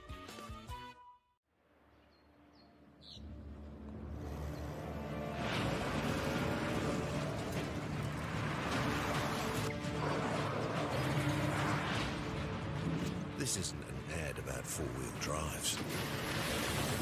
It's about knowing the place, as well as the locals. You found the place. That's a good start. Built by my great-grandfather 20 years ago. It's time for action.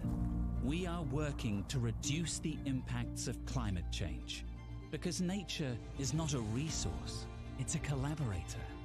Nativa, leading with nature. We love seeing sport in young people's lives. We know it plays a huge impact in what they can do and the opportunities that they have. And funding is a real challenge. We know that a lot of schools face that ongoing, and the reality is if you go to a lower decile school in New Zealand, you are less likely to be able to afford to participate in sport. Obviously, having come through it myself with kids and being one of those kids myself who played sport, I know how much it defined who I was. When I was 12 years old, I made a rep team in soccer. And the guy, the manager, stood up and said, right, the fundraiser, the track suits are only $20. And my mum looked at me and she started crying and she said, I can't afford it. And now being able to take that and go, I can't fix it all, but we can help and try and give to those people who are going through tough times. It's a real privilege, but you know, for us, we want to see others get involved in this. This is not a selfish thing for Apollo. This is about how can we get the bigger community, the bigger, whether it's construction or other businesses, to get involved in this. Look, there's so much need in the schools, and it goes beyond just sport. There's arts, there's culture, there's a lot of things that kids miss out on. And so to have businesses step up and want to be involved and to help is a game changer for schools. It really is. They're so grateful for it, they're so appreciative of it, and they do amazing things with it. So every dollar has a huge impact on helping these schools. That's why we get out of bed now. We now have staff who've joined us who say that's the reason why they joined Apollo. Because they know that when they come to it, they contribute to something that's just greater than our business. We worked out a little while ago that being part of the community was a part of who we were. And we sort of call it now, our sort of purpose is building communities. And that's just not the physical build. It's actually been able to help and contribute to the communities we operate in. And you know, when we now pitch to our clients for projects, it's the very first thing we talk about. It's not the last thing, it's the first thing, because clients want that, you know, whether they're a council, whether they're a corporate, it's part of where they want to go. And when we can show them what their building is doing away from just the physical structure, they're having an impact on the communities. It's very, very powerful.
Full sit. Probably just roll straight in so you can't sit there, maybe boldly. Just look good on me.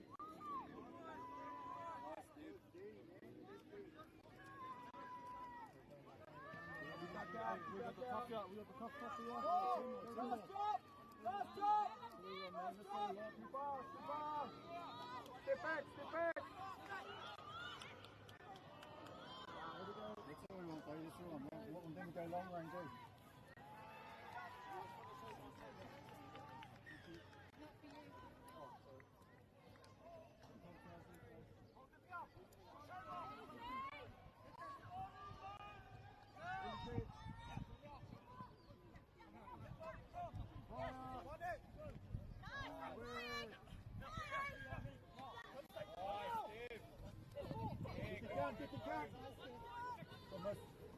Beautiful. Go 5-5.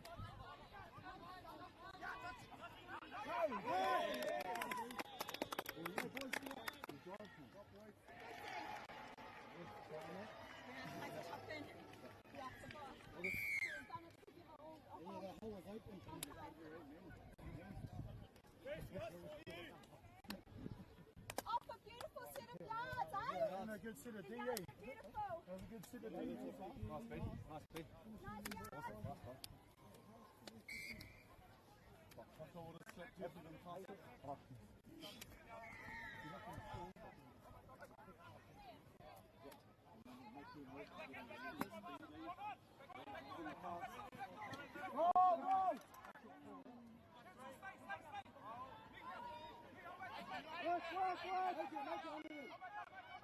Under, where are you? Yes, where are you?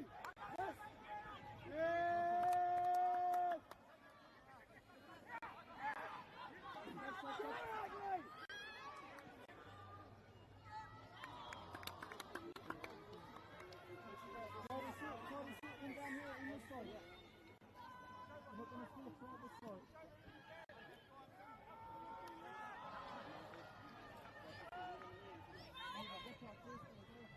Hey, man!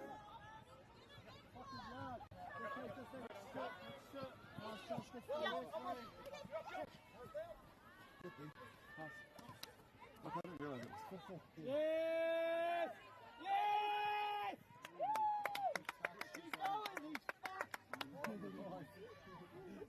Too much coffee. He's gone, baby. He's gone.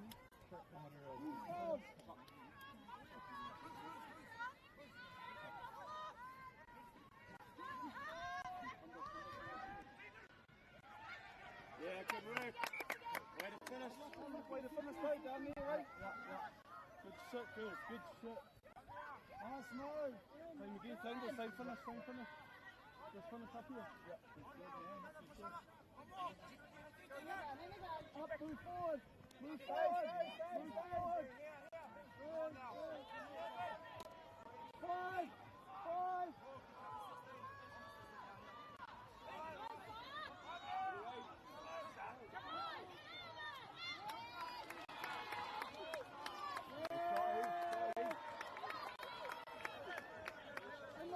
Just the line.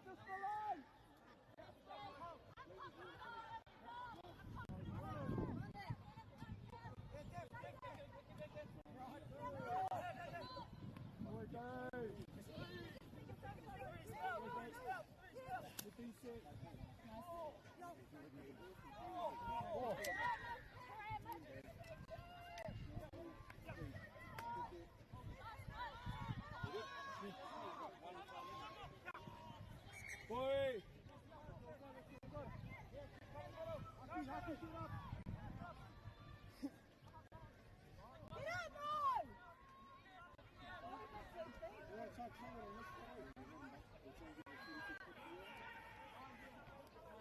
Talk to him, Ray.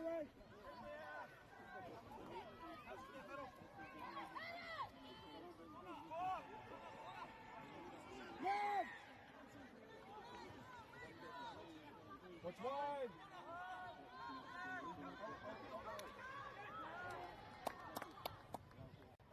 What did I say?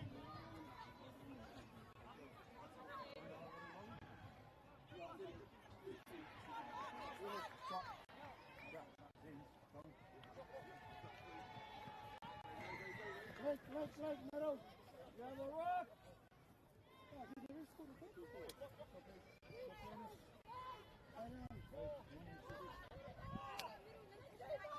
Is it? Maybe I'll just drive and see the extra chip. This way, right? This way. Hang on. Oh, boy, Razor is offside, but it's alright.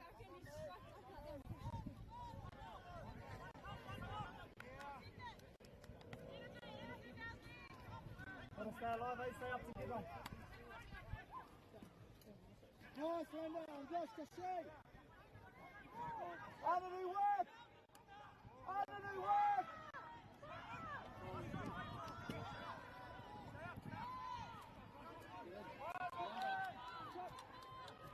Head! Go down, good boy. Nice, tidy set. Let's go, Josh, Josh, come! Drive, yeah. Hey, stay there! Oh! This is the rotation, eh? Oh, you got it.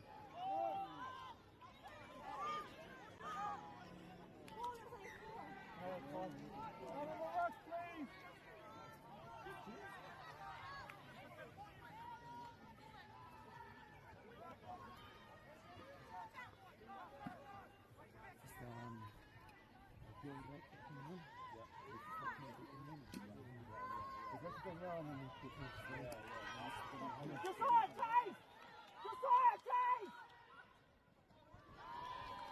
Good men, good men.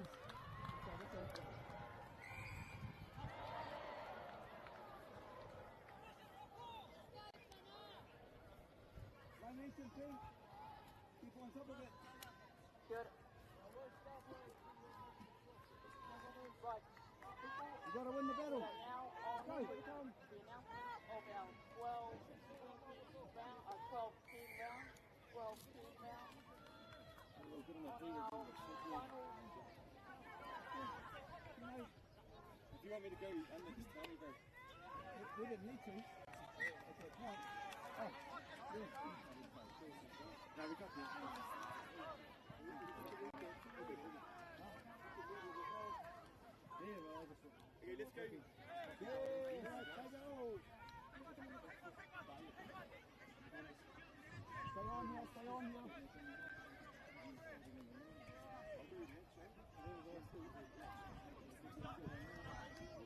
Well, on our final under 18 girls final race lower on field 1. Final Rotorua Te Rāroa. On field control rest. Oh, sorry, field 2. Drive. Get us to play Whenua versus Te Ati Haumea Paparangi. On field 3, under 18 girls. Way to leave, Hapū. Way to leave.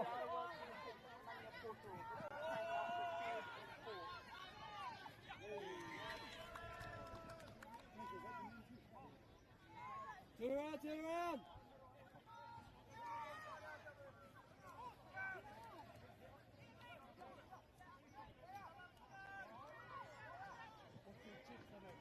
Yeah. Quickly.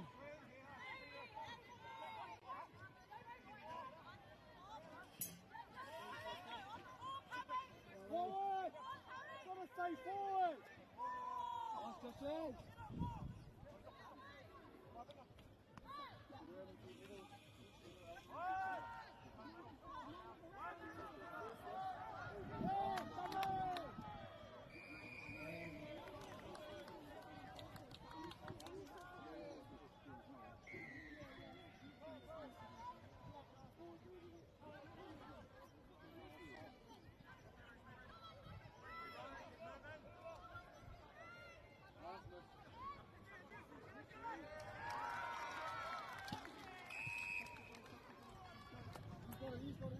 Okay, workers are complete now. Workers are complete.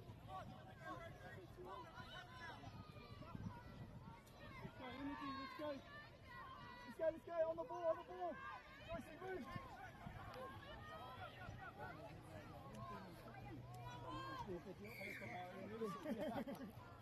Coming for the win. I've done that a few times.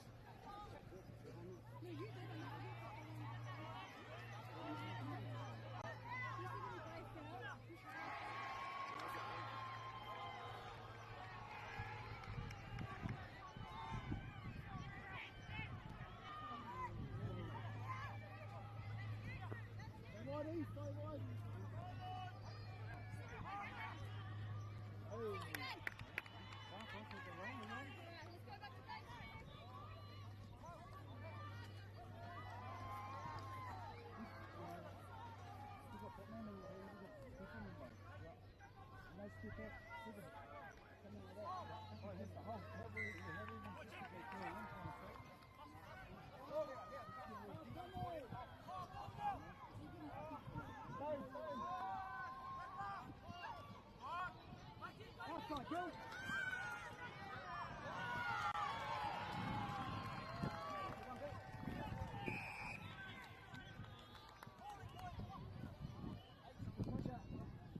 whānau, if your name is Mahida, I've got your Cuban card, and it's got pay wave on it, so I might go over to KBS team to give you a shirt.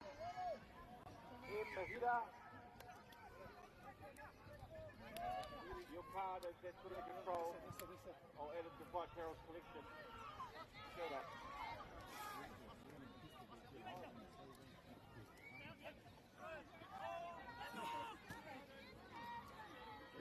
Yo. Here we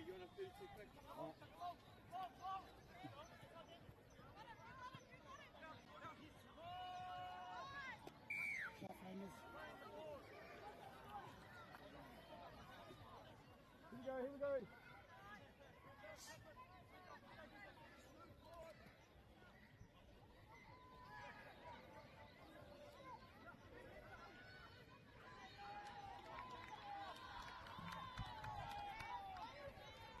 Forward.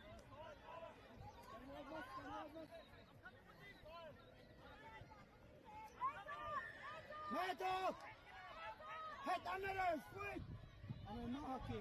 Oh, get it up! This way! Let's go. Nice, Landers.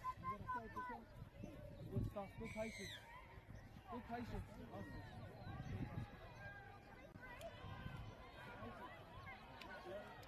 He's still got to rise. Yeah, he's just holding you. Shot brothers. Perfect, brothers. The back still got to rise. I'll give it down.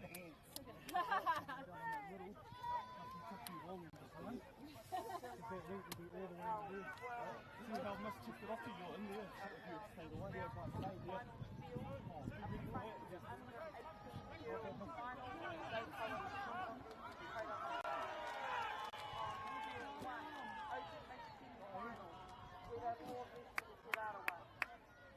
Nice, way to save me! Whānau! Whānau!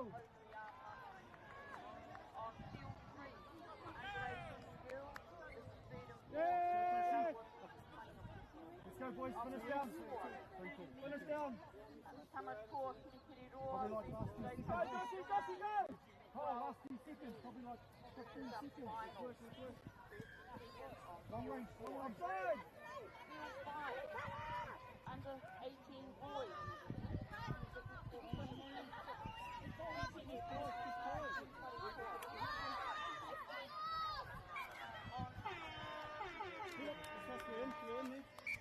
We're in there.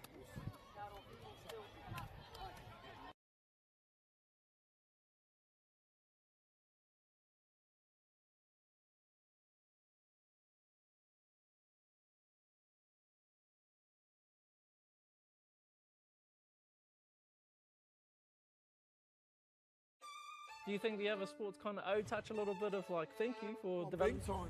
There's a lot of people that have transferred from touch. I've always credited touch for those skills. It needs a bit more love. The People's Game ki Māori Plus me whakaata Māori.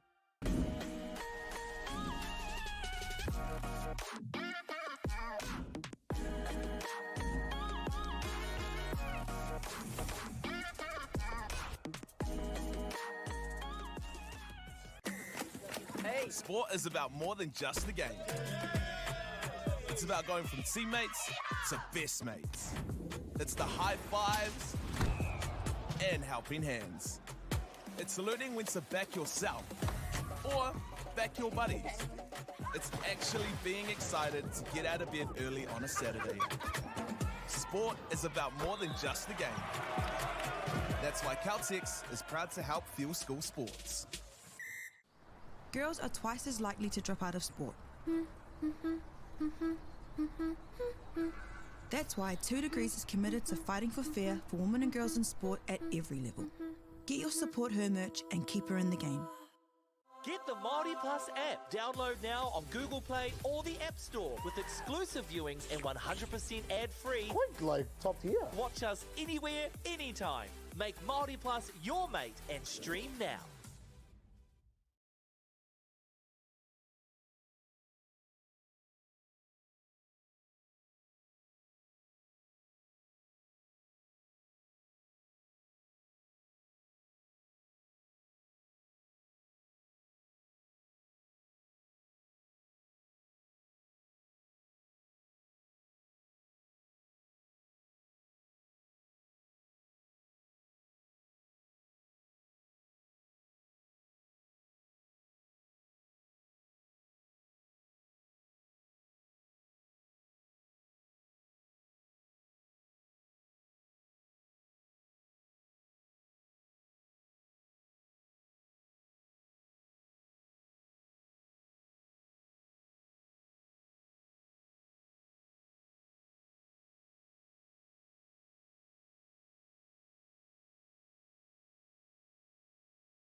All good, all good, all good. Get up, get up, get up, get up. Get up. Yeah, that's all it was. So you go into arena? No, we were supposed to go on. Yeah, I'll go back. So you give me a hard touch in. You're on the line, you've missed it, so just put your weight into it, bro.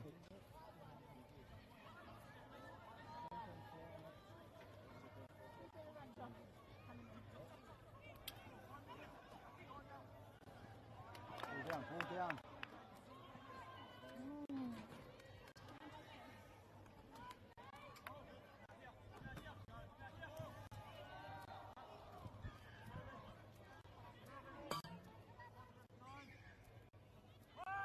You got him. Give it to him. Give it to him.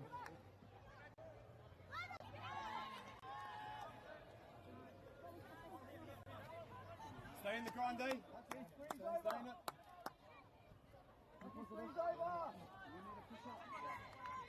Here we go, here we go. Come on. Come back, boys. Come over.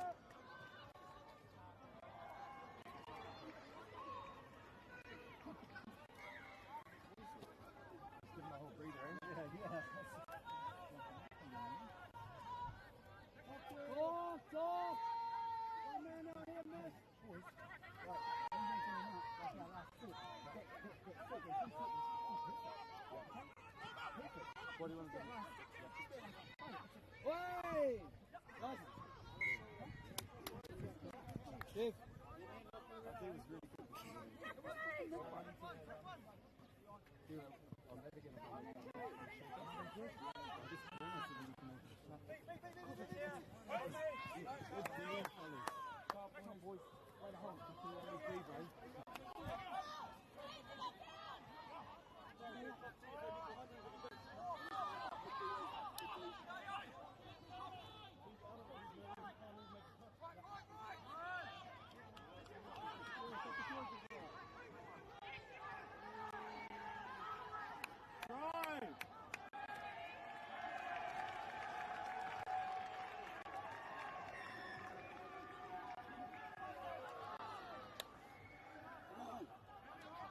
Let's stay up. Let's get on with it. Get into the grind.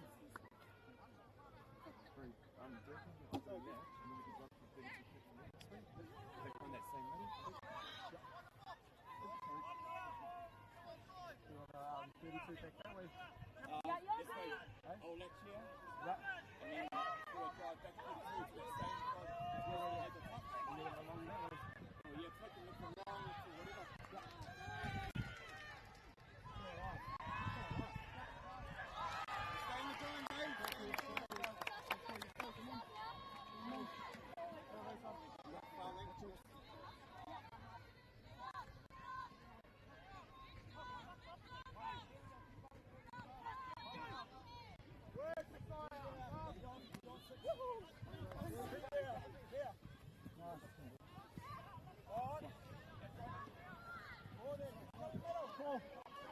Four.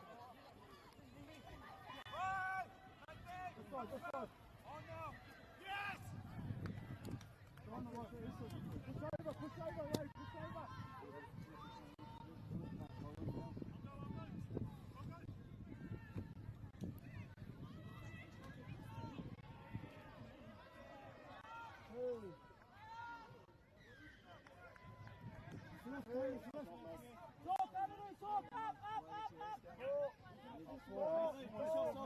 We got to push through here. 5 in. Get up with him. Get up, help him. Push up.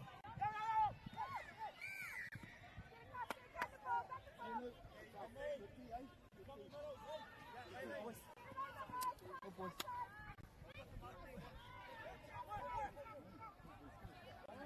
Come back in. Come here again. Come here.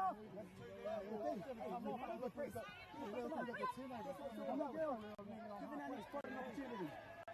We'll get there. You want to fucking fight? Oh yeah, but then we had everybody there. Who knows what good people is? Well, we get them in there halfway.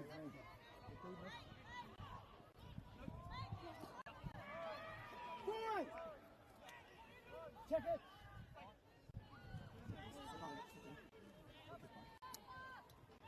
We just missed down.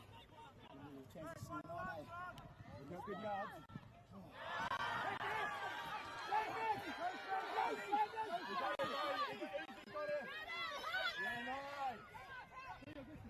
Great defenders.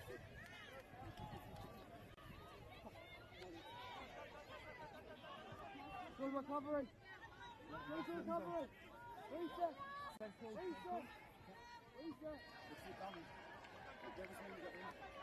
Oh, I didn't know we turn the other side. Come on! Alright. Unless you run to that middle, and I'll take something in this side. I reckon the boy next to the for me next. Alright,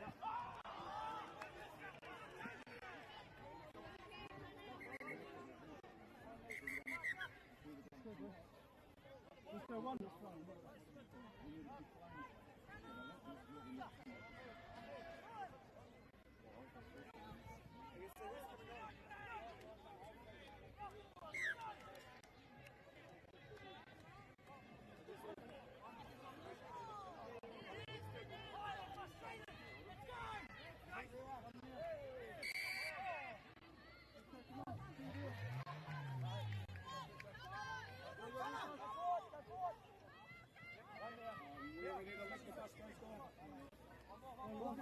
Ball control.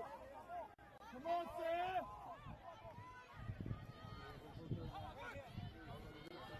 Just a reminder, the completion of this round, only of the 35 women.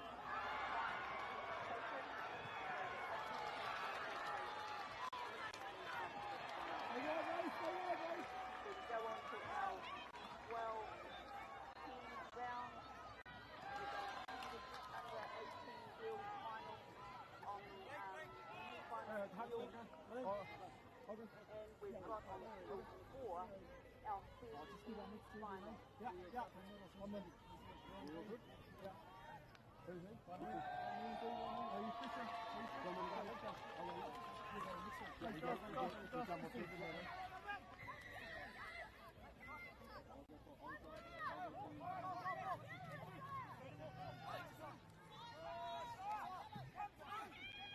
Stay man, stay man!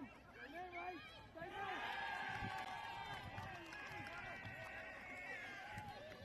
Need one now. Honestly, raise our mask, guys.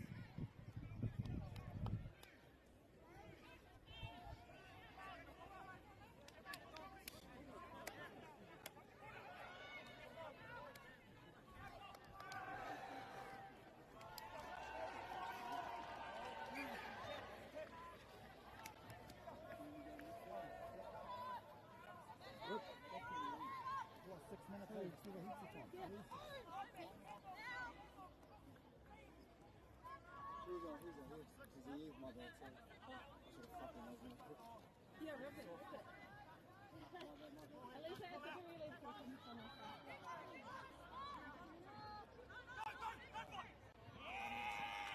Oh, God, hit up! Hey! Chris! I need a turnover!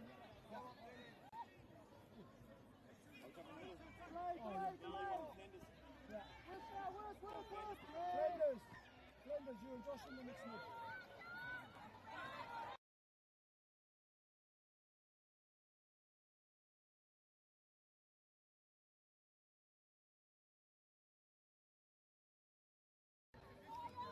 Here you go, mix up and Josh. Yeah.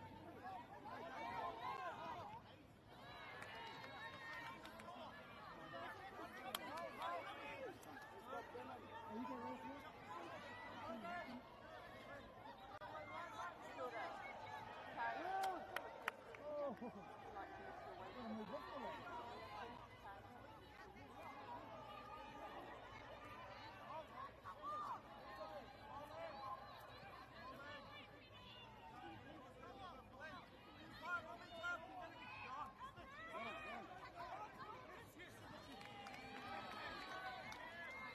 CT, push over Flinders! Push over Flinders! Oh! Yes! Here comes Josh, Go then, buddy, we need to try.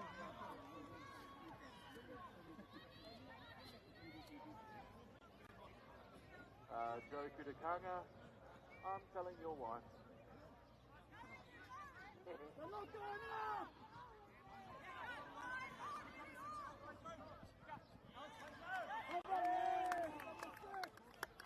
Let's go, be up, we need a D, we need to stop.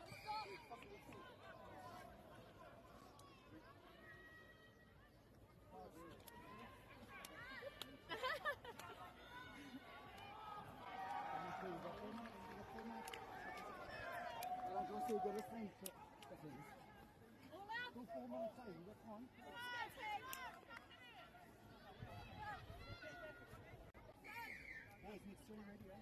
Yep. Hey, hands out!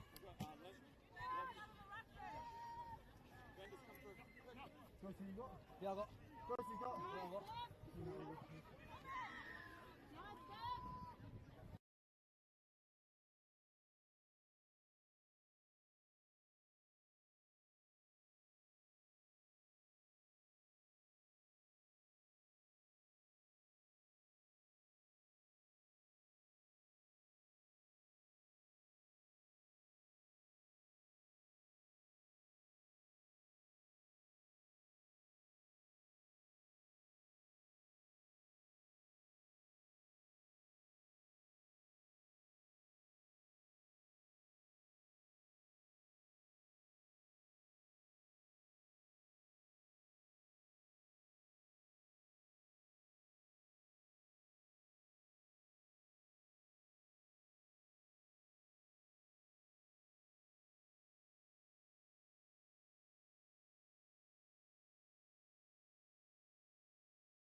Deck out your space with our lowest prices. Cabot's 10-litre Aquadeck decking oil, $193.90. Monarch decking applicator kit, just $48.20. When you find a competitor's lower price on the same stocked item, we'll beat it by 15%.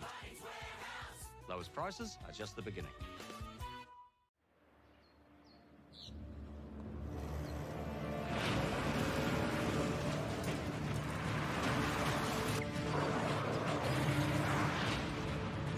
This isn't an ad about four-wheel drives. It's about knowing the place, as well as the locals. You found the place. That's a good start. Built by my great-grandfather 20 years ago. It's time for action. We are working to reduce the impacts of climate change because nature is not a resource, it's a collaborator. Nativa, leading with nature. We love seeing sport in young people's lives. We know it plays a huge impact in what they can do and the opportunities that they have. And funding is a real challenge. We know that a lot of schools face that ongoing, and the reality is if you go to a lower decile school in New Zealand, you are less likely to be able to afford to participate in sport. Obviously, having come through it myself with kids and being one of those kids myself who played sport, I know how much it defined who I was. When I was 12 years old, I made a rep team in soccer. And the guy, the manager, stood up and said, right, the fundraise, the tracksuits are only $20. And my mum looked at me and she started crying and she said, I can't afford it. And now being able to take that and go, I can't fix it all, but we can help and try and give to those people who are going through tough times. It's a real privilege, but you know, for us, we want to see others get involved in it. This is not a selfish thing for Apollo. This is about how can we get the bigger community, the bigger, whether it's construction or other businesses, to get involved in this. Look, there's so much need in the schools, and it goes beyond just sport. There's arts, there's culture, there's a lot of things that kids miss out on. And so to have businesses step up and want to be involved and to help is a game changer for schools. It really is. They're so grateful for it, they're so appreciative of it, and they do amazing things with it. So every dollar has a huge impact on helping these schools. It's why we get out of bed now. We now have staff who've joined us who say that's the reason why they joined Apollo. Because they know that when they come to it, they contribute to something that's just greater than our business. We worked out a little while ago that being part of the community was a part of who we were. And we sort of call it now, our sort of purpose is building communities. And that's just not the physical build. It's actually been able to help and contribute to the communities we operate in. And you know, when we now pitch to our clients for projects, it's the very first thing we talk about. It's not the last thing, it's the first thing, because clients want that, you know, whether they're a council, whether they're a corporate, it's part of where they want to go. And when we can show them what their building is doing away from just the physical structure, they're having an impact on the communities. It's very, very powerful.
E aku raurangatira mā nau mai hoki mai ki te whakataetai ki konei ki Rotorua mo te pāhutu pauro I roto I te Māori Touch Nationals, ko Amora I Malesala tēnei, he uri hoki ahau no Ngāti Maniapoto me Hāmua hoki, anei ngā tīma e whai ake nei I roto I te reanga Open Mixed, te raki pai whenua ki te kapa o te ati haunui a Pāpārangi, engari,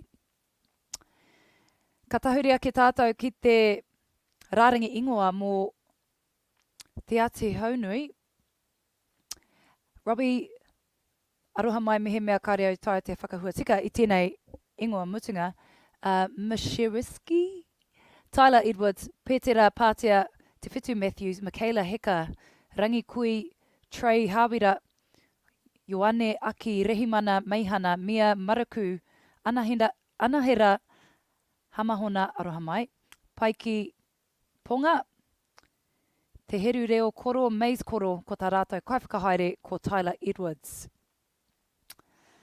Ara ka huri tātou ki te kapa o te raki pai whenua, Tyler Woodhouse, Maya Iverson, Kalei Morgan Tawhea, Mary Ye Joy, Ariana Hebden, Lewis Nicol, Trey Brown, Quinn Masila, Ezra Morgan Tawhea, Tyler Ye Joy, Dylan Brown, Quinton Kapi Ryan, Harry Carter, Ezra Johnson Smiley, ara ko tā rātou kaiwhakahaere ko Bradley Norman,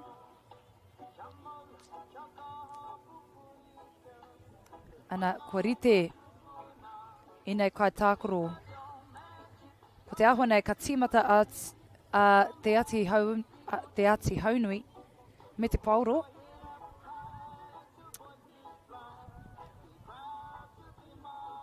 Ko puta mai a tamanui te rā I te rā nei.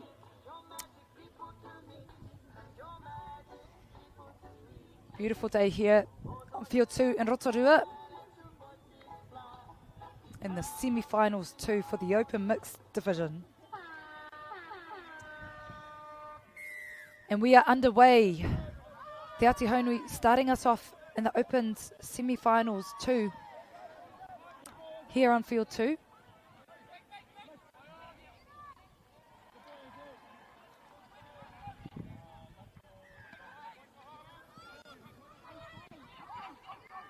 Maka tawhiti tērā mai te kapa o te atu haunui, engari ka taka ki te papa, te pauro no reira, ma te raki whai whenua e kōkiri whakamua.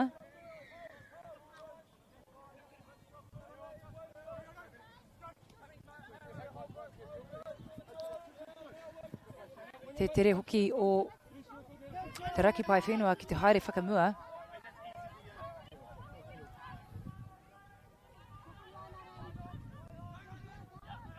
Maka tawhiti tērā engari. Ka kuhu a te raki pai whenua I tā rātou pai piro, te piro tuatahi mo tēnei kēmu I roto I te reanga Open Mixed Semi-Finals tuarua. Ka rawe te pai hau o te raki pai whenua. Nāna I whātoro atu ki te pai u, no reira ka haere whakamua a te ati haunui me te pauri nai nei.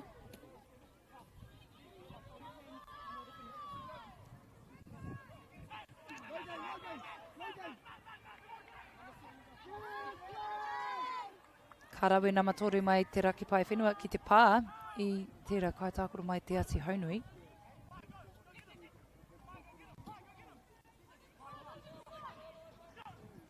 Maka tawhiti tērā. Engari, ka hurihia te pauro ki te kapa o te raki pai whenua.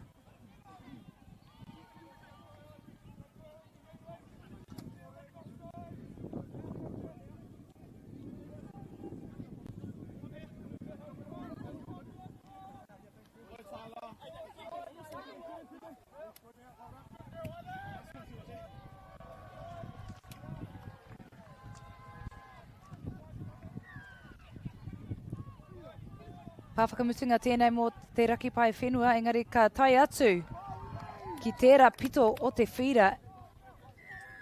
Engari ko te āhua nei. Ka hurihe te pauru ki te kapa o te ati haunui.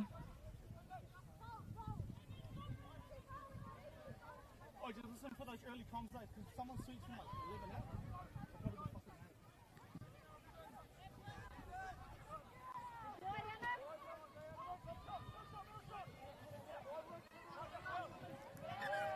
Engari, ka ngaro. Kua ngaro te pauro a te ati haunui, no reira ka whakahoki e te pauro kia te raki pai whenua.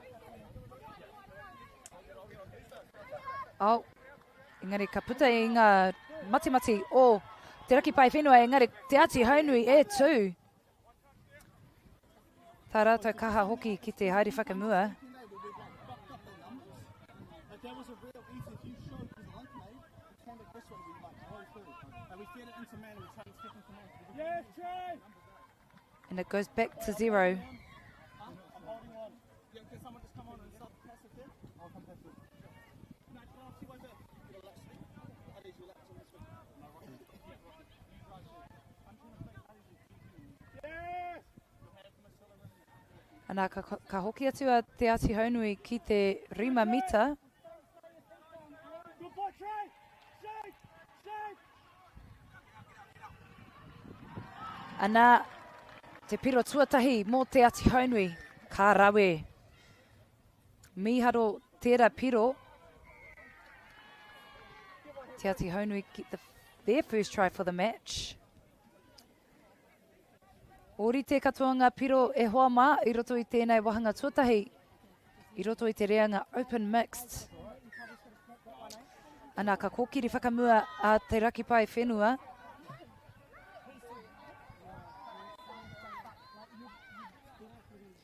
Tā rātou tere ki te tai atu ki tā rātou 5 mita. Engari, ka kimi te hononga i te pai u. Nāna, i whiwhi piro anō mo tōna kapa, te raki pai whenua, the link from te raki pai whenua, female, gets a try for her side, did well to read the game.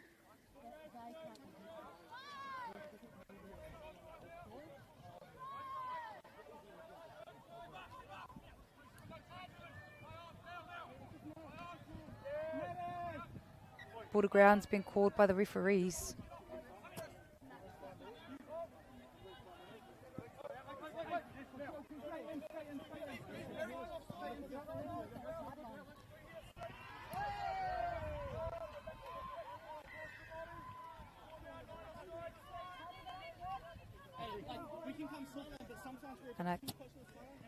Anei, te raki pai whenua me te pauro. Ngare, kāre rātau e ahe ana te tai atu ki tā rātau pai piro, no reira ka tukuna te pauro kia te ati haunui.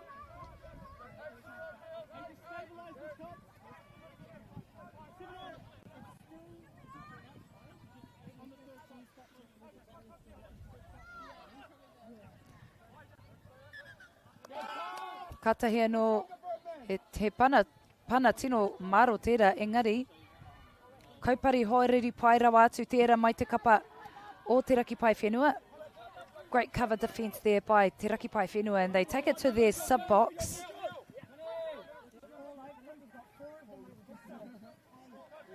Rawe hoki te kite ia te raki pai whenua e kōkiri a whakamua ana.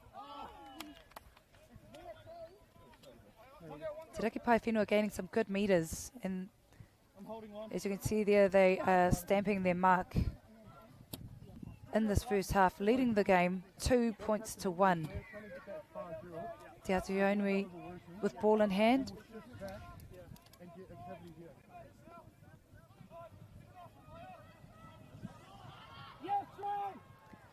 Anei te tūtei e kimi haere ana I ona kaitautoko, engari ka hapa te kapa o te ati haunui.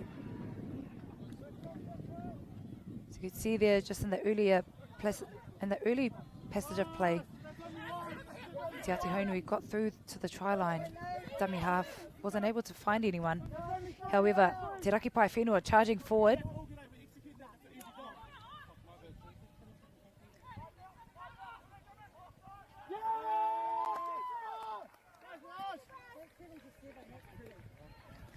Anā ka tāpiri piro anō a Te Raki Pai Whenua ki tā rātou kapa, e toringa piro ki a rātou.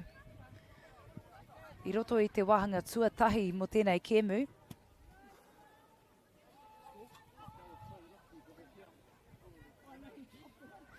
A great try there by Te Raki Pai Whenua.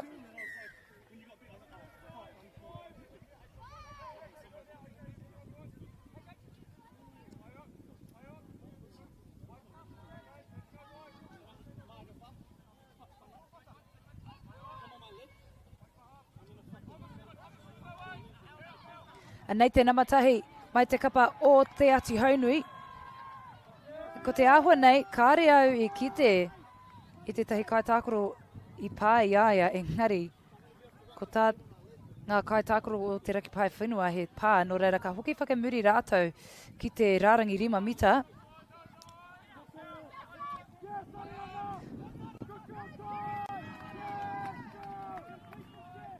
Kaupare horeri pai tērā mai te kapa o Te Raki Pai Whenua, no reira ka haere tōtika rātou ki tā rātou pawaka. Nama te kaumā whā mai te kapa o Te Raki Pai Whenua. Ana ka whiwhi piro. Nama te kaumā toru. Mo tōna iwi, tōna hapū, tōna whānau whānui. Te Raki Pai Whenua kei runga i tēnei wahanga tuatahi. E whānga piro ki a rātou i nainei. And there was a great individual try there by number 13. Gassed it on the outside and scored in the right-hand corner of the field. And they get back onto defence, Te Raki Pai Whenua.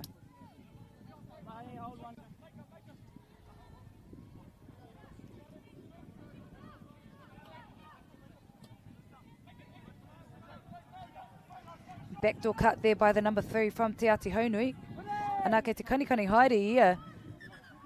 Engari ko te āhua nei, kāre tōtika te pauro, no reira ka tukuna te pauro ki a Te Raki Pai Whenua i nainei.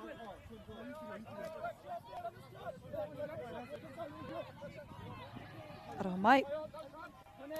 Oh. Anei te nama whetu o Te Raki Pai Whenua e oma ana ki tērā kokona o te whira, engari. Ka mautonu i a rātou te pauro, ka haere rātou ki te taha Māori. Engari ka panaia. Ki oku nei whakaro i panaia a Te Ati Haunui te pauro. Engari ka hurihia ki te kapa o Te Ati Haunui. Ko tahi ana ki te piro ki a rātou i nainei.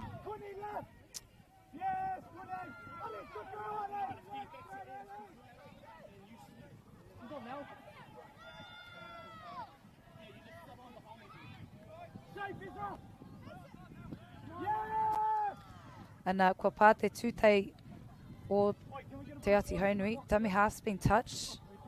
Nō reira ka tukuna te pauro ki a Te Raki Pai Whenua i nainei.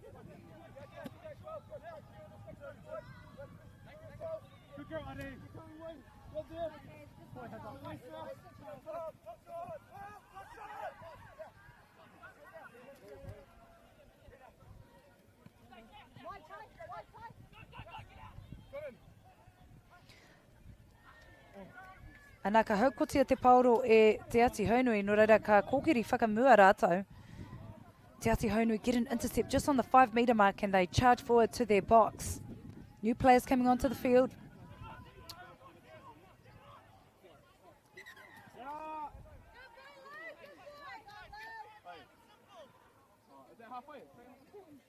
Kāre au e te mohio he te hapa i roto i tērā, engari.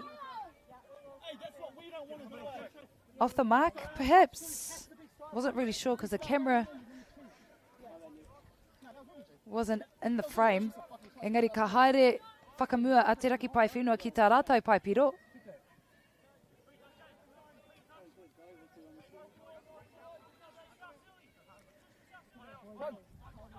Nama te kaumatahi ka tono atu ia ki tana hoa i runga i te taha Māui, engari nā te ati haunu i te pauro, engari ko te āhua nei he maka whakamua, forward pass has been called by the refs.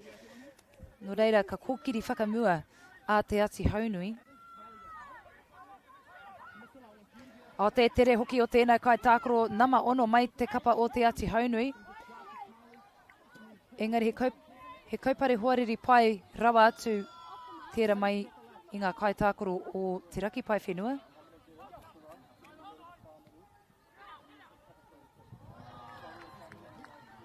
Anā te karanga o te kaiwa wāo, ka mautonu ia te ati haunu I te pauro.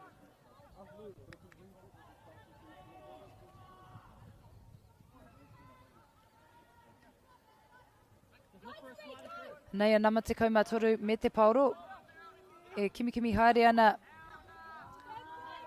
I etahi ango, engari kaupare horeri pai tērā mai te kapa o te raki pai whenua ki te ārai I te pai piro o te ati haunui.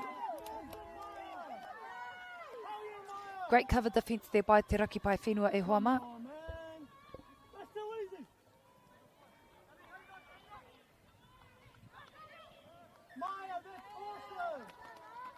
Ko te āhua nei e tautuhe ana ngā kaitākaro o te raki pai whenua ki te kawa wao.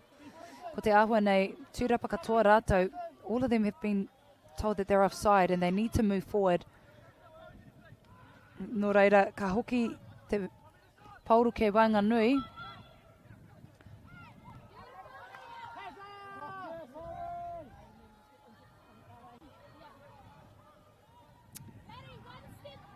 Rima mita puta atu I te pai piro.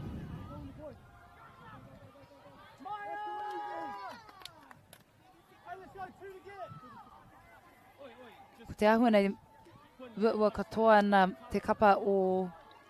He tino ua mo te kapa o te ati haunui ki te tai atu ki te rātou pai piro nā te kaha hoki o te raki pai whenua ki te ārai. Engari ka tāpiri piro anō a te ati haunui. Tā rātou kaha hoki ki te ngana.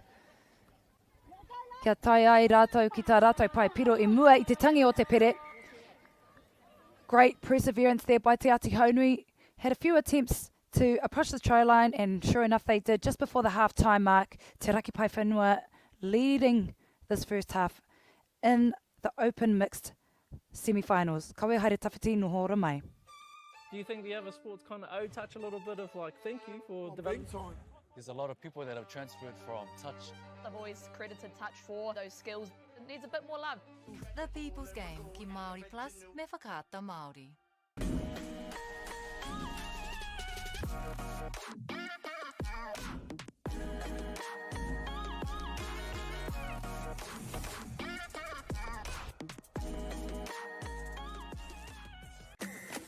Hey, sport is about more than just the game. It's about going from teammates to best mates.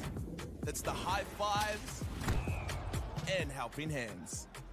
It's learning when to back yourself or back your buddies. It's actually being excited to get out of bed early on a Saturday. Sport is about more than just the game. That's why Caltex is proud to help fuel school sports. Girls are twice as likely to drop out of sport. That's why 2 Degrees is committed to fighting for fair for women and girls in sport at every level. Get your Support Her merch and keep her in the game. Get the Māori Plus app. Download now on Google Play or the App Store with exclusive viewings and 100% ad-free. Quite like top tier. Watch us anywhere, anytime. Make Māori Plus your mate and stream now. Nau mai hoki mai tātou ki te wahanga tuarua. Mō tēnei kēmu kei Wainganui I ngā kapa e rua nei, te raki pai whenua ki te kapa o te ati haunui. Anā ko te raki pai whenua ngā toa mo te wahanga tuatahi.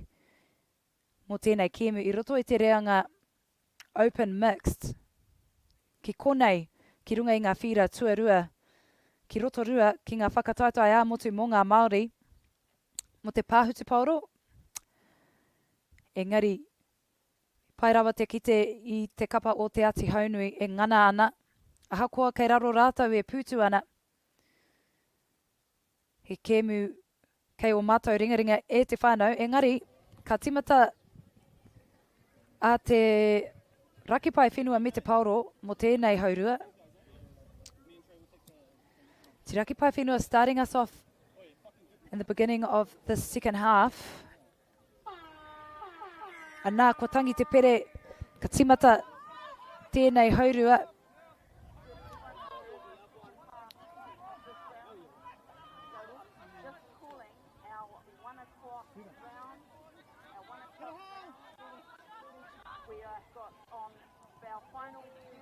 Back to one's been called by the referee.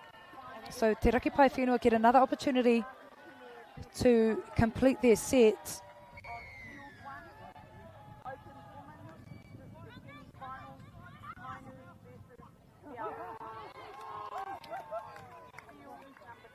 Anā ka whiwhi piro anō a Te Rakipai Whenua mo tā rātou kapa, e rima ngā piro kei a rātou I nainei. And a great try there by Te Rakipai Whenua. Unfortunately, wasn't able to capture that. They were too quick. The camera couldn't even keep up with it. And they're leading the second half by 3. Te Ati Haunui still at 2 points. Engari, kei a rātou te pauri e nainei.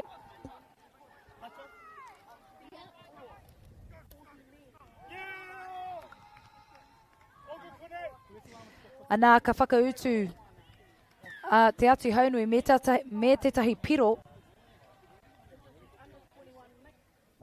Te rawi hoki o tērā wahanga tākoro Te Ati Haunui.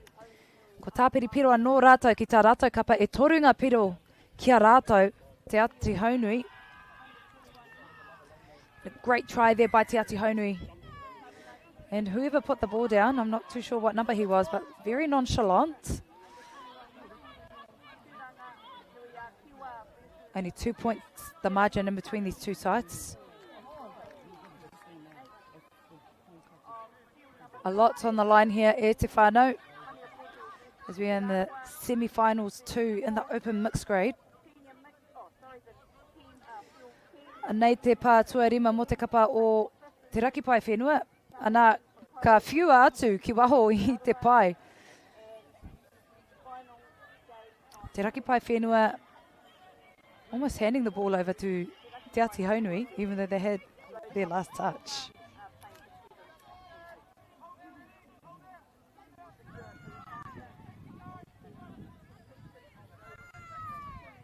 Anei, etahi kaitākoro hau e eke ana ki runga I te papa.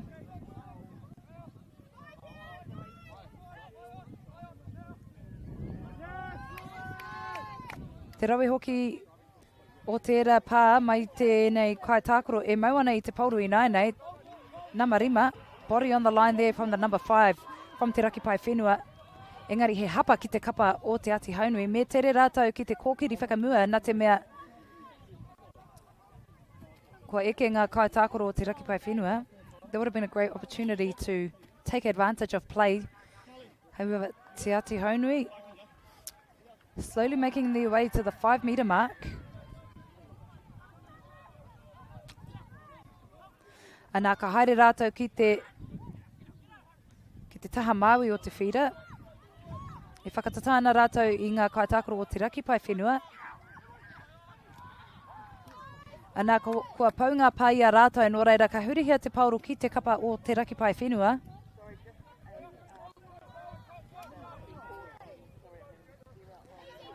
Ka whiu atu ki te paihau o te kapa.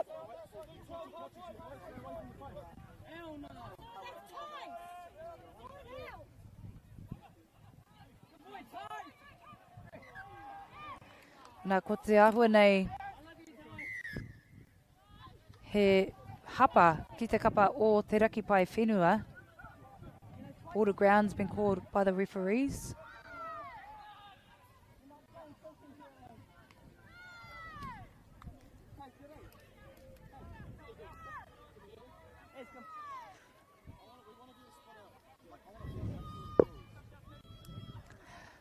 Pāna matua whā tēnei mo te kapa o Te Ati Haunui.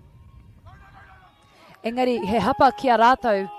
No reira, ka hurihia te pauro ki te kapa o te raki pai whenua.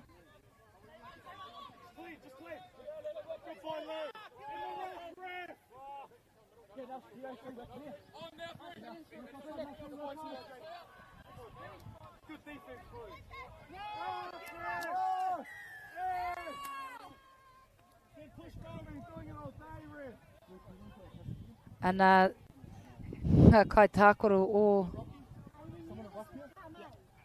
te raki pai whenua e whakai ana ki ngā kōrero o te kawa wao. No reira, ka whiwhi pēnara a te raki pai whenua ki te haere whakamua.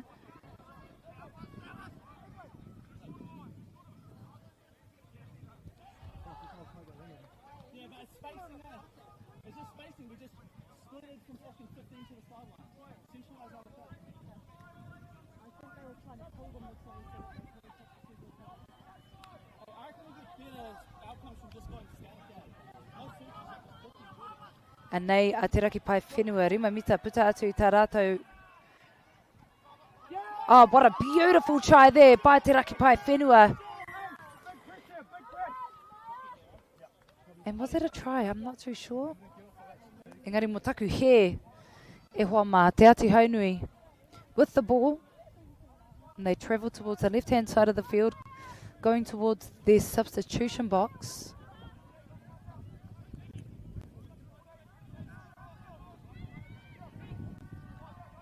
Te kaha hoki o te ati haunui ki te kōkiri whakamua. Engari, ka taka te pauro ki te papa, no reira ka tukuna te pauro kia te raki pai whenua i nei. E iwa ngā miniti e toi ana ki roto i tēnei kēmu e hoa mā. Ko ngā wikitoria, ngā toa mo tēnei kēmu ka eke rātou ki ngā whiringa toa. I te ahiahi nei, no reira,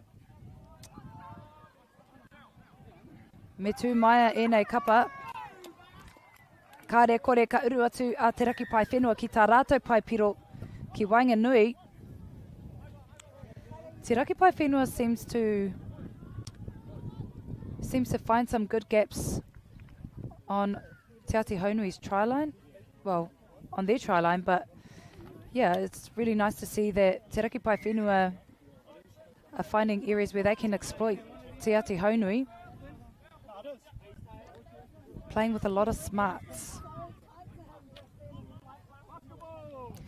Ana, kua hurihia te pauru ki te kapa o Te Raki Pai Whenua, he hapa ki te kapa o Te Ati Haunui. Aha kua tino tata rātou ki tā rātou pai u.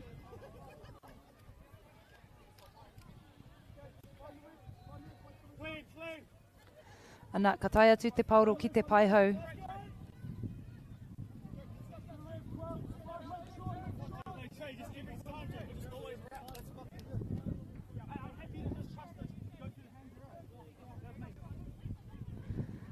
Te rawi hoki o ngā mita o te kapa o Te Raki Pai Whenua.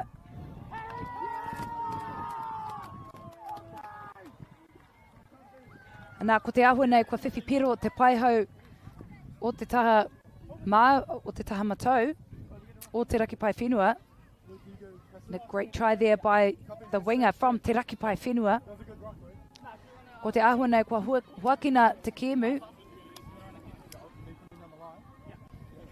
Ana, e rere ana ngā tai ki te taha o Te Raki Pai Whenua. The tides are turning towards Te Raki Pai Whenua leading this second half 7-3.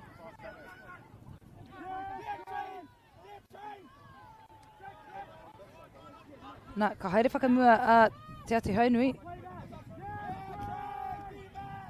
Ko te āhua nei, ka taia a Te Ati Haunui ki te tai atu ki tā rātou, ki te rārangi rima mita puta atu i tā rātou pai u, engari kāre rātou e āhei ana ki te whiwhi piro.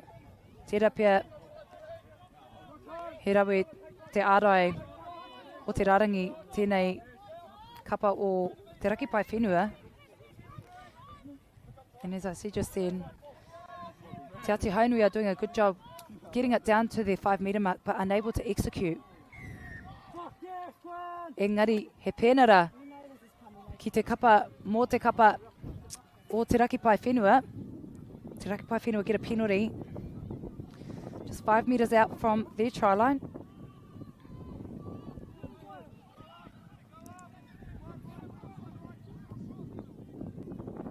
Anei te nama kai tākaro nama te kaumatahi e kanikani ana ki runga hi te 5 mita.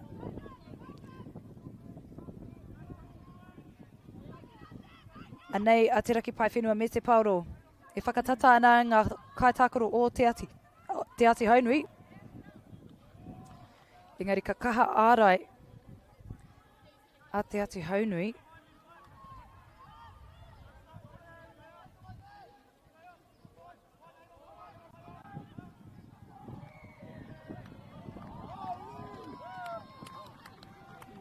I wasn't really sure what happened just then, but all I saw was a big behind the back pass, and sure enough, Te Raki Pai Whenua adds another point to their side.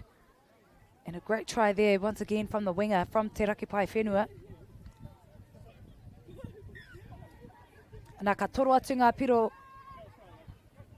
o Te Raki Pai Whenua, e waru ngā piro ki a rātou I nainei, e toru ngā piro ki te kapa o te ati haunui. Makatawhiti tērā.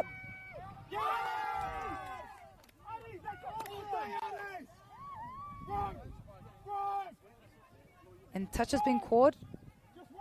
Te ati haunui with ball in hand. Showing some great footwork there on the 5 metre line.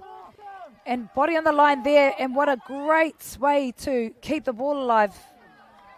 Te ati haunui. Engari, ka hurihia te pauru ki te kapa o te raki pai whenua I nainei.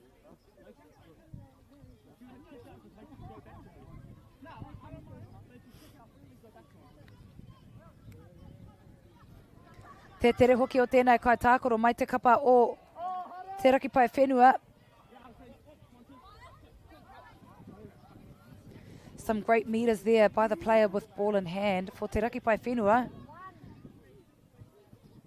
Number 14. Nā ka haria te pauro ki Wainganui.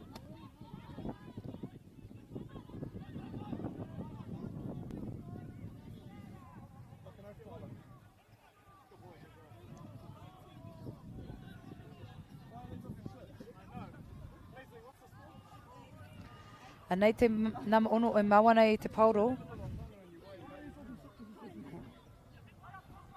And the ball gets intercepted there by Te Ati Haunui. What a great piece of work there by the number 6. Read that play very well. Anā ka kōkiri whakamua a Te Ati Haunui. Some great meters there by Te Ati Haunui.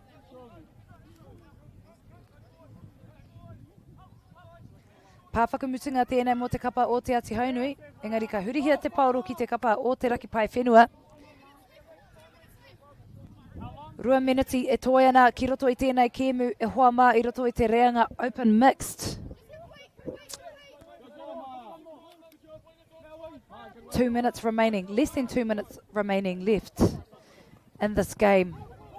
Anei te nama te kaumā rima mai te kapa o Te Raki Pai Whenua. Nāna I whiwhi piro anō mo tana kapa. Nā ka toro atu ngā piro I roto I tēnei kēmu e hoa mā. And a great try there by the number 15 from Te Raki Pai Whenua. Did well to run on the outside. No one around him and he just went. And what a great individual try there by the number 15 from Te Raki Pai Whenua.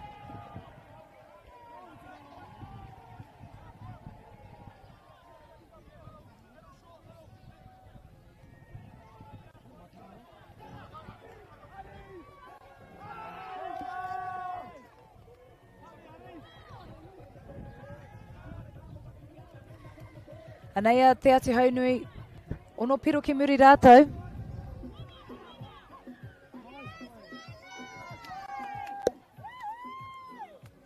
Anā ka hurihia te pauro ki te kapa o Te Raki Pai Whenua. And the ball travels from west to east.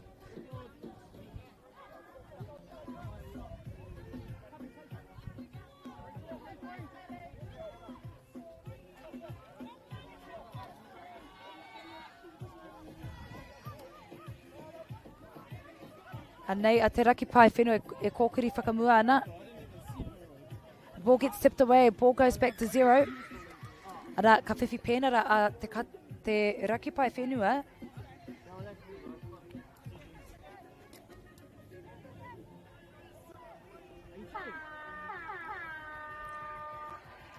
Anā, kua tangi te pere. E haere tonu ana a te raki pai whenua me te paoro. Deck out your space with our lowest prices. Cabot's 10 litre aquadeck decking oil, $193.90. Anā, kua pau te wai a tātou mo tēnei kēmu i roto i te reanga open mix. Ko te raki pai whenua ngātoa mo tēnei kēmu. Te ati haunui, kaua pōhehe. Hoki mai a tērā tau e hoa mā. What a great game between Te Raki Pai Whenua and Te Ati Haunui in the Open Mix Semi-Finals 2 here in Rotorua. Te Raki Pai Whenua taking the lead, taking the dub, 9 points to 3 against Te Ati Haunui. What a great game i te whānau. Don't go too far as we've got other games coming up next. Nohora mai.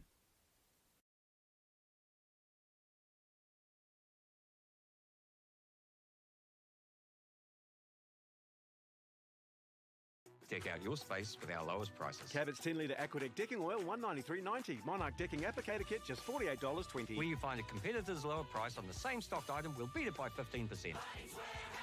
Lowest prices are just the beginning.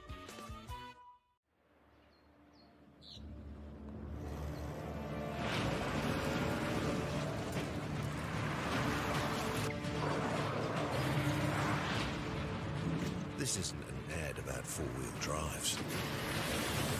It's about knowing the place, as well as the locals. You found the place. That's a good start. Built by my great-grandfather 20 years ago. It's time for action. We are working to reduce the impacts of climate change, because nature is not a resource, it's a collaborator. Nativa, leading with nature. We love seeing sport in young people's lives. We know it plays a huge impact in what they can do and the opportunities that they have. And funding is a real challenge. We know that a lot of schools face that ongoing, and the reality is if you go to a lower decile school in New Zealand, you are less likely to be able to afford to participate in sport. Obviously, having come through it myself with kids and being one of those kids myself who played sport, I know how much it defined who I was. When I was 12 years old, I made a rep team in soccer. And the guy, the manager stood up and said, right, the fundraise, the tracksuits are only $20.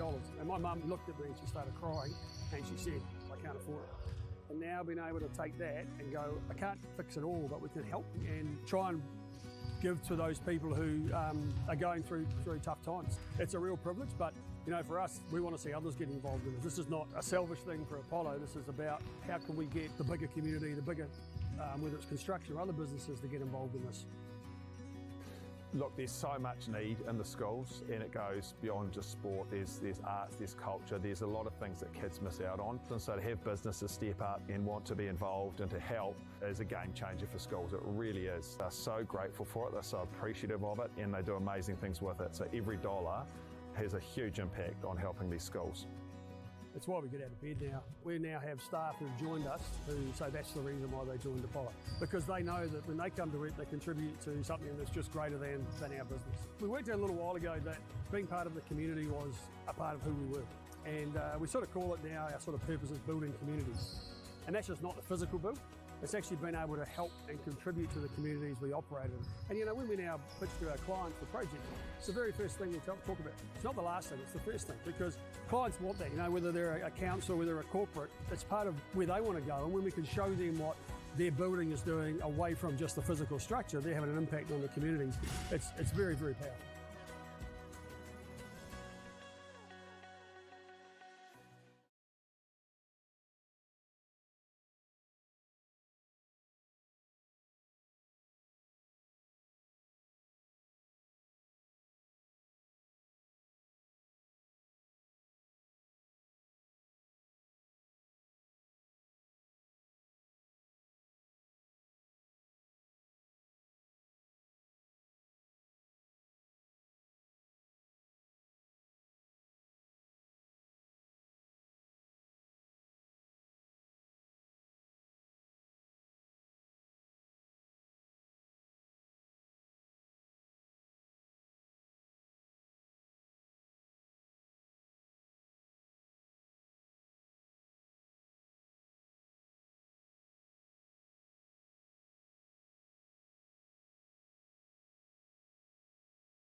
E te iwi nau mai hoki mai ki tēnei pāpāhotanga Awhakaata Māori, ka mihi ki ngā maunga, ngā wai, me ngā ahika o tēnei rohe.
Anā, kua hoki mai tātou ki tēnei kēmu, kei wainganui i ngā kapa e rua nei, Ngāti Parau ki te kapa o mā tātua i roto i te reanga whātekau mō ngā tāne. Whātekau, ko te ahu nei, whātekau mō ngā wahine e hoa mā. Aroha mai, the schedule that I received, it actually said 40 men's. Engari mō taku he, ko te āhua nei, ko ngā kohine. Anei mātou kei ngā whira tuarua.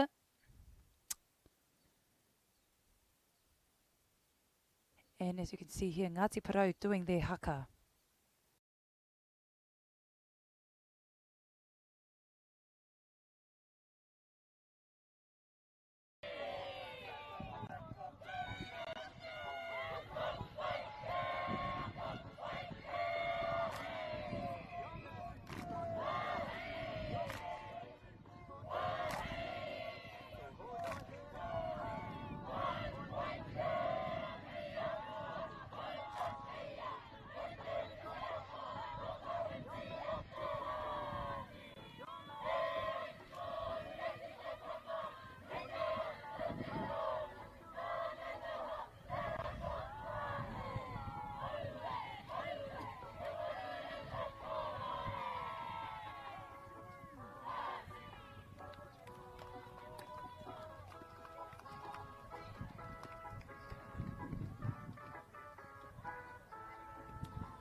Te rawi hoki o tērā haka mai te kapa o Ngāti Parau.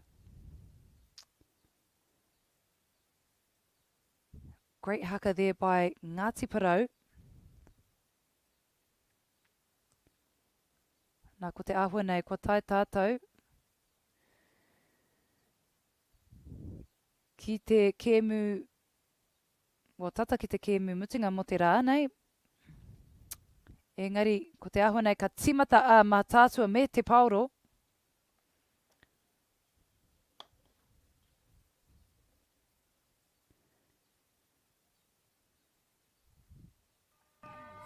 Anā te tangi o te pere. Anā ka kōkiri whakamua a mā tātua. Tā rātou tere hoki ki te tai atu ki tā rātou rārangi 5 mita. Anā, ko riro i a rātou a mā tātua te piro tuatahi mo tēnei kēmu e hoa mā.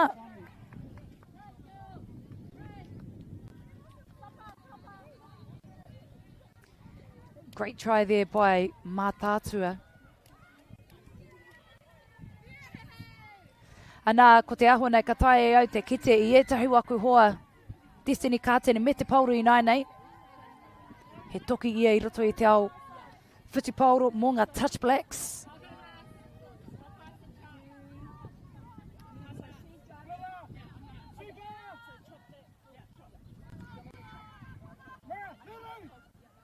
Anā a Destiny Kātene te piro tuatahi mo te kapa o Ngāti Parau. And a great try there by Destiny Kātene, Touch Black. And I wouldn't expect anything less from you, e hoa. Setting the standard for your iwi.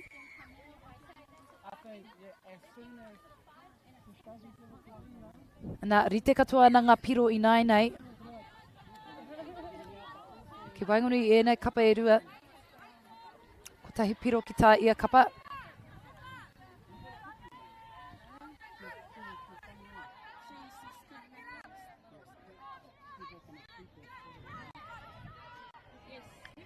Engari he hapa ki te kapa o ko te ahona he hapa ki te kapa o Mātātua. Engari e mea ana te kaiwa wao.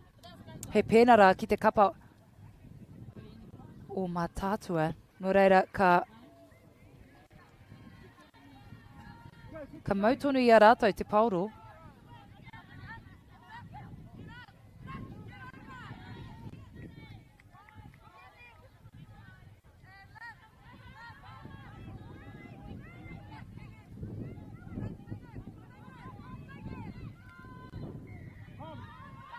Anei Mātātua me te pauru I nai nei. Ana ka kaha ārai a Ngāti Parau I te paiu.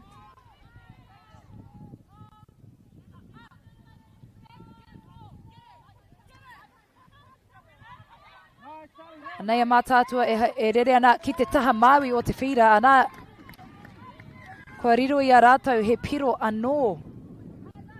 Mo taku he ko te ahua nei he maka whakamua pēr te whakatau o te kaiwa wao. Nō reira ka haere a Ngāti Parau ki tā rātou pauaka.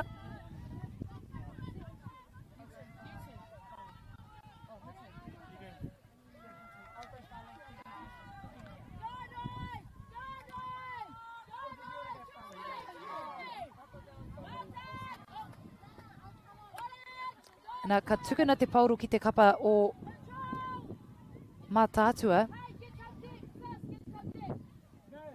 E mohi o pai ana hau ki etahi o kai tākoro I roto I tēnā kapa o Ngāti Parau, Amy Tōpia, Destiny Kātene, Ngāwai Hāwera, Soraya Goss.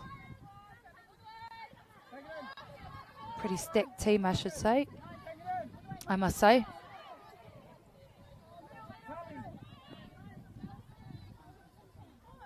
Ko te ahuana he maka whakamua tērā, nō reira ka tukuna te pauro ki te kapa o Ngāti Parau.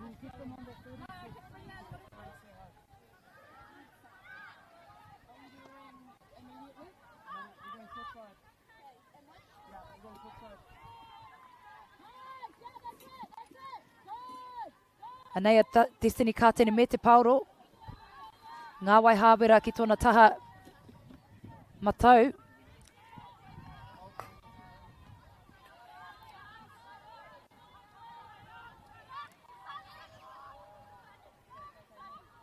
Long ball there by Destiny Kātene, and sure enough, unfortunately didn't come away with the try on that one, e Huama.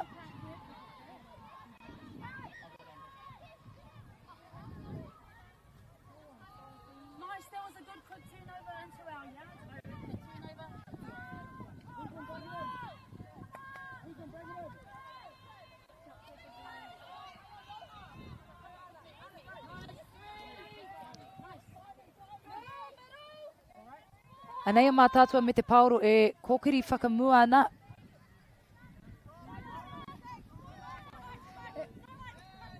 Engari ka pā te tūtei o Mātātua.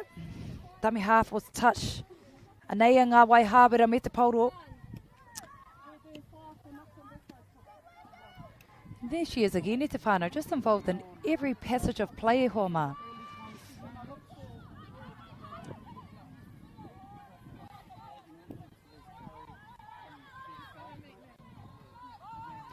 Pāwhakamutunga tēnei mo te kapa o Ngāti Parau, engari he hapa ki te kapa o Ngāti Parau no reira ka tukuna te pauru kia mātātua I nainei. Ka haere tōtika rātou ki tā rātou pawaka.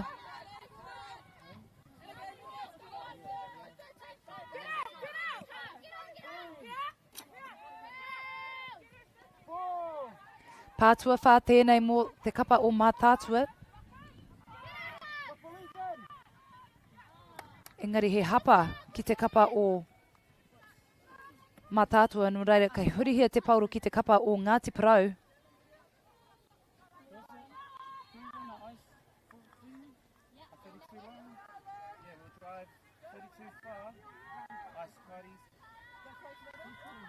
Nei Ngāti Parau me te pauru.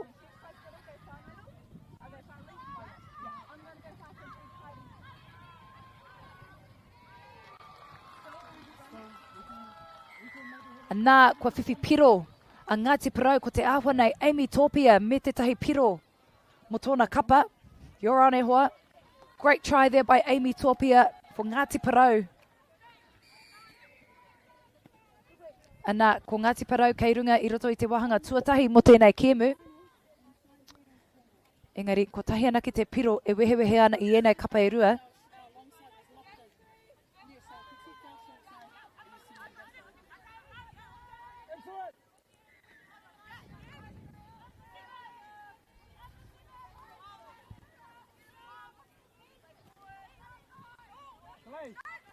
Nei mātātua me te pauro. Engari ka kaha ārai a Ngāti Parau I te pai piro o mātātua.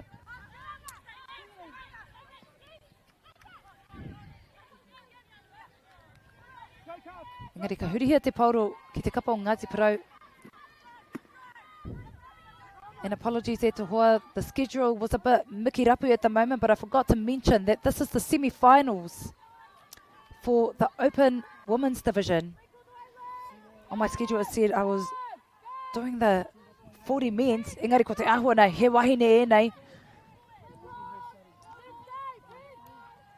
Ana kōkiri whakamua a Ngāti Parau. Te tere hoki o tēnei number 4 mai te kapa o Ngāti Parau. And they do well to keep the ball alive, and I can tell that a lot of these girls play netball because they seem to pass the ball around very quickly. Engari ka hurihia te pauru ki te kapa o mātātua.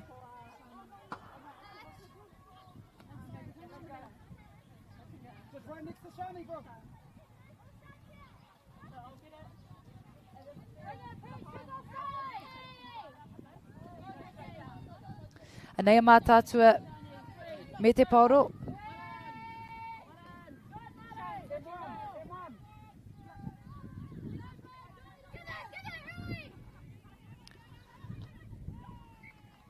Ana kāre a mātātua e āhei ana te tai atu ki tā rātou paipiro. No reira ka whiwhi ka riru I a Ngāti Parau te pauru. Some great yards there by Ngāti Parau. Ngari ko te āhua nei, ko tūrapa katoa ngā kaitākoro mai te kapa o mātātua. No reira ka whiwhi pēnara te kapa o Ngāti Parau. Mātātua has been called for offside, so penalty goes against Mātātua. Ngāti Parau with ball in hand at the moment.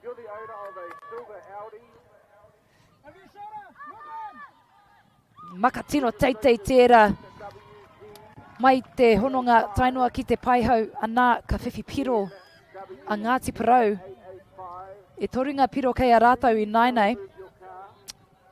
Ngāti Parau stamping their mark in the first half of the games, and why wouldn't you? Because we are here in the Open Women's semi-finals here on field 2.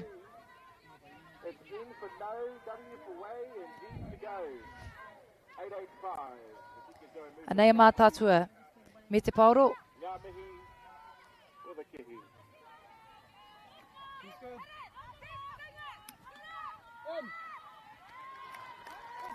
Ana te karanga o te kawa wao mo te pā no reira ka hoki whakamuri a mātātua ki tā rātou rima mita. Ana ka hurihia te pauro. Te rawe hoki o Destiny Kātene ki te ārai I te pai piro o mātātua. Anei ngā wai hāwera me te pauro.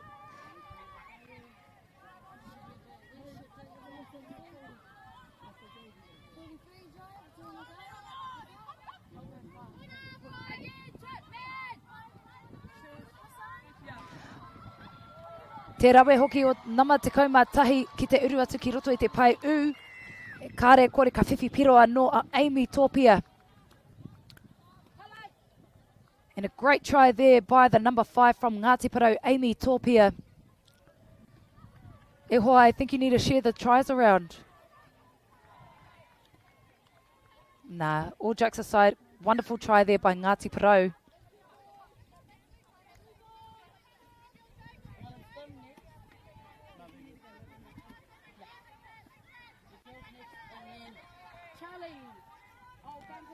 Anā, ko Ngāti Porou kei runga i roto i tēnei wahanga tuatahi e whanga piro ki a rātou.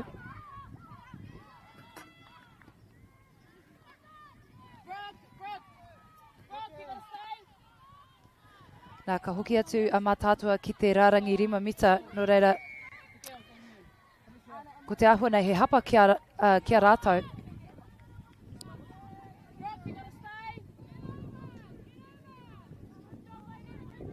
Te rawe hoki o ngā hurere i konei ki Rotorua. Anei e tehi kaitākoro hau e eke ana ki runga i te papa poitarawhi, aroha mai, e hara ko te poitarawhiti tēnei, ko te huti pauru kē.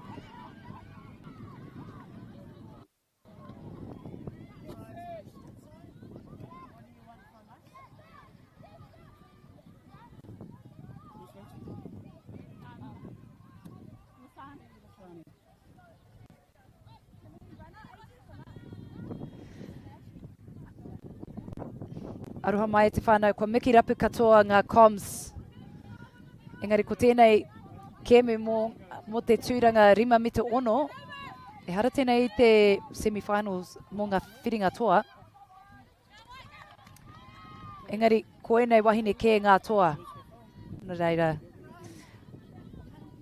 Ka hapa te kapa o mātātua. Ka tukuna kia Ngāti Porou i nānei.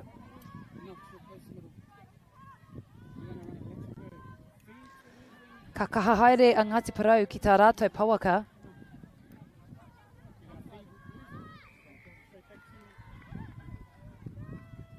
Pānama toru tēnei mō Ngāti Porou. E 2 miniti e toena ki roto i tēnei wahanga tuatahi e hoama. Ngari ko te āhua nei kāre rātou a Ngāti Porou i runga i te maka e tika ana no reira ka kōkiri whakamua a mātātua. Nei i te hikai tākoro hau e eke ana ki runga i te papa.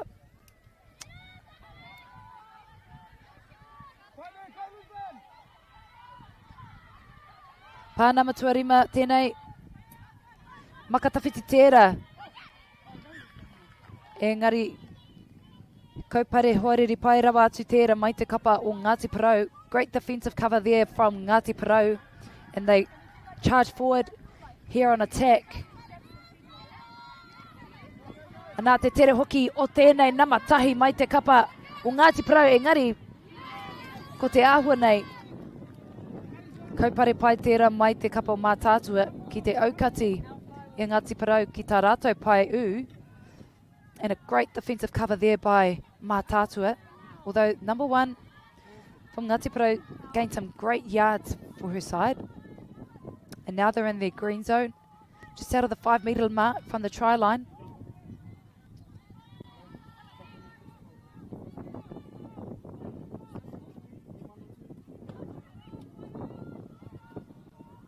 Māma noa te kuhunga atu o Ngāti Porou ki tā rātou pai u. Nama, te kaumau whā? Nama te kaumau whā. Rawe o mahi e hoa. Anā, kua tangi te pere, kua pau te wai a tātou mo te wahanga tuatahi, mo tēnei kēmu, mo te tūranga rima me te ono, i roto i te reanga mo te open mixed. Ngāti Porou taking the lead 5-1 against Mātātua.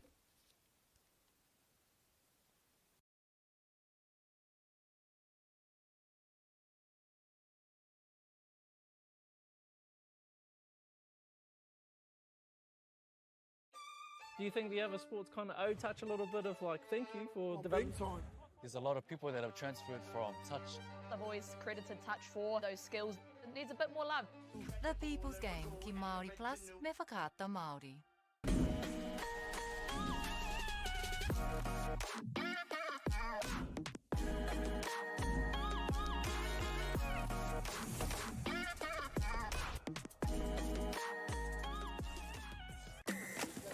Sport is about more than just the game. It's about going from teammates to best mates. It's the high fives and helping hands. It's learning when to back yourself or back your buddies. It's actually being excited to get out of bed early on a Saturday.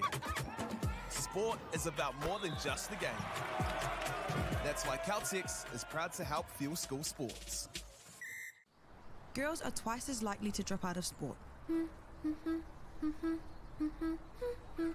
That's why 2 Degrees is committed to fighting for fair for women and girls in sport at every level. Get your support her merch and keep her in the game. Get the Māori Plus app. Download now on Google Play or the App Store with exclusive viewings and 100% ad-free. Quite like top tier. Watch us anywhere, anytime. Make Māori Plus your mate and stream now. E te iwi nau mai hoki mai ki tēnei kemu I wainganui ienei kapa e rua Ngāti Parau ki te kapa o Mātātua mō te tūranga rima me te ono I roto I te reanga Opens Women's. Ngāti Parau versus Mātātua for 5th and 6th place here at the Māori Touch Nationals. Ngāti Parau taking the lead 5-1. Ko Amorangi Malesala tēnei e mihi atu ana kia kouta katoa kua tūhono mai ki tēnei pāpāhotanga Awhakaata Māori. And I apologise, I didn't get to read the team lists as I thought that I was commentating the 40 men's division. And then I look and majority of these wahine had long hair, so aroha mai mō tēnā. But what a beautiful day here in Rotorua, finals day at the Māori Touch Nationals. But before we get underway, it's only right to acknowledge our sponsors, Caltex Baileys, KBS, Apollo Projects, Nativa, for their ongoing support, especially when it comes to Māori competitions. O te rā, he mihi nui hoki tēnā kia whakaata Māori mō tā rāta kaha tautoko I tēnei whakataitai o tātou. Anā, kua tangi te pere, kua timata te wahanga tuarua mō tēnei kēmu. Anā, kaya Ngāti Parau te paoro I nānei. Anei ngā toki Destiny Kātini rawa ko ngā wai hāwera. E tohu ana I o rātou kaitākoro, engari ko te āhua nei, kua tūhapa katoa ngā kaitākoro o Mātātua, no reira he pēnara mō te kapa o Ngāti Parau. And these two are quite lethal, Destiny Kātini e ngā wai hāwera. They've got a wealth of experience in the touch blacks environment. Ko te ahune ko Soraya Goss tira nama te kaumā tahi. Anei Soraya Goss me te pauro. Engari ka whātoro ia mo te pai u, engari ka hoki whakamuri. A Ngāti Parau ki te rārangi rima mita.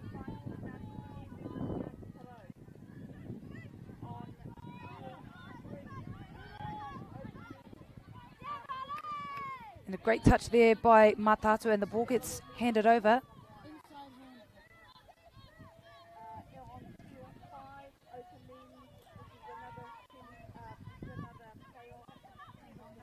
Engari he hapa ki te kapa o Mātātua. Anā, ka kokiri whakamua. A Ngāti Parau me te pauro. Anei a ngā wai Isles me te pauro a Soraya Goss. Rawa tahi tino tere. Enai kai tākoro.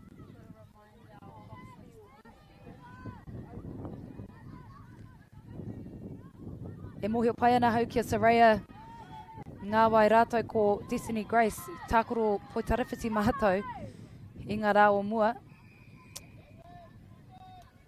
Engari, ko tēnei Te tino hā kina ki te mātaki I Nainei.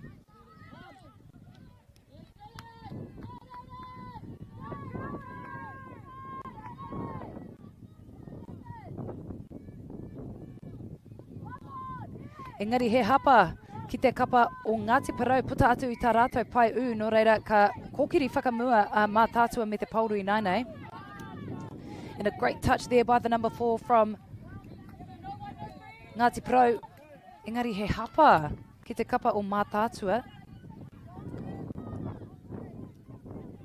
Nei a Ngāti Parau e omana ki te taha Māui o te whira.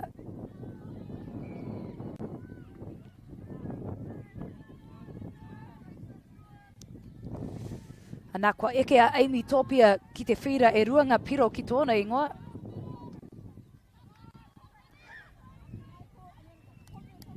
Ko te āhua nei he hapa ki te kapa o Ngāti Parau.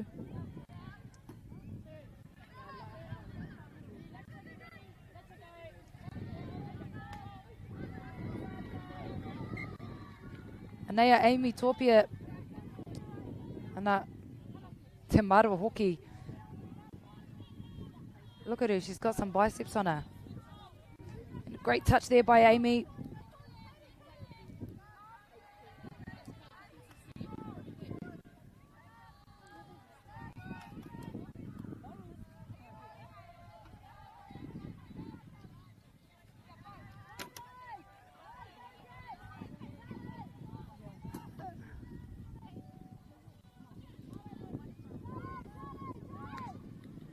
And a great short ball there from the link to the midi. Amy Topia with the 3rd try of the day. I said earlier, she needs to share the tries around, but, you know, it's pretty hard when you're that talented. You get 3 tries, individual tries, I should say. Kārawe o hoa, Ngāti Parau in the lead, 6 points to 1 versus Mā Tātua in the 5th and 6th playoffs.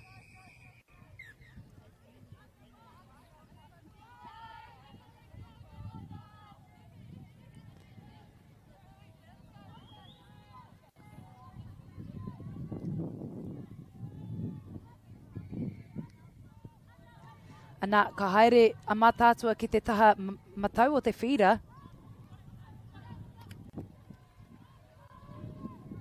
Ana ka hoki whakamuri a Mā Tātua ki te rārangi 5 mita. Ana ka puta atu a Ngāti Parau ki te pā. Engari, kua pau ngā pā I a Mā Tātua no reira ka tukuna te pauro ki a Ngāti Parau. Anei a ngā wai hāwera me te pauro.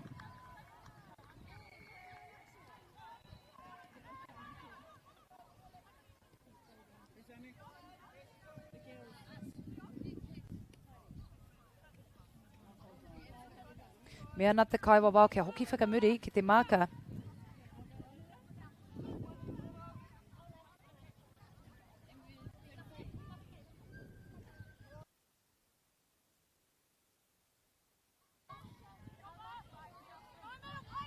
And a great wrap there. Number 11 sends a longie. And sure enough, Ngāti Parau get through to the try line. What a beautiful passage of play there by Ngāti Parau. And they were very clinical in that passage of play where they knew exactly where they needed to be. They positioned themselves very well. Looked to use the backdoor cut and a long ball to the winger who was out holding her line. And as you could see there, Ngāti Parau in the lead, 7 points to 1. Beautiful work by Ngāti Parau, coming out with a point to prove that they should be in the finals.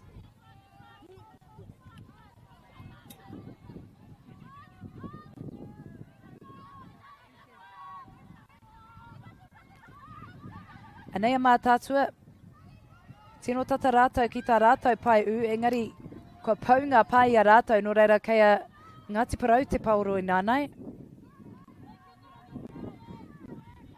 Some great yards there.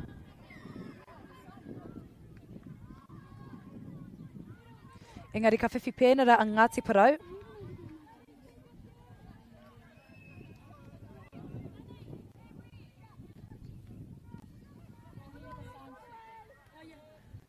Anei a ngā wai hāwera me te pauro.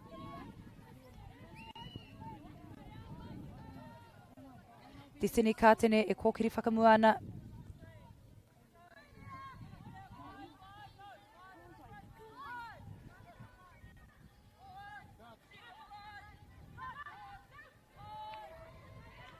Ngāti Parau doing some great mahi, however the ball gets turned over. Mātātua now have possession of the ball.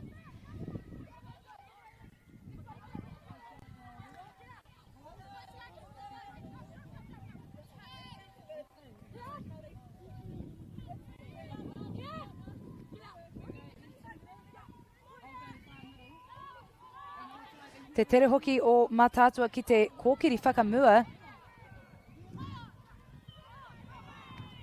And was a touch called? Anā te whakapai o te kaiwa wao. He piro ki te kapa o Mātātua. And a beautiful passage of play there by Mātātua, gaining their second try of the match.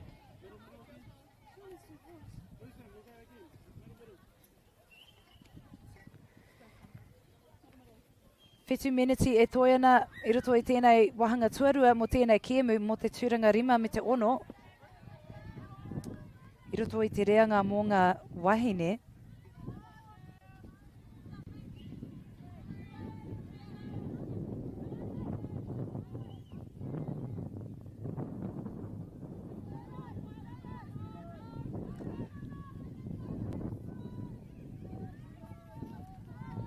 Ngāti Parau looking to go to the right-hand side. Fifth and final touch there. Ngāti Parau looking to get back onto defence.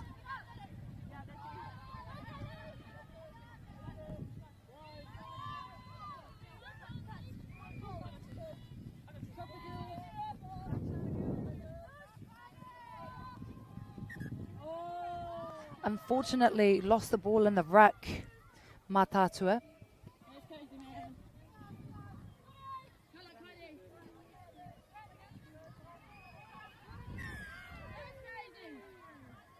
Mātātua in the ruck on that one, so Ngāti Parau get a penalty to take the ball forward. And tap and go, there you go.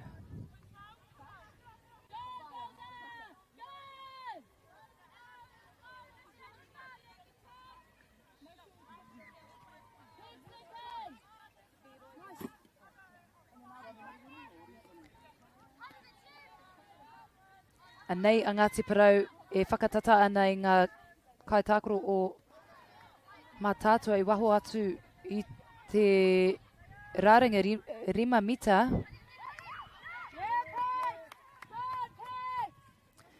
Engari, kāre a Ngāti Parau e ahei ana te tai atu ki tā rātou pai u, no reira ka kōkiri whakamua a Mātātua.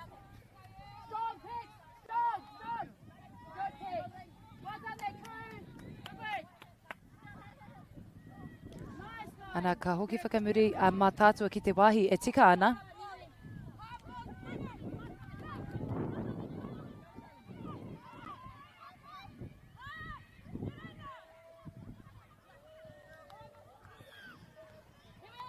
Nā ko te āhua nei, kaore ngā kaitākoro o Ngāti Parau.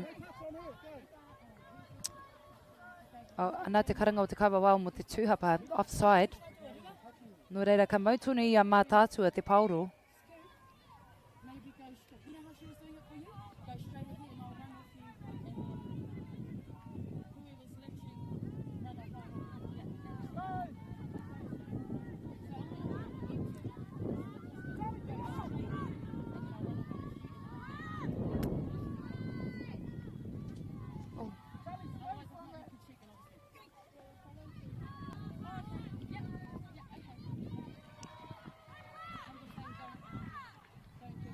Ana, kei a Mātātua te pauro, rima mita puta atu tā rātou pai, ngari ko te āhua nei, he hapa ki te kapa o Mātātua.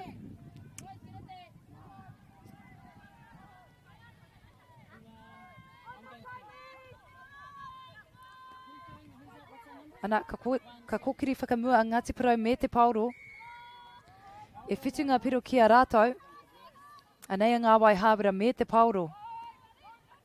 Ana ko ia te tūtei mo tana kapa, tana tere hoki ki te uru atu ki tā rātou paipiro.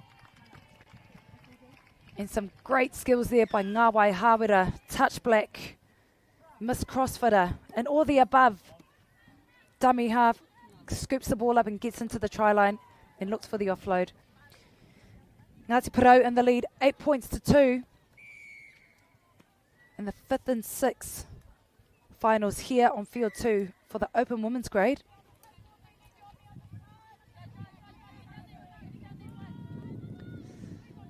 Rua meneti e toena I roto I tēnei wahanga tuarua mo tēnei kēmu. Anei a mā tātua me te pauru I nainei. Great cover there by the number 3 from Ngāti Porou.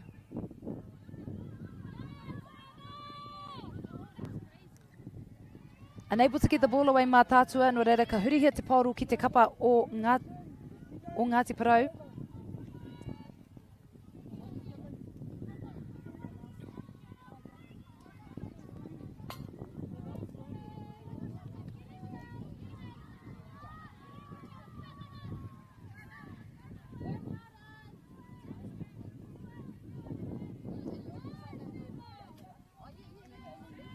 Nei a Ngāti Porou me te pauro.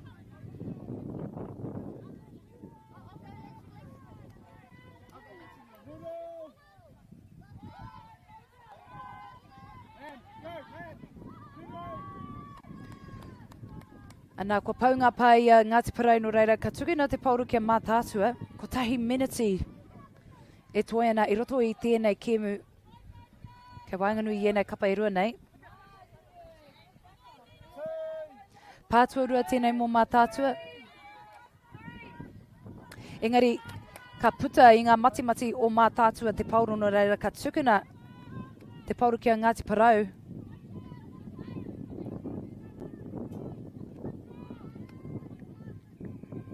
Whātekau he kona e toi ana I roto I tēnei kēmu. Anei, Ngāti Porou me te pauro. Destiny Kātene, ke Ngāwai Isles.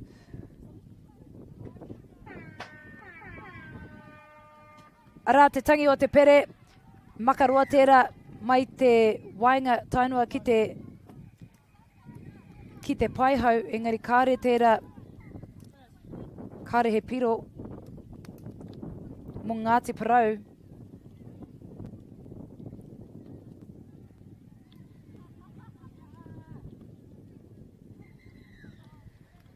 Anā kua pau te wai a tātou mō tēnei kēmu I wanganui a Ngāti Porou me mā tātua ko Ngāti Porou ngā whakaihuaka, ngā toa. Anā kua tai tua rima rātou I roto I te reanga mō ngā wāhine mō te open mixed.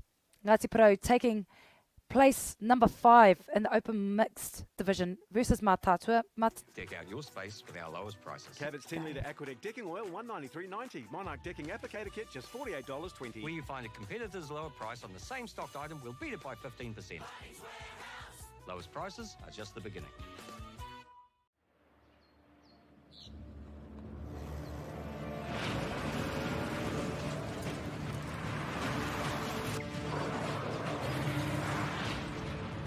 This isn't an ad about four-wheel drives. It's about knowing the place, as well as the locals. You found the place. That's a good start. Built by my great-grandfather 20 years ago. It's time for action. We are working to reduce the impacts of climate change, because nature is not a resource, it's a collaborator. Nativa, leading with nature. We love seeing sport in young people's lives. We know it plays a huge impact in what they can do and the opportunities that they have. And funding is a real challenge. We know that a lot of schools face that ongoing, and the reality is if you go to a lower decile school in New Zealand, you are less likely to be able to afford to participate in sport. Obviously, having come through it myself with kids and being one of those kids myself who played sport, I know how much it defined who I was. When I was 12 years old, I made a rep team in soccer. And the guy, the manager stood up and said, right, the fundraise, the tracksuits are only $20. And my mum looked at me and she started crying and she said, I can't afford it. And now being able to take that and go, I can't fix it all, but we can help and try and give to those people who are going through tough times. It's a real privilege, but you know, for us, we want to see others get involved in it. This is not a selfish thing for Apollo. This is about how can we get the bigger community, the bigger, whether it's construction or other businesses, to get involved in this. Look, there's so much need in the schools, and it goes beyond just sport. There's arts, there's culture, there's a lot of things that kids miss out on. And so to have businesses step up and want to be involved and to help is a game changer for schools. It really is. They're so grateful for it, they're so appreciative of it, and they do amazing things with it. So every dollar has a huge impact on helping these schools. It's why we get out of bed now. We now have staff who've joined us who say that's the reason why they joined Apollo. Because they know that when they come to it, they contribute to something that's just greater than our business. We worked out a little while ago that being part of the community was a part of who we were. And we sort of call it now, our sort of purpose is building communities. And that's just not the physical build. It's actually been able to help and contribute to the communities we operate in. And you know, when we now pitch to our clients for projects, it's the very first thing we talk about. It's not the last thing, it's the first thing, because clients want that, you know, whether they're a council, whether they're a corporate, it's part of where they want to go. And when we can show them what their building is doing away from just the physical structure, they're having an impact on the communities. It's very, very powerful.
E aku iti, e aku rahi neira te mihi maihoa kia kouta katoa kua tūhono mai ki tēnei pāpāhotanga Awhakaata Māori, ka mihi ki ngā maunga, ngā wai, me ngā ahika o tēnei rohe.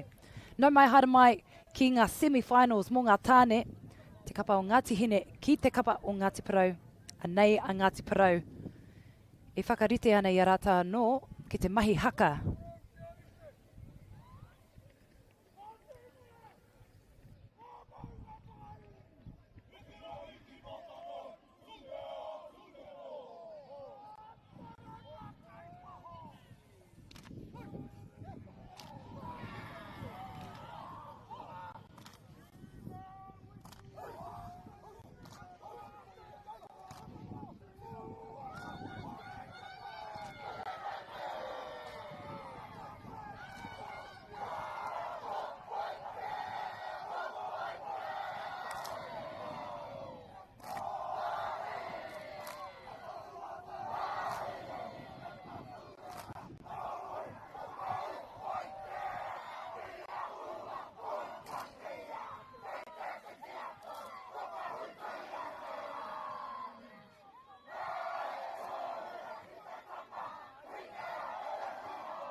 Nei ngā kapa e rua nei, e pakanga ana ki runga i te papa nei, i runga i te whira tuarua. I roto i te semi-finals mō ngā tāne, nei te tīma mō Ngāti Parau, te aorerepe whairangi, Ashton Robson Bartlett, Chauncey Edwardson, Sunny Tuwehi, Elijah Tangitutu, Preston Broadhurst, Nehe Milner Skara, Walter Tukirangi, Neihana Takitimi Cook, Ruben Love, Reihana Salter, Tai Rose Paiwai, Manaya King, Hamiora Tamati, Pōtene Rose Paiwai, Sean Wilkie, ara ko tā rātou, kai whakahaere ko Apirana Pewhairangi, team manager Te Atakura Pewhairangi. It seems like a whānau affair here in Ngāti Parau. How cool to have your sister and brother being a part of the management for Te Aorere Pewhairangi, who has been quite key in this Ngāti Parau side. Engari ka tahuria ki tātou ki te kapa o Ngāti Hine, Zaylin Prime, Tama Hawken, Takoha Ropati, Cameron Board, Tamitai Wihongi, Thomas Webster Poland, Tiopira Soti, Javante Terry Crummer, Pōkaiaua Kurukanga, TJ Sewoti Folau, Finn Barnett, Hendricks Tusa, Tamatoa Ropati, Alden Kake, Samuel Clark, Manairangi Ariki, Selwyn Cecil, ara ko tā rātou kai whakahaere ko Wiremu Neho, team manager Paihangi Tarau. What an awesome game we're about to witness between Ngāti Hine and Ngāti Parau for the semi-finals for the Open Men's Division. Ko Amorangi Malesala tēnei, e mihi atu ana kia kouta katoa. Ko tūhono mai ki tēnei pāpāhotanga Awhakaata Māori. Ana kua puta mai ngā hihi o tamanui te rā, anā te tangi o te pere, nā ka timata ake a Ngāti Hine me te pauro.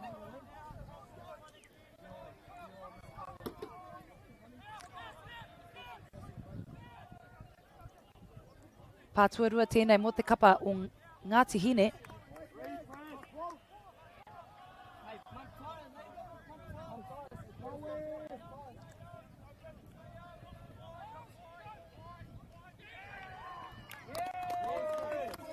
Anā te karanga o te kawa wao, mo te pā no reira ka kōkiri whakamua a Ngāti Parau me te pauro.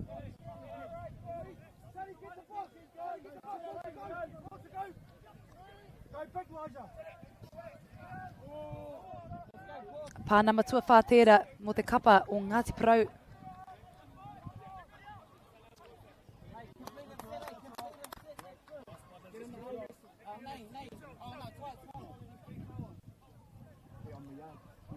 Anā ka haere tōtika a Ngāti Hine ki tā rātou pawaka. Ana ka eke ngā kaitākoro hau ki runga i te whira o Ngāti Hine.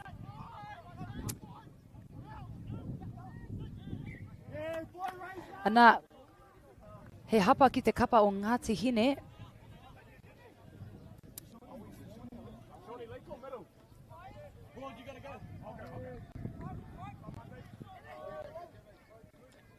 Te tere hoki o tēnei kapa no Ngāti Parau.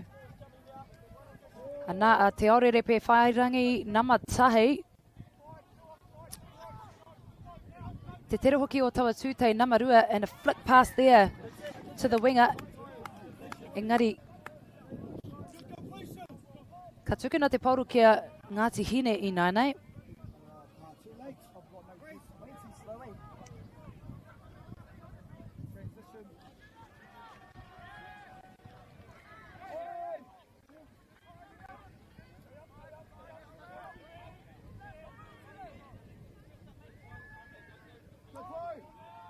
Pātua whā tēnei mō Ngāti Hine. Anei te tūtei o Ngāti Hine. Engari ka haukotia te pauru e Ngāti Parau. The ball gets intercepted by Ngāti Parau, so they now have possession of the ball.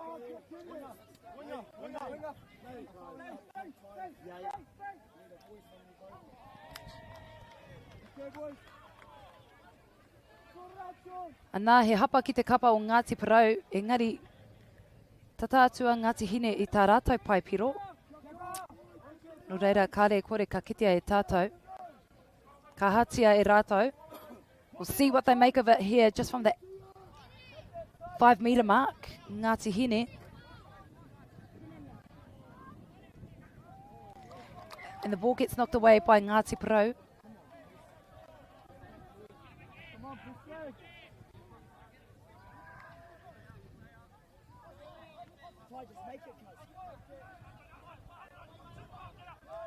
Anei, a Ngāti Hine e kani ana me te pauro.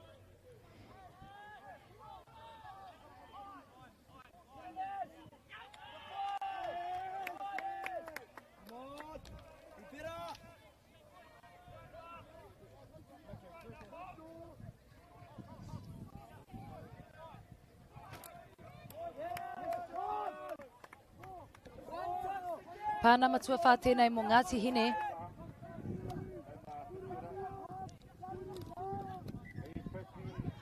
Nā ko te awa nei he hapa ki te kapa. Oh, engari kau, engari mo taku he.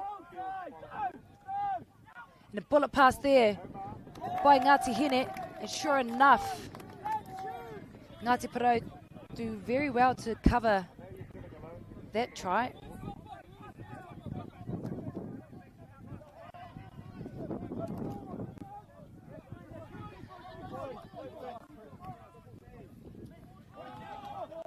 Pāna matua whā tēnei mō Ngāti Parau.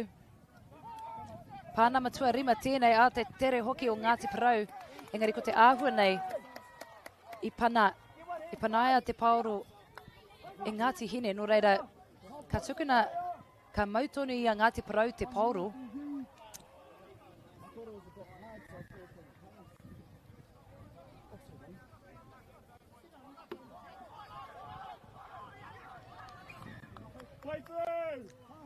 Ana e mea ana te kai wawao mo te tūhapa Ngāti Hine. Ngāti Hine offside there, so Ngāti Parau have another attempt to complete a new set. Ana te nama whā o Ngāti Parau, ko riro I aia te piro tuatahi mo Ngāti Parau I roto I tēnei kēmu o te semi-finals mō ngā tāne. Ngāti Parau getting the first try in the semi-finals in the Open Men's Division. Ana, nā Ngāti Hine te pauru I nainei.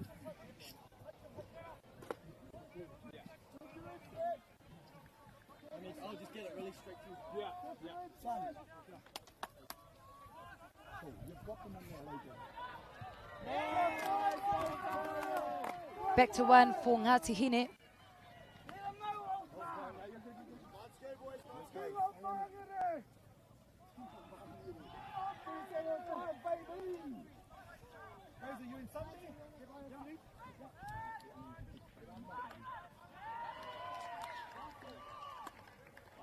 Ngeri ko te aho nei,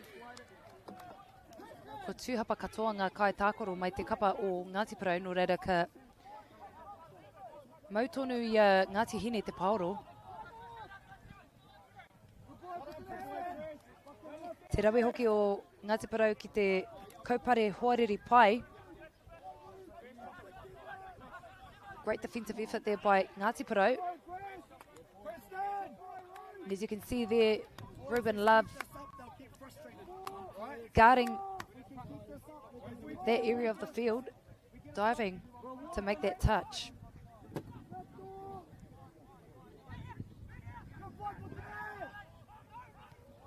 The ball gets tipped away by number 10 from Ngāti Porou.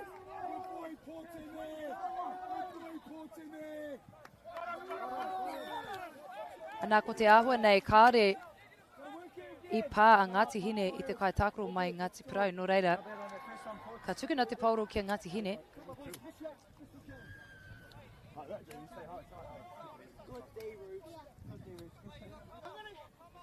How often do you see players like Nehe Milner-Skudder and Ruben Love jamming a bit of touch footy during their off-season? Sometimes I feel that some players are, I wouldn't say quite precious, but they get told, oh, you can't play in this tournament or that tournament. But I guess it's quite different when you're playing for your whānau. It sort of hits different. So awesome for those two All Blacks to come and represent Ngāti Porou.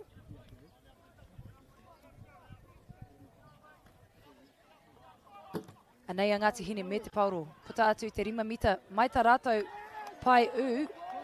Engari ka karanga te kai, ko karanga te kaiwa wao mo te pā. No reira ka hoki whakamuri a Ngāti Hine ki te 5 mita.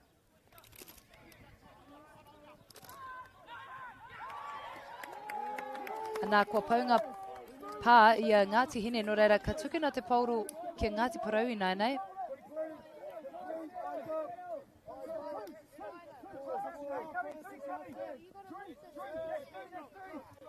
Pātua toru tēnei mo te kapa o Ngāti Porou.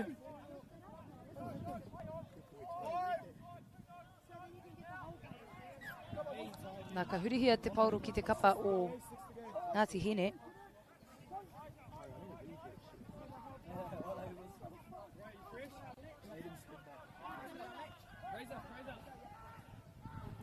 Te kaha hoki o Ngāti Hine ki te kōkiri whakamua.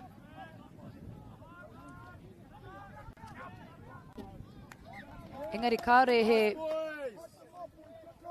kai tautoko I reira, no reira ka taka te pauro ki te papa.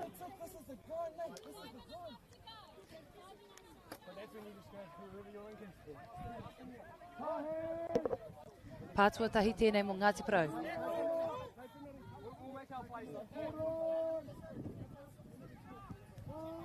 Pāna matua whā tēnei.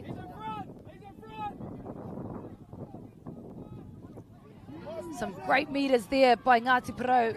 They lost the momentum there, got touched.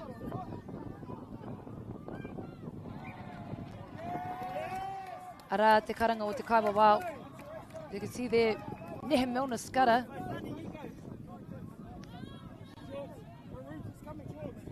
I feel like I myself are getting a bit of a fangirl watching these players, and I'm not even there at the tournament.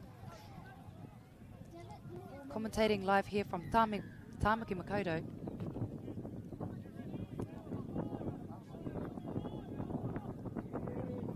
Anā kua uri atu a Ngāti Porou I tā rātou pai u.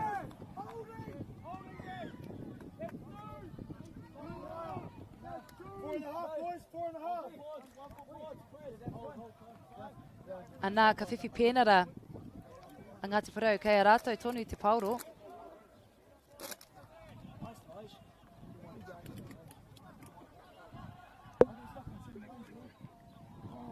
And the ball gets a little bit overcooked. Too much heat on that pass by Ngāti Porou.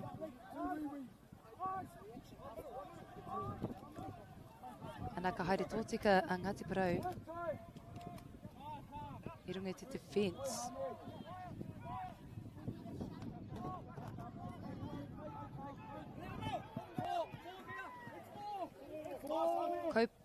Kaupare pai tērā. Great cover there by Ngāti Porou.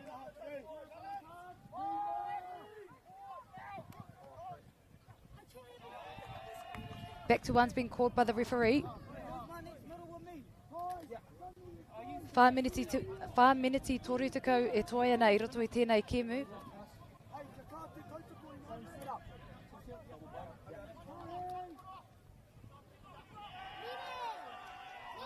Nā, kua riro i a Ngāti Hine i tā rātou piro tuatahi mo tēnei kēmu i roto i te reanga mō ngā tāne. Semi-finals. Ngāti Hine received their first try for this match. Nā, rite katoa ngā piro i nainei e hoa mā.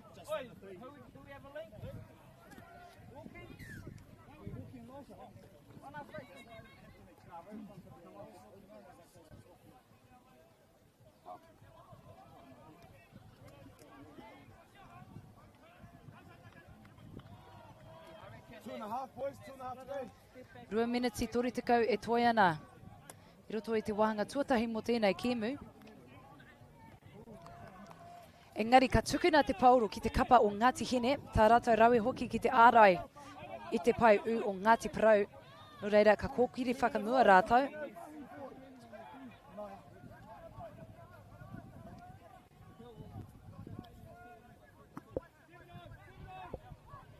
Minutes, boys, 2 minutes.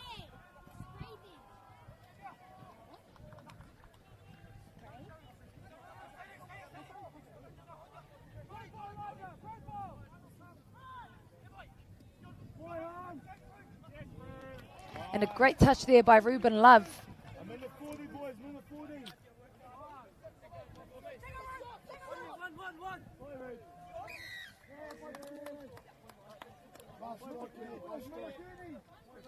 Ngāti Hine in the ruck on that one.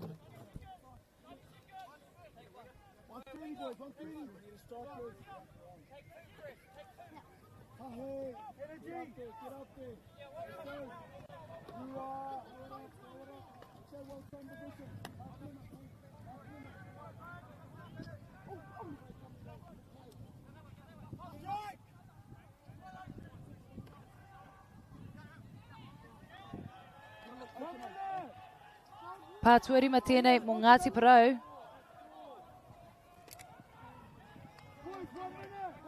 Ko tahi miniti e toi ana I roto I te wahanga tuatahi mo tēnei kēmu e hoa mā.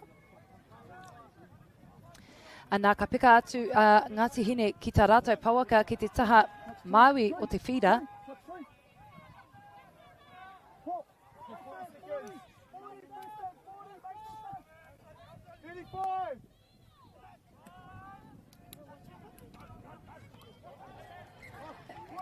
Back to one. Ngāti Hine have possession of the ball, 5 metres out from their try line. And what will they make of it? What will they make of this passage of play?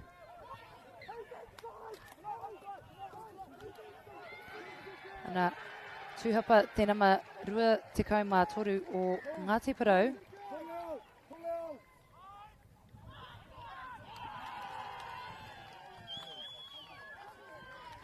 Engari ka uru atu a Ngāti Hine I tā rātou pai piro, e rua ngā piro kia Ngāti Hine e naina. Ko tahi te piro kia Ngāti Porou, he kēmu kei o mātou ringaringa e te whānau. Ngāti Hine scoring on the hooter just then, 2 points to Ngāti Hine, 1 point to Ngāti Porou. Don't go too far e te whānau because we've got a big half coming up next here in the semi-finals for our men's.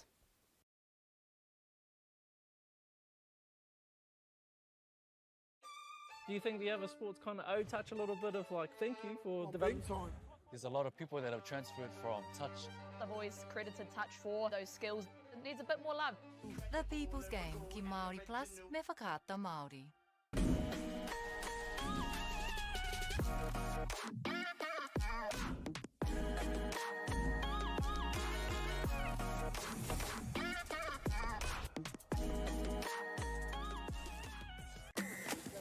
Sport is about more than just the game. It's about going from teammates to best mates. It's the high fives and helping hands. It's learning when to back yourself or back your buddies. It's actually being excited to get out of bed early on a Saturday. Sport is about more than just the game. That's why Caltex is proud to help fuel school sports. Girls are twice as likely to drop out of sport. That's why 2 Degrees is committed to fighting for fair for women and girls in sport at every level. Get your Support Her merch and keep her in the game. Get the Māori Plus app. Download now on Google Play or the App Store with exclusive viewings and 100% ad-free. Quite like top tier. Watch us anywhere, anytime. Make Māori Plus your mate and stream now.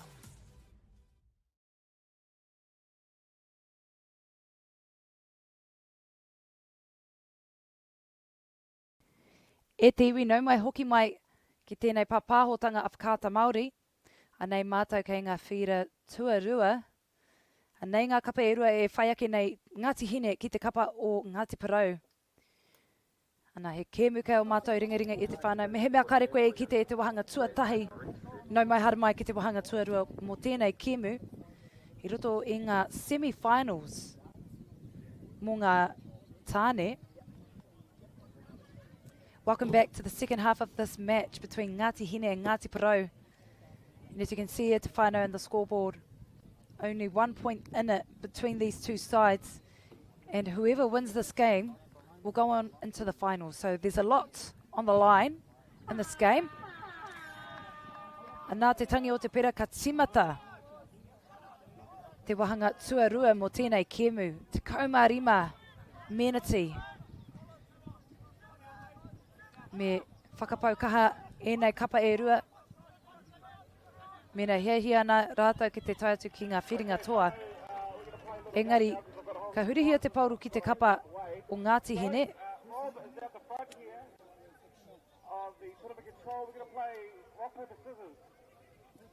Or the first person to tell me how to say that is Te Reo Māori, who's got the prize.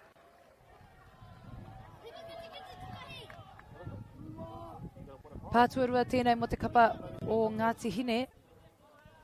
Tā rātou kaha hoki ki te kōkiri whakamua. Now what is it? You go pick a prize over there. Yeah, it's perfect. Ngari he ha te whakatau o te kaiwa wā, ko te ahua nei. I pana whakamua a Ngāti Parau te pauro, no reira ka mautonu i a Ngāti Hine te pauro. Oh, now he's giving them away willy-nilly.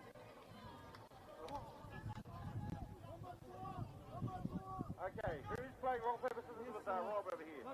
It's rock, paper, scissors. Get him outside, Stephen!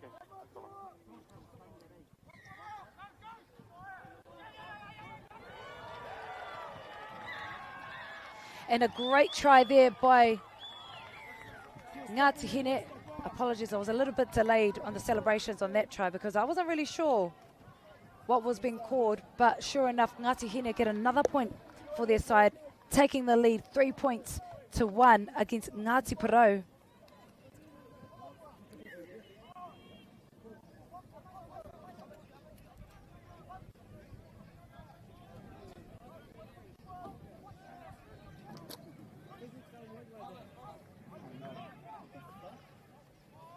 Pāna matua whā tēnei mo Ngāti Parau.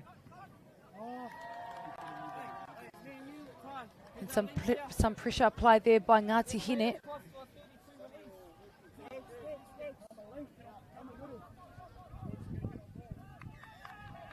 Off the marks. Ko aroha mai in the ruck, pair. A Ngāti Parau.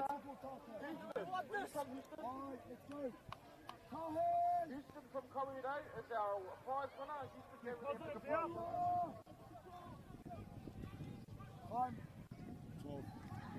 Anei a Ngāti Parau. Ara te karanga anō mo te in the ruck pair. Okay, I got no more prizes. Get lost. See you later. You're all beautiful children. Ngāti Porou having to do a power of work to close the deficit. Ngāti Hine just out of their try line. Ngari ko te ahua nei, ko tūhapa katoa ngā kaitākoro o Ngāti Porou, no reira ka whiwhi pēnara te kapa o Ngāti Hine, ko te ahua nei, ka haere a Ruben Love ki te taha. E rima ana ki ngā kaitākoro ki runga i te whira i nānei.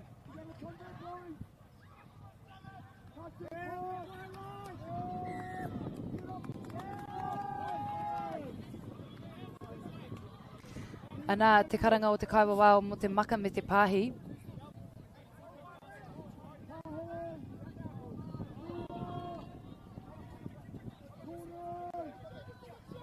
Pātua toru tēnei.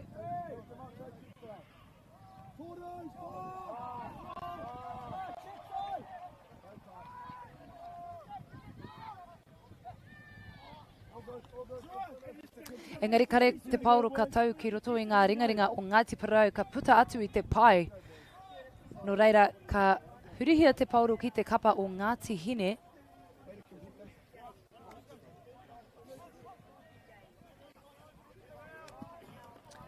Iwa miniti e toiana mo tēnei kēmu whakahirahira i roto i te semi-finals. Engari ka tūkuna te pauru i naina ke Ngāti Porou he hapa ki te kapa o Ngāti Hine.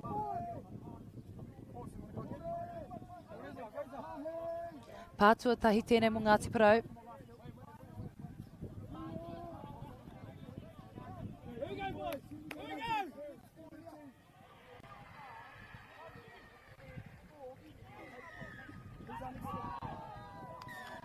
Arā te karanga o te kaiwawao mo te maka me te pāhi. Touch and pass has been called by the refs. Ngāti Hine sort of controlling this game. The momentum's shifting their way. 9.5, boys, 9.5.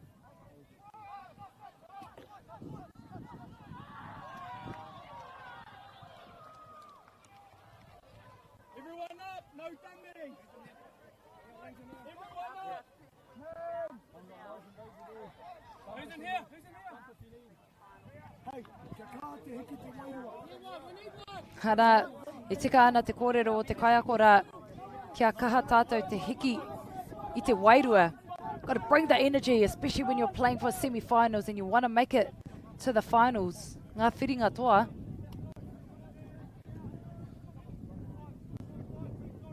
Number 35 looking to scoop. Number 6 was actually offside, but e harahau I te kaiwawao no reira ka hurihia te pauru ki te kapa o Ngāti Hine.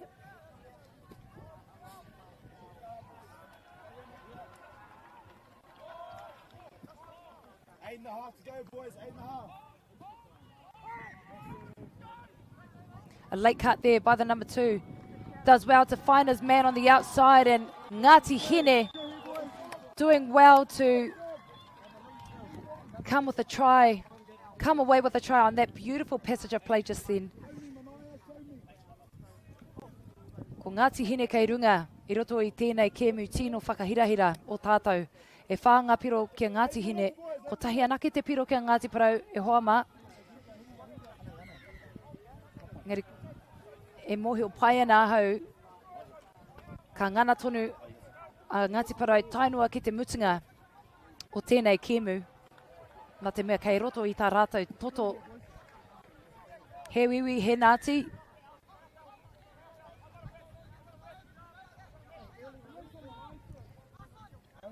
Anei, a Ngāti Porou, puta atu te rima mita mai tā rātou pai u. Oh, pai kare.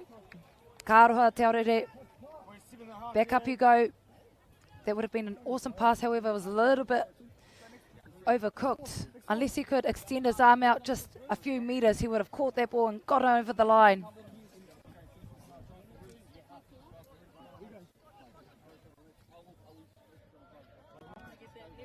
Believe here, we can do it. Strong in here, strong in here! Take a few risks on defense line.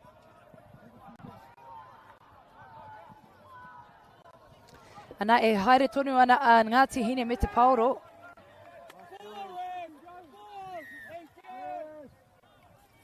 Maka whakamua tērā anei a Ngāti Parau me te Paoro I nainei.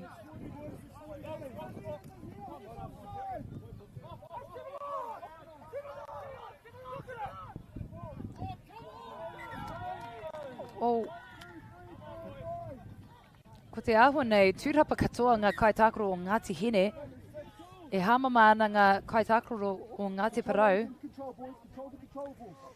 Ai tika tērā kōrero, control the controllables. Can't control what the referees do, but you can control what you can do. And that's to play the game e hoa mā. Ngāti Parau back on defence.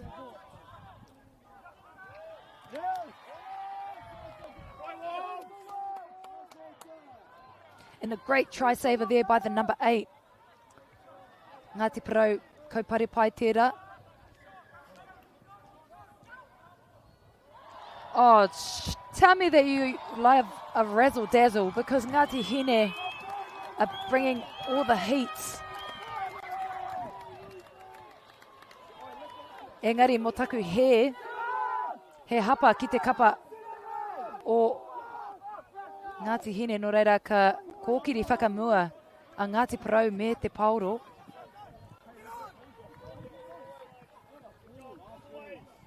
Anei nehe mona skara, nama te kaumatahi engari he hapa ki te kapa o Ngāti Parau. Ono ngā miniti e toi ana I roto I tēnei kēmu.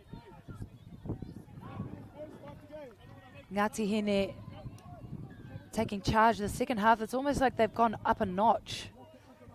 And they must have had a good team kōrero, a little hui wānanga, to discuss what's next. And sure enough, they've been leading majority of this half.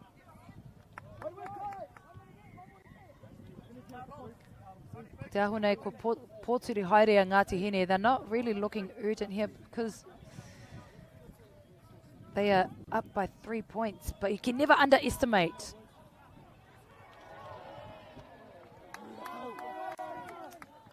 Kaupare hoariri pai tērā mo Ngāti Parau ana kei a rātou te Paoro I nainei.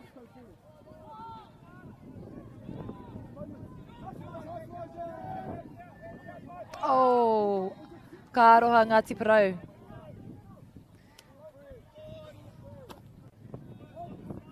Ngāti Parau throwing out anything they can to Ngāti Hine, especially when you're in a 3-point deficit. Ana he hapa ki te kapa o Ngāti Hine. E whāngā miniti e toi ana I roto I tēnei kēmu e hoama. Ko ngā toa mo tēnei kēmu ka eke rātou ki ngā whiringa toa mō ngā tāne.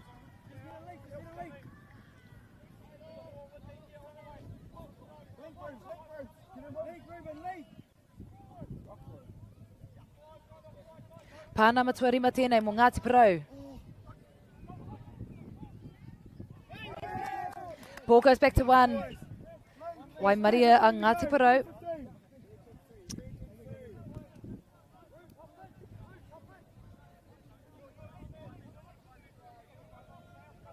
Ana e whakatata ana a nama turitukau marua ki te nama waru, ki te nama rua, engari e kanikani haere ana a Ngāti Parau me te Paoro puta atu te rima mita mai tō rātou pai u, ko tata pau te wā. No reira me tere ake tā rātou haere. Ana ka whakahokia te Paoro ki te rārangi rima mita. 2 miniti tori tekau e toi ana. E roto I tēnei kēmu tino miharo nei. Anei a Ruben Love me te Paoro.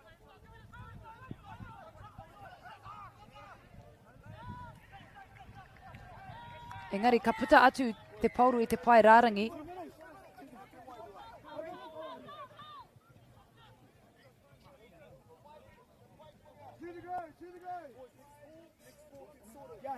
Anei a Ngāti Hine me te pauro, tā rātou kaha ki te kōkiritia i te pauro.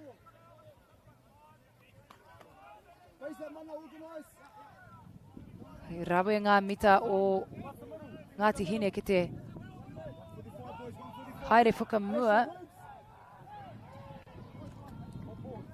Engari ka tukina te pauro ki te kapa o Ngāti Parau.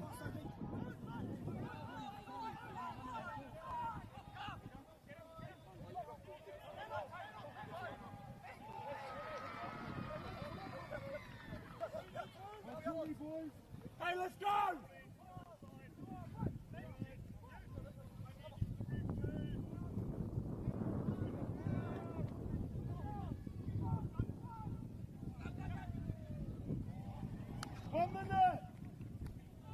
Unlucky Ngāti Parau on that one. Ko tahi miniti e toi ana. I roto i ngā semi-finals mō ngā tāne. I roto i te reanga mo te Open Men's. Ko ngā toa mo tēnei kēmu, ka eke rātou ki ngā whiringa toa. 40 to go!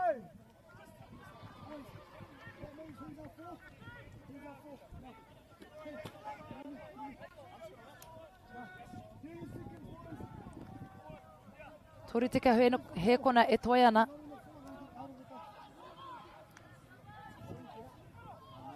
Anei a Ngāti Hine, rima mita puta atu i tā rātou pai u. Ana, kua paunga pai a Ngāti Hine naina no reira ka tukuna te pauru ki a Ngāti Parau. Whāheo kona e toi ana.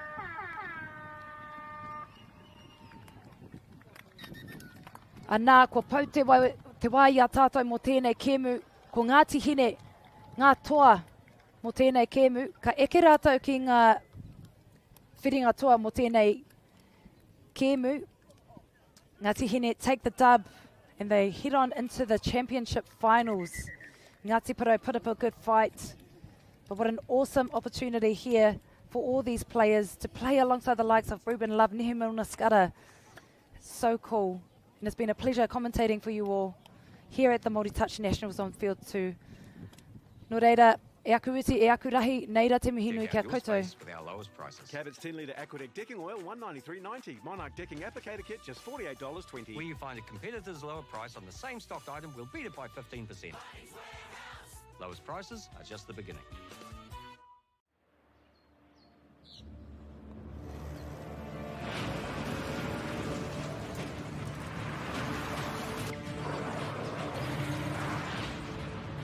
This isn't an ad about four-wheel drives. It's about knowing the place, as well as the locals. You found the place. That's a good start. Built by my great-grandfather 20 years ago. It's time for action. We are working to reduce the impacts of climate change, because nature is not a resource, it's a collaborator. Nativa, leading with nature. We love seeing sport in young people's lives. We know it plays a huge impact in what they can do and the opportunities that they have. And funding is a real challenge. We know that a lot of schools face that ongoing, and the reality is if you go to a lower decile school in New Zealand, you are less likely to be able to afford to participate in sport. Obviously, having come through it myself with kids and being one of those kids myself who played sport, I know how much it defined who I was. When I was 12 years old, I made a rep team in soccer. And the guy, the manager, stood up and said, right, the fundraise, the track suits are only $20. And my mum looked at me and she started crying and she said, I can't afford it. And now being able to take that and go, I can't fix it all, but we can help and try and give to those people who are going through tough times. It's a real privilege, but you know, for us, we want to see others get involved in it. This is not a selfish thing for Apollo. This is about how can we get the bigger community, the bigger, whether it's construction or other businesses, to get involved in this.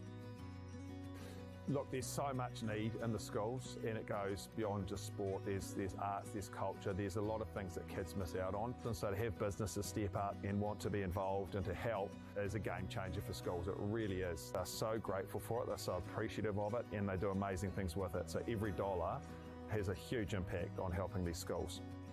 It's why we get out of bed now. We now have staff who've joined us who say that's the reason why they joined Apollo.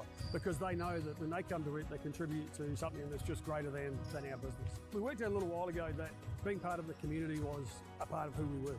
And we sort of call it now, our sort of purpose is building communities. And that's just not the physical build.